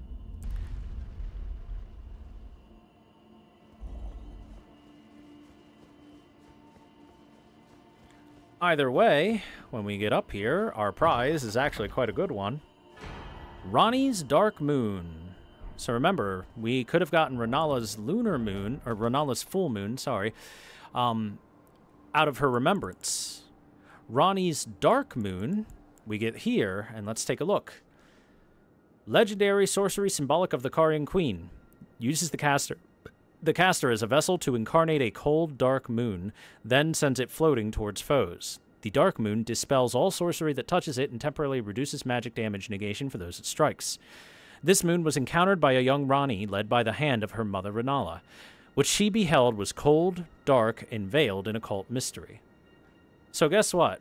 You know how Renala's full moon did that thing where it deletes other spells as it floats towards stuff? Ranni's Dark Moon does the same thing, but Ranni's Dark Moon is stronger. It is a stronger version of Renala's full moon. Ranni surpassed her own mother and created a better version of her mother's ultimate spell. Oops, I didn't mean to go to the village of the Albinaurics. Did we ever figure out what Ranni did with her shard of the Elden Ring? Nope, not really. The only possibility is if the Great Rune of the Unborn was Ranni's. However, I believe that came paired with the amber egg that Renala had instead. So I do believe that Ranni's rune is just never really revealed to us. Remember, she forsook her body. Forsook everything that had to do with the Elden Ring. Cathedral of Manus Celis. We get Starlight Shards. And Starlight Shards. And Starlight Shards. And Starlight Shards. And Starlight Shards. And Starlight Shards. And Starlight Shards. Remember how this shit was extremely rare throughout the game and could only be found at these astrolabes? They're all over the place here. All over the place at this cathedral.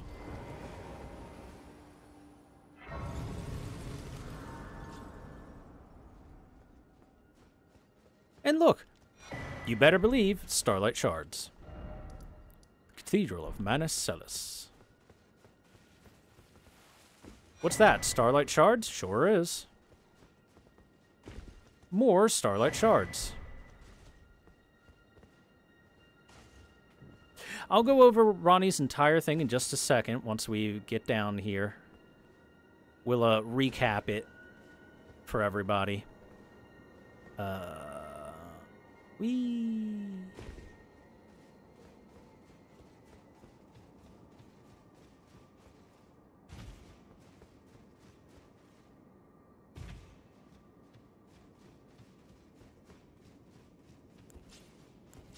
Hey, look. 2 fingers. And what's carved in them? Why, that looks like the Rune of Death, the Centipede of Death. Ripped right through them. And sitting in front of them is the doll of Ranni. Or coated in the blood of the 2 fingers. So these 2 fingers were probably hiding out here after Ranni had forsaken her flesh, but Ranni didn't have a way to kill them at the time. Ranni now has killed the shit out of them. Super killed them. The knuckles are all bent backwards and broken and everything. Oh boy. She did a number on them.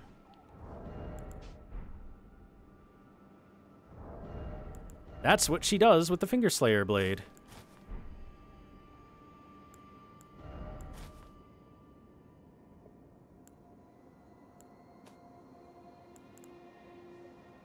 Unfortunately, I don't seem to have the ability to put a tuxedo on. So we'll just have to go with the Karian armor.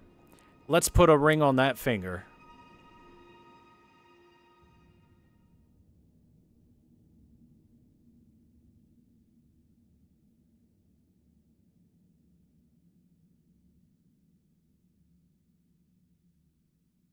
Yeah, I like how we look at that like, huh.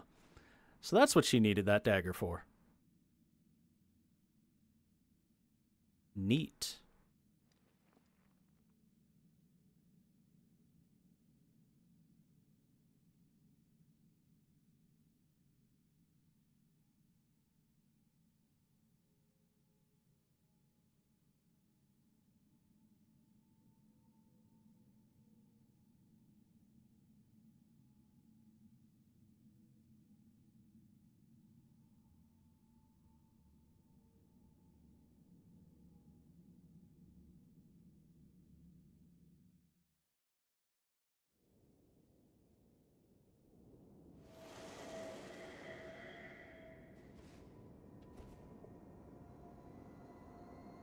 Hey, she back. Hello. So it was thee who would become my lord. Perhaps I needn't have warned thee. By the way, I am pleased, however. Notice that the Thou spirit art a talks when she fitting talks. choice. I go now to the night sky. It is there I shall find mine order. I bid thee travel the path of the Lord, and once all is done, we shall see each other once more.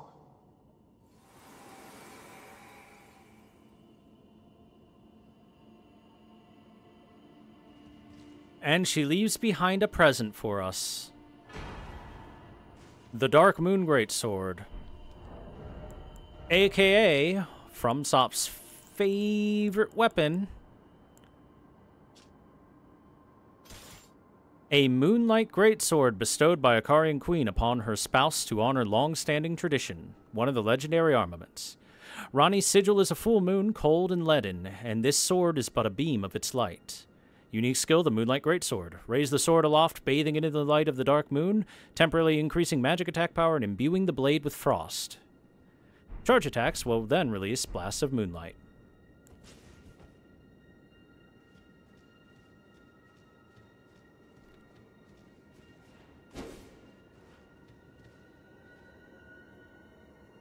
Weird. Behold!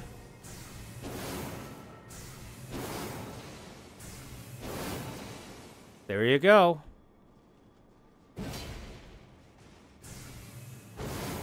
One of FromSoft's favorite things, the Moonlight Greatsword. Who doesn't love a good Moonlight Greatsword?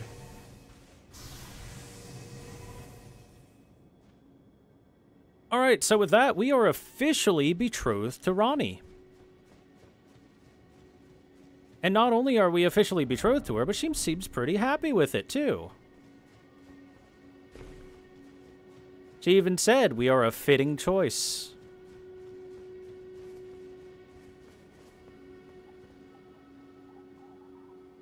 Oop. And hey, look, it drops us right out here. Right out the back.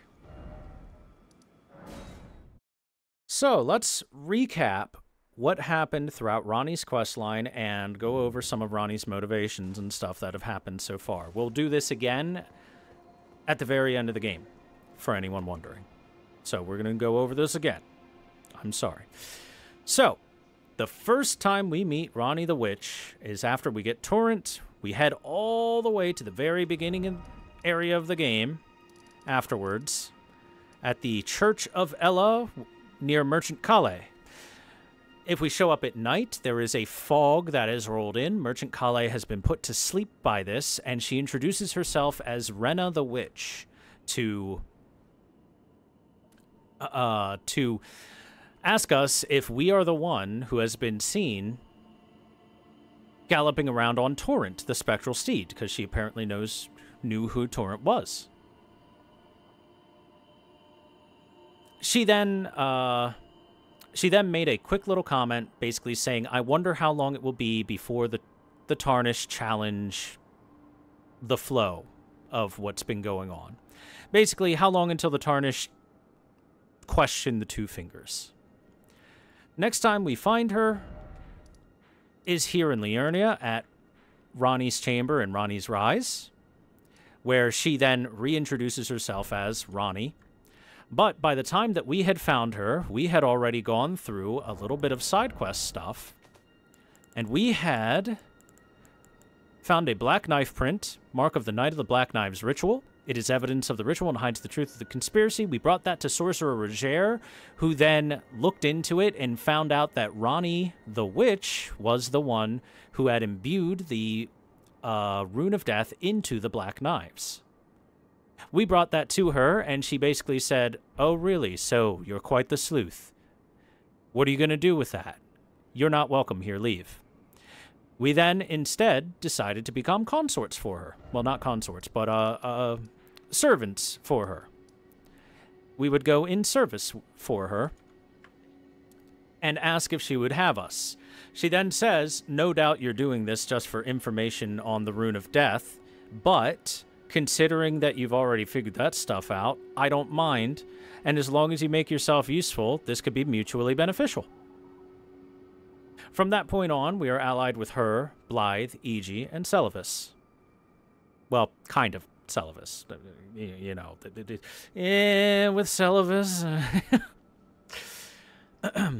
She then tells us that she is very curious in finding the Treasure of Nokron. The Treasure of Nokron being the fingerprint blade. The Finger Slayer blade, sorry. I said fingerprint for some reason. And we have to find our way to Nokron. We go down to the Siofra River with Blythe, and he says, well, Nokron's right up there, but we can't figure out how to do it. From that point, we ask Celavis for help, because he seemed to have known something. He gives us a letter of introduction to give to Selin, the Graven Witch, who used to be in Liurnia, way over here in the Waypoint Ruins cellar. And she basically tells us that the fate of the Carian nobles is written in the stars, and General Radahn has stopped the flow of the stars. And so long as that is true, you will not be able to meet the fates of the Carian royals. Ranni's fate has been stopped. Even Renala's fate has been stopped. And thus, from that point on, we head over to take part in the Radon Festival. Yay, the Radon Festival. And once Radon is defeated and the flow of stars is allowed again, immediately a meteorite strikes Limgrave. And where it strikes Limgrave, over here, it opens up a pathway straight down into Nokron, which otherwise you would not be able to get to Nokron at all. Which means that Radon holding back the stars was preventing Ranni from enacting her plan. Now we go down to Nokron.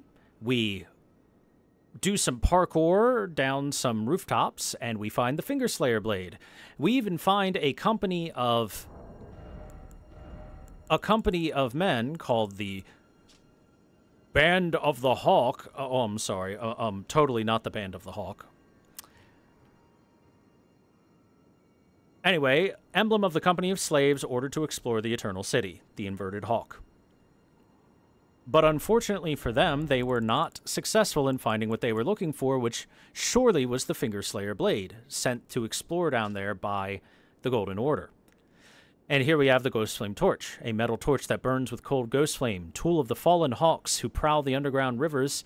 When the band's last embers were used up in their long search, they instead began to burn the bones of their fellows, acquiring the cold ghost flame, but sealing their fate as dwellers of the underground for all eternity. So they were basically told, find this thing or never come back. So they were searching for this Fingerslayer Blade, to the point where their hands were raw and bloody even long after death, because even in death they were still digging at the ground, desperately trying to find something that they had no clue, A, what it looked like, or B, where it could be. We eventually find it because we have brain and noticed a giant corpse on a throne above what looked like a temple, and when we went down there, we find the Fingerslayer Blade. And then we did all the stuff we just did in this stream, where we give her the Fingerslayer Blade. She then returns the favor and gives us the Carian Study Hall inverted thing. I'm sorry. I'm stupid. We then can go through the Carian Study Hall to the Divine Tower of Leonia and find her discarded corpse, which has half of the mark of death on her body. And she even tells us straight up the reason why she carved half a mark of death onto Godwyn and half onto her. And that is because the Night of the Blades was a ritual that she was performing to discard her corporeal flesh. And she did that because she was born and marked as an Empyrean. And an Empyrean, as we've said before, is someone who is seen as having the makings of a god. And so a Two Fingers was immediately assigned to her upon birth.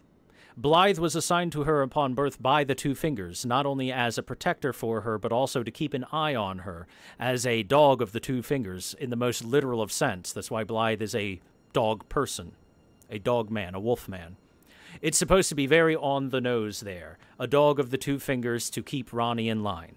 That being said, as Ranni put it, he was one of their greatest failures, a spectacular failure, as Blythe was completely loyal to her the whole time, even as she performed the Night of the Black Knives, and had her corporeal flesh discarded, so that she could shed herself of the duty of being one of the pawns of the Two Fingers. She did not want to follow whatever the Two Fingers had laid out before her. She did not want to become a tool of the Two Fingers, and by extension, the Greater Will. She, instead, has her mind set on the Dark Moon. By the way, is it still nighttime? Perfect. Let me go over here and see if we can see the moons. Reminder, there are two moons that lurk over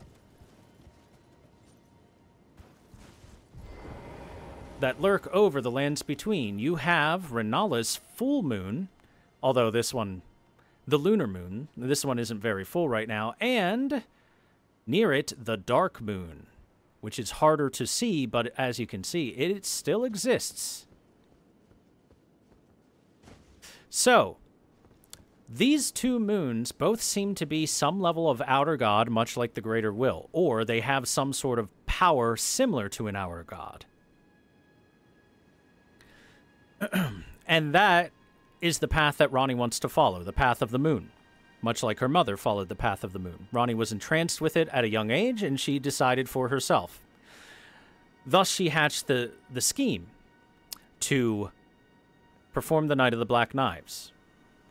And what that needed is the Rune of Death in order for you to discard your corporeal flesh but not completely die and kill off your soul as well, because she wanted her spirit to live on to continue doing what she wanted to do. What she needed to do was to sacrifice someone else's spirit, and it had to be a spirit on a similar level to her own. It had to be at least another demigod, if not greater. So she hired a bunch of assassins. They were all cloaked in invisibility cloaks, making them fully invisible, which is why now there is a specific torch called the Sentry's Torch. Its flames are bestowed with a special incantation which allows the bearer to see assassins cloaked in veils. We even find an assassin of the Black Knives that is completely 100% invisible. And we fought that bitch while she was invisible. That being said, for one reason or another, when you summon spirit ashes, they can see them. Maybe it's because spirits have special eyes. Don't know. Anyway, because those sentry torches didn't exist, they were able to slip in completely unseen, nothing to detect them, and they found the first demigod they could, Godwyn the Golden. They might have targeted Godwyn on purpose. It's hard to say. It might have also just been the first demigod they could get their hands on. But they found Godwyn the Golden, and they carved half of the Rune of Death into his back, and at the same time used another knife to carve half of the Rune of Death into Ranni's back. One half kills the soul of Godwyn, and his corporeal flesh lives on, becoming the Prince of Death that now rests at the roots of the Erd Tree and spreading death blight all over the lands between. The whole reason that those that live in death, the skeletons and whatnot, exist is because of Deathroot. And the whole reason Deathroot and Deathblight and whatnot, and all the creatures that are related to it exist, is all because of the Prince of Death that has been buried at the roots of the Erd Tree, because that's the traditional thing you do with someone that dies, especially someone great, like a demigod. They thought that Godwyn was dead and buried him in the roots of the Erd Tree. What they didn't know is that his corporeal flesh continued to live in a state where his soul doesn't live, which then tainted the roots of the Erd Tree, and this death root started growing out from it in places where there was already death, corrupting the death and removing the souls from the cycle of rebirth, and instead just the corporeal bodies, or at least the skeletal bodies that are left over, start rising from their graves, creating those who live in death. An unfortunate consequence of this ritual. Ranni got what she wanted for herself. She was able to discard her body. She was able to leave her Empyrean destiny, the fate that had been decided for her by the Two Fingers from her birth, and was able to shed the Two Fingers being able to follow her. The closest thing they had was Blythe, and again, Blythe, as Ranni put it, was a spectacular failure, considering he was not loyal to the Two Fingers and only loyal to her. So, once she gets her Fingerslayer blade, she then takes she goes to Renna's Rise, which was always there the whole time, right up here. And at the very top of it is a teleporter that takes you down to Noxtella. Oh, did the game crash? Oh my god, the game crashed. The game's just like, come on, man. You're doing too much. Let me pop that back open. You're talking too much, says the game. Or more like, probably I've been running it for too long. All right. So, she goes down to Noxtella, but she goes down incognito, in the form of a miniature doll that she places her spirit in, much like her normal doll, just small, like, you know, a nice little 1/8 size or 1/16 size, something like that. Ranni doesn't want me to reveal her secrets, so she crashed the game. That's okay. We're going to look back at the moons. So, the teleportation from Renna's Rise takes her to the Ainsel River, which then leads its way into Noxtella. The only problem is that she knew that the Two Fingers had caught her scent, and that she knew that the Two Fingers had sent essentially assassins after her, or had placed them in her way, and she didn't have any way to get by them. She was going to try to sneak by them via the doll. In fact, that's the reason why you find the doll inside of one of those stone coffins that can flow down the river. She was probably going to try and get that stone coffin to flow down the river. Might have started etching runes into it the second that she got down there. But it would have been a long and arduous task, and it would have been questionable if it worked. Luckily for her, we show up. And the moment we get down there and we pick up the doll and we talk to it a few times, she then goes, okay, fine, I get it. You know this is actually me. Or if it isn't, or if you didn't know that, you're just a weirdo that talks to dolls enough that I'm willing to respond. Now that the cat is out of the bag, you're going to help me. There's an assassin down here, a baleful shadow of the Two Fingers that's here to kill me. I want you to defeat it and let me continue on my way. So we make our way down there. We go on down there through the Ainsel River. Whoops. Through Noxtella. Down here, the Noxtella waterfall basin, and down to here. And right here, right before the Lake of Rot, is where we find that baleful shadow, which looks exactly like Blythe, has a big great sword like it, is a wolf man, and attacks very similar to Blythe.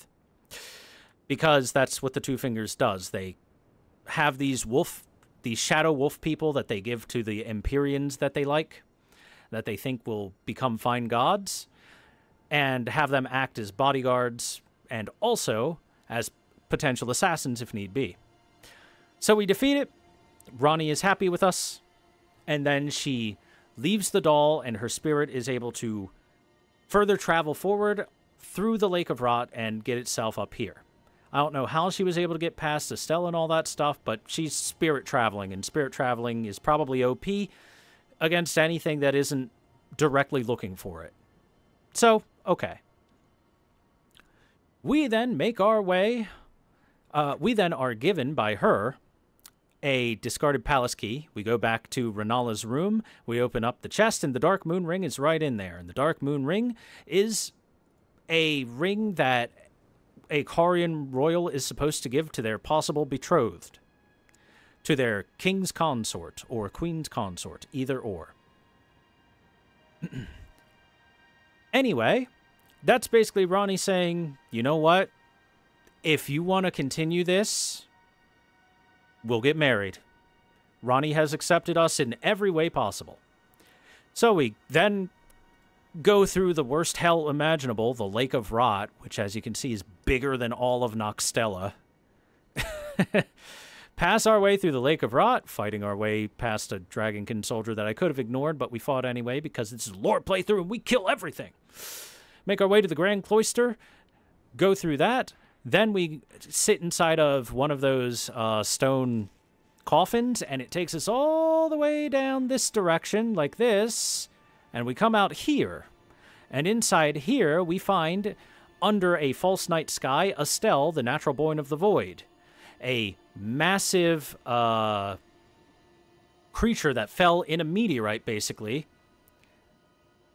We defeat that, and then we find ourselves finally up here where we find Ranni. She's killed her Two Fingers. She's super happy with us, and she gives us the Dark Moon Greatsword, which is basically her saying, we're married now. Hooray! Or at least we're betrothed.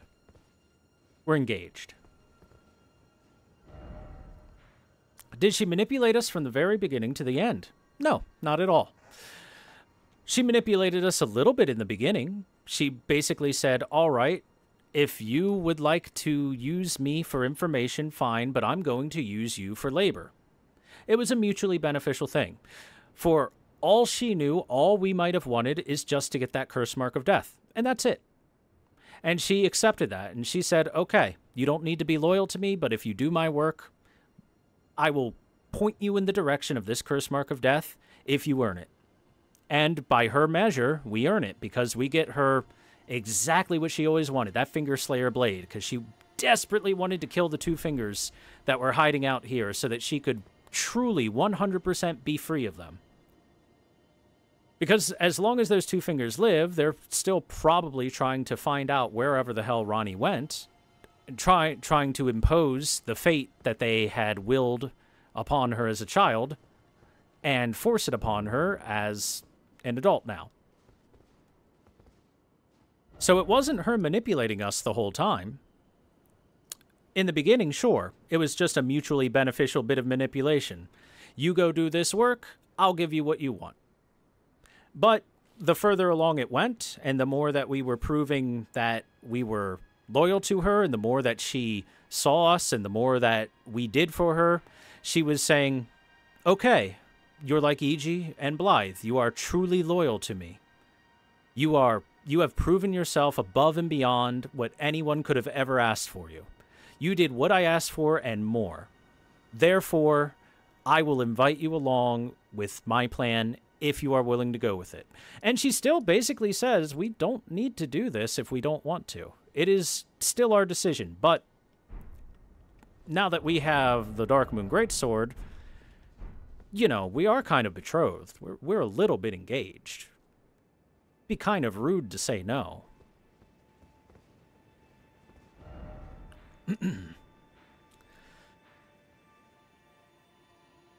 So again, the basic thing here is that Ranni's entire plan from the beginning when we meet her till she gets the Finger Slayer blade is to find the Finger Slayer blade. Because she knows that her two fingers are still out there. She has an idea of where they are. She probably even left them here at some point in time when she enacted her plan. And she wants to slay them so that they can never try to send assassins at her again, never try to find her again, never try to instill a fate upon her again, because she has her own ideas. And then from the second we get the Finger Slayer blade, that is then where she's like, okay, our accord is finished. Here is what I promised you. Access to the Rune of Death. There is where my body is left. I wish you the best of luck. And she basically says, that's it. We never needed to do anything more. We made the conscious decision to go to Renna's Rise, to follow Ranni, and then to help her out some more. And it's because of that extra bit. What she saw was a contractual obligation between the two of us, and we had a fine rapport, but it was still a job for each of us. Ended after we gave her the Finger Slayer blade, and she gave us the Carian Study Hall pedestal thing. Anything beyond that is the thing that convinces her that we are on her side, as opposed to just using each other. What was her agreement with Celavis, considering he's a creepy guy? Celavis, being the creeper that he is, wants to make puppets of people. And he saw Ranni, who looks like the most glorious puppet of all, so he's secretly trying to turn her into a puppet, or figure out how to. Meanwhile, Ranni is using Celavis because Celavis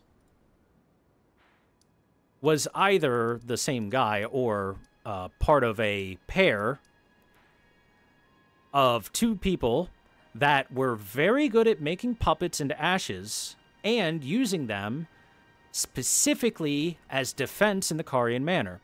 If you notice, in the Carian Manor, when we go through it, there were lots of Cuckoo Knights, or spirits of Cuckoo Knights at the very least, on the main lead-up towards the Royal Moongazing Grounds, where we fought the spirit of Loretta. But there were tons and tons of Cuckoo Knight summons. And if we talk to the guy that's above the Manor lower level Grace, you see that he has 4 Cuckoo Knight puppets sitting with him, the Albinoric guy. In fact, how about I just go over there right now, and I'll show it. It'll take us a moment, but we'll go there. Oh, I just thought of something. I'm going to want to do it from here. For reasons.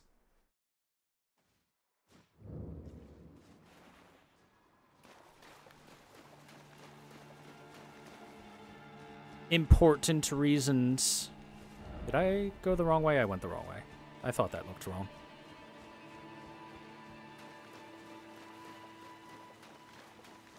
Thought there were remains of old efforts of the Carian family? Maybe a little bit. After all, if we look at Celavis's gear that he gave us, he was a preceptor. He was kind of a big deal.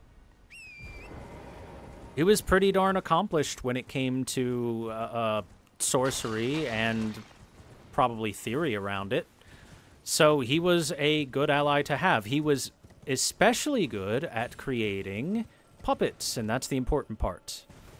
And that is because those puppets become defenses. And Ranni needed defenses because she thought that the assassins of the Two Fingers would still be hunting her down. And she was right. She was not wrong about that. Here we go. The Albinoric man here, and you see Knights of the Cuckoo here are the ones that slayed him after the control of the puppets waned for a bit when Celavis was slain. So this guy and Celavis, I'm sorry, Piteous and Celavis were both very, very closely connected to each other in the fact that they were both very interested in turning people into puppets, like Piteous here did.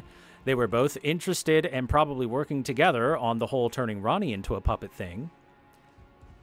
And they both had a bunch of puppets on them. In fact, I like to think that Celavis and Piteous were basically the same person, because if you create a puppet of Nefeli Lu by giving her Celavis's potion, then Celavis will sell you Dolores the Sleeping Arrow puppet, his favorite puppets, one of his favorites.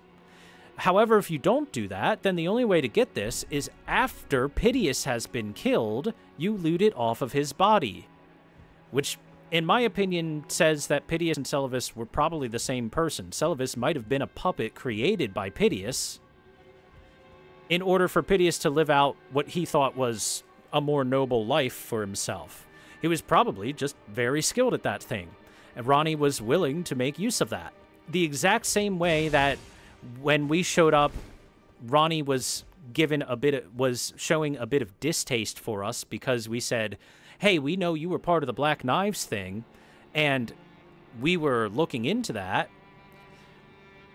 She is not happy about us knowing that because she thinks we're probably there as either an informant for the Two Fingers, because we are a Tarnished, and the Tarnished usually are working for the Two Fingers and the Round Table Hold and whatnot, or that we might have been sent there to gain information on that and use it for the Two Fingers in some way, shape, or form. The only reason Ranni is willing to agree to allow us to work with her is because she gets all of her stuff that she wants first before she will reciprocate any of the stuff we want. And the stuff that she wants is, in her opinion, much harder to find and get a hold of than the stuff that we want. For all she knows, there might be people, we might even have a good idea of where her corporeal flesh was, because we figured all the other stuff out. We showed ourselves very capable of figuring out a mystery. So she was willing to use us, despite us being, in her eyes, a possible enemy. Same exact thing with Celavis and Piteous here. Despite them being kind of gross, and despite them having less than tasteful interests, she was willing to make use of them, even if they're villains, as long as they're useful to her, and as long as they pose no threat to her. She's willing to make use of them, and they pose no threat to her. Remember, if we try to give the Amber Draft to Ranni, she says she's extremely disappointed in us that we would become the dogs of Celavis and join hand in hand with with his monstrous desires. She then tells us not to be near her anymore. She doesn't want to breathe the same breath as us. And if we talk to her 3 times, she just straight up kills us and sends us away. Then Celavis is found dead. Then Piteous is found dead. shortly after. The instant that Celavis actually raises a hand against Ranni and does something against her is the instant that her agreement with him is just cut null and void, and she ends it. Now, after we did that, we performed the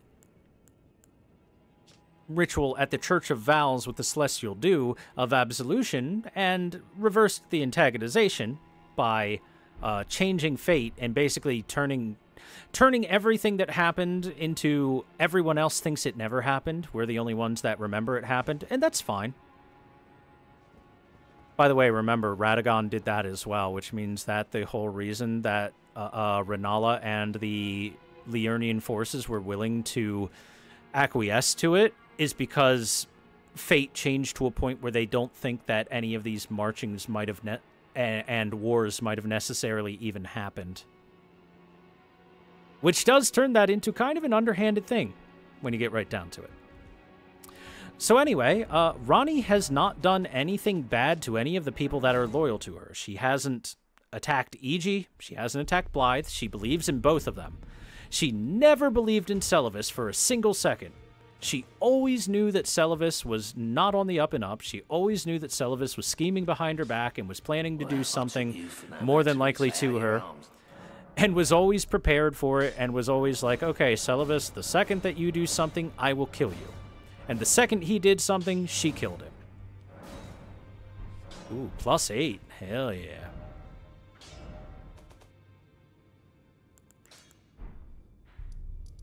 Now, let's go talk with War Counselor Iji.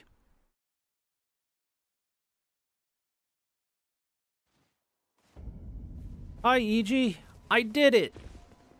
I helped Ranni. Greetings, my fellow. Lady Ranni, along the now, I pray that... Wow, I could have sworn he would have something else to say by now. I was positive he would have something else to say now that I have basically completed Ranni's quest. Not completely completed, but basically completed.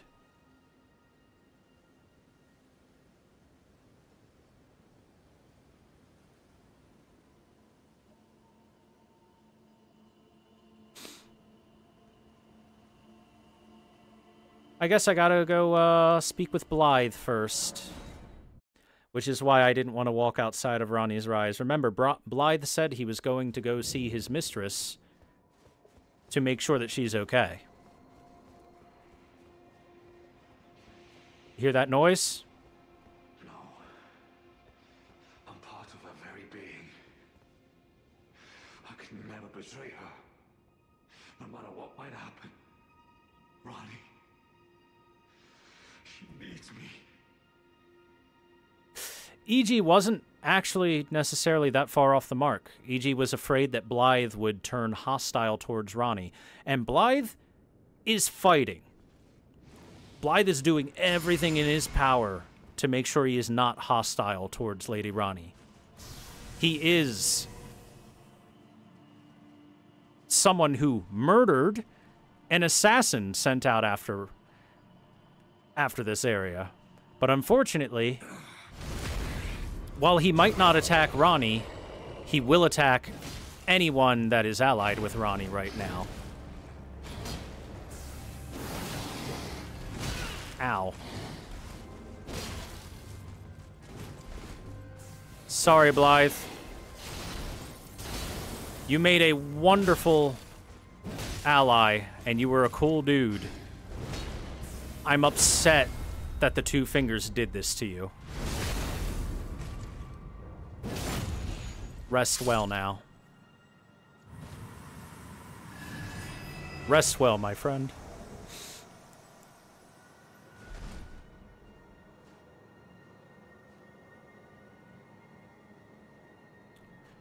He's my dog, Ma. I'll put him down.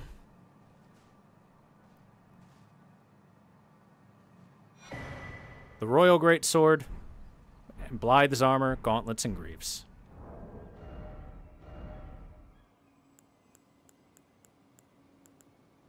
The Royal Greatsword is a big one, right? Yeah. Greatsword decorated in Royal Carian style, favored weapon of Blythe the Half-Wolf. In defiance of the fate he was born to, Blythe swore to serve no master but Ranni. As proof, the sword was imbued with a cold magic at the moment the oath was sworn. Unique skill Wolf's Assault, infuse the greatsword with frost, then perform a forward somersault to plunge it to the ground and pull it out, releasing a cold blast. So, based on his final dialogue, if there's one thing Blythe was, he was loyal to Ranni. He even said, no, I refuse to attack her. But he was bloodlusted at this point in time, spurned on by the power of the Two Fingers, maybe in its final death throes, forcing Blythe to become aggressive to pretty much anything around him. And the fact that he was around Ranni's rise made it questionable whether he would or would not attack Ranni. He was holding back as best he could. He was doing everything in his power to make sure he wouldn't be aggressive. Look at these black knives, these assassins. Well, maybe not black knives, but these assassins that were here. Blythe took out a pack of them. They were possibly even sent here to try and take Ranni down. And Blythe still was defending Ranni's rise, sitting at the foot of the steps, talking about how he had to stay loyal to her no matter what. He promised he would. But it's questionable on whether Blythe would have stayed loyal the whole time. Like I said, he was fighting it, but it might have been a losing battle that eventually would have been impossible. So we put him down before he did anything that he would truly regret. And let's take a look at his armor. The well-worn black armor of the man-wolf Blythe. The pelt serves as a cape, protecting from the cold. Blythe was a blade of Ranni, but the cold bothered him anyway. Heh, get it? The cold, but frozen. Anyway, it's got extra resistance to cold because he has a weapon that has been imbued with cold as proof of his loyalty to Ranni.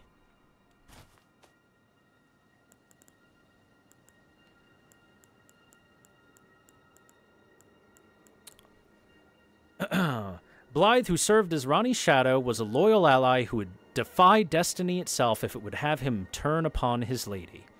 That's right, Blythe's destiny was to be a tool of the Two Fingers. Blythe's destiny was to do whatever the Two Fingers told him to, and to keep an eye on Ranni and eventually betray her if need be, or otherwise stay loyal if she followed the path the Two Fingers wanted her to. Blythe, on the other hand, defied destiny, and despite the fact that Ranni had already done things that the Two Fingers didn't want, remained loyal as long as he possibly could.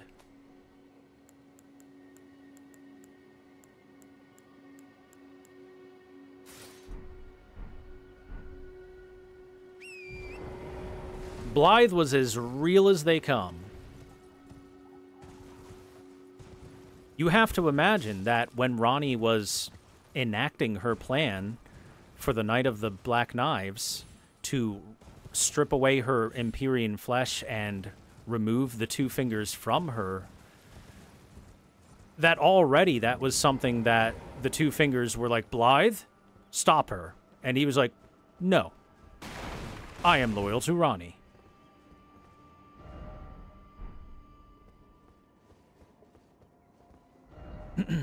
It was only basically as Ranni was killing the Two Fingers that gave Blythe to her.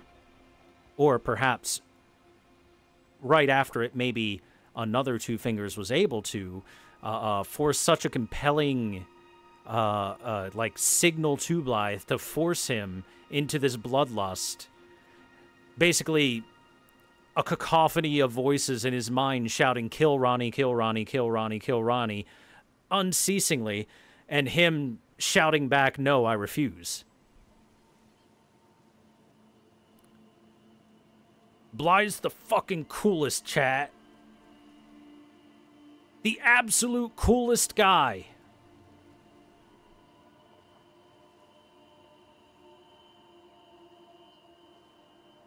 There is no one that we will meet that will be as cool as Blythe was.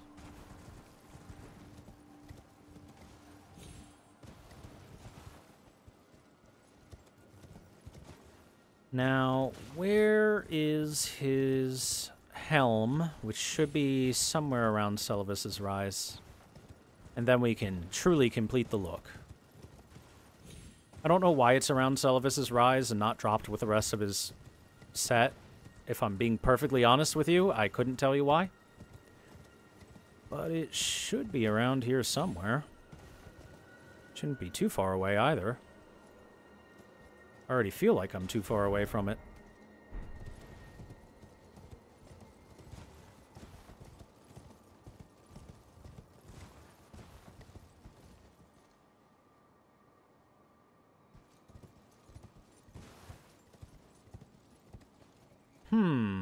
Maybe I need to reload. Maybe it's not loading in properly. Let's try reloading real quick. See if I can find it.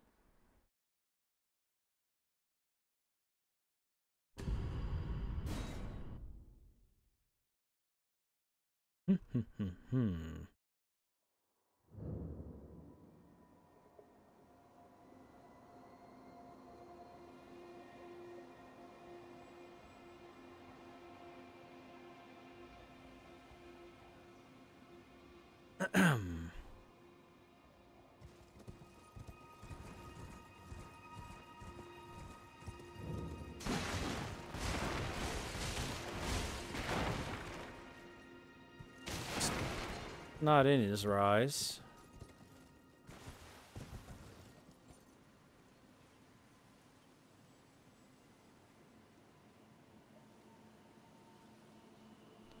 I'm darn confused about where the heck it is.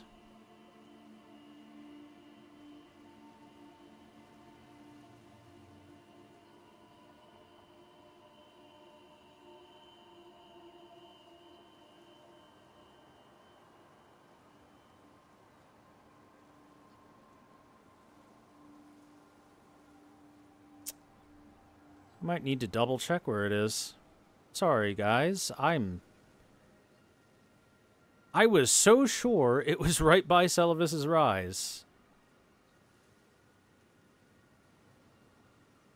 But clearly, I have not found it.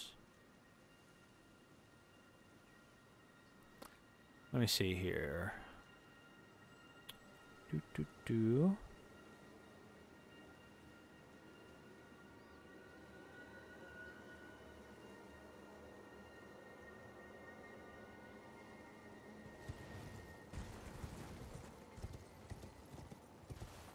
Based on the map I just checked, it should be like right here, but clearly it's not.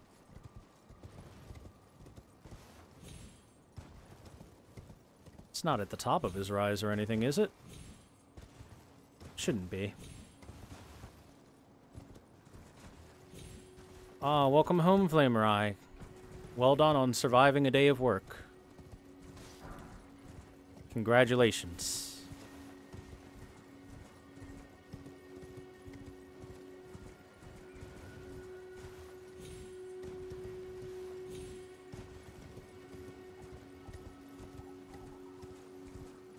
Ah, is this it? Yeah, there it is. I'm sorry. I am so dumb. I could have sworn it was somewhere else, but there we are. The Black Wolf Mask of Blythe. Let's go find it and put it on. A mask fashioned after the head of a black wolf. Relic of an assassin who assumed the guise of Ranni the Witch's loyal shadow. The likeness is striking. There we go. We look exactly like Blythe now, but with a different sword.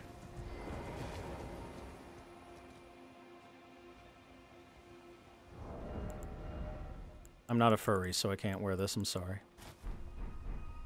But I can wear the rest of his really cool outfit, especially his armor, which has this really nice cloak. Well, hey, at least we can chat with EG, right? We can still chat with EG and be like, hey, EG. At least we got stuff done.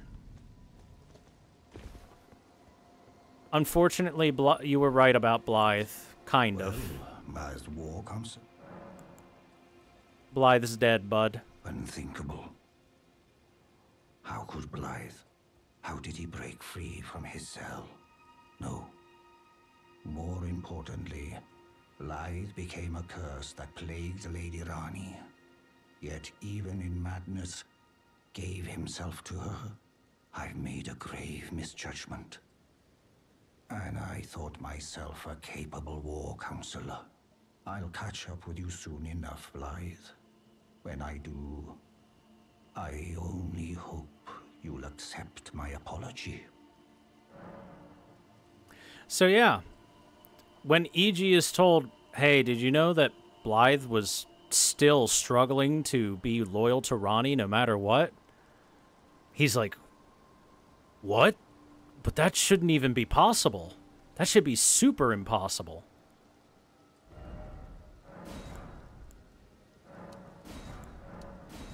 I'm going to buy those because I can. And he says he'll catch up with Blythe soon, as in he'll be dead soon enough. And I wonder, is that because of old age or because he knows?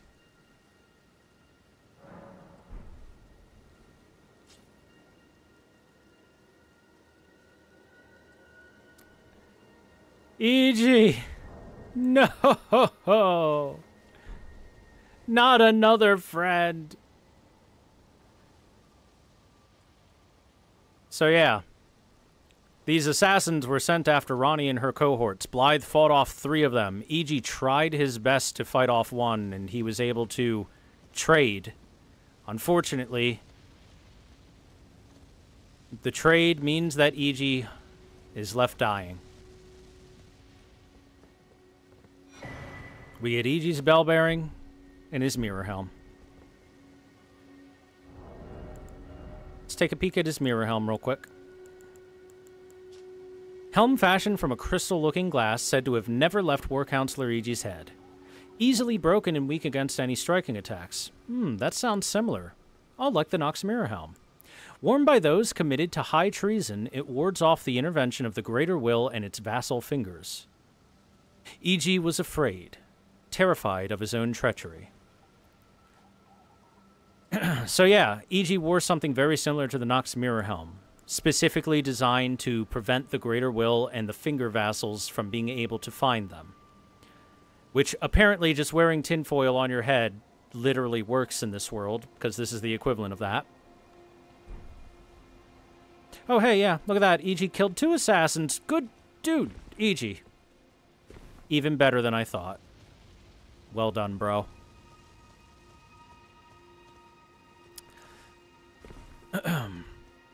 And E.G. wore that because he was terrified that he would be killed. He thought that he would be on the list for the 2 fingers to kill, and he was not wrong. It's just that that list, the spots on that list moved way up the second that one of the 2 fingers was being ceremoniously carved to death by Ranni. And once that happened, assassins were sent, and the reason that Black Flame is capable of being used is not because the assassins would necessarily have stolen the Black Flame. By the way, I think that it's not supposed to be like the same assassins as the Knight of Black Knives. I think it's supposed to be just, these are recognizable as assassins to us, so they use those. But if you recall, the Black Flame is the Flame of Death, and it is in the possession of Malekith, who is loyal to Marika, and also is specifically a wolfman, a shadow given to Marika by the 2 fingers. So, someone loyal to the 2 fingers and Marika sent assassins out, or hell, maybe Malekith could have come and done this himself. That's some really enduring Black Flame. But sent out assassins to kill off Ranni and her entourage. And they found Ranni's entourage. Blythe was too tough to take down. Blythe was strong. Unfortunately, Blythe was starting to go a little bit mad. And while he would have stayed loyal to Ranni for an extended period of time, if not forever, because E.G. was shocked Blythe was still talking about being loyal to Ranni, it was probably, like I said, fighting a losing battle. Meanwhile, E.G., out in the open, found eventually, despite his mirror helm, so, you know what? The whole warding off of the Greater Will, like I said, when I compared it to wearing tinfoil on your head, it might be about as useful as wearing tinfoil on your head. More like a comfort thing. They might have known where he was for a while. And E.G., not nearly the warrior that Blythe was not able to fend for himself against two of these assassins.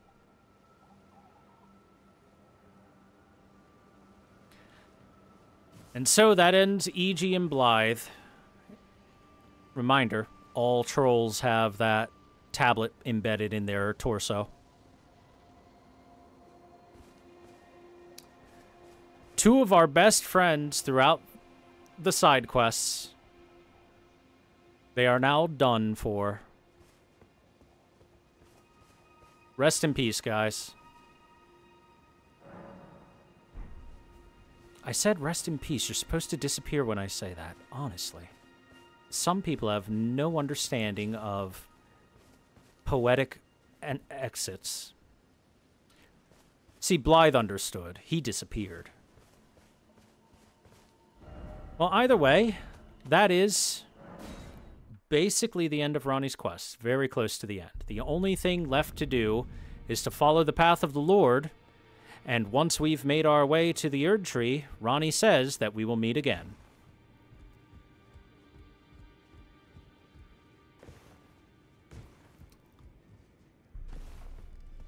And that, my dear viewers, is where we're going to end ourselves for tonight.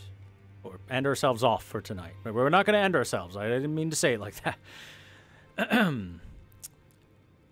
That is it for tonight's lore playthrough. So, I hope this was enjoyable for you all. I hope I helped explain things that might have been a little bit more vague in the game, but the game definitely does give you the information.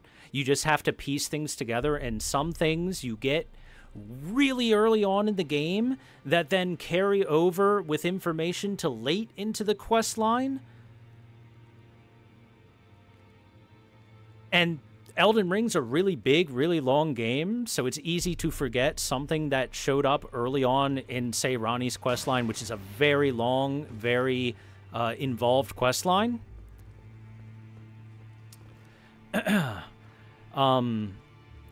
It's easy to forget that early stuff, but if you go back and pay close attention to it, if you put the pieces of the puzzle together, they do make sense. And you understand what Ranni's motivations were. You understand why Ranni was allowing people like the scumbag that is Celavis and the scumbag that is Piteous, the Albinauric, to work for her. And you understand how desperate Ranni was to enact her plan and to move forward with her own fate, as opposed to allowing the Two Fingers to dictate any of this. And you see that it's a really well-written character and a really interesting side story when you put it all together. And she's not the only one. We'll be seeing more of them next time. Thank you again for watching today, everybody. This was a really long stream, 10 hours. So, lots of stuff happened. When next we get together, we'll do some more side stuff, because there's more side stuff to be done before we get back to the Capcom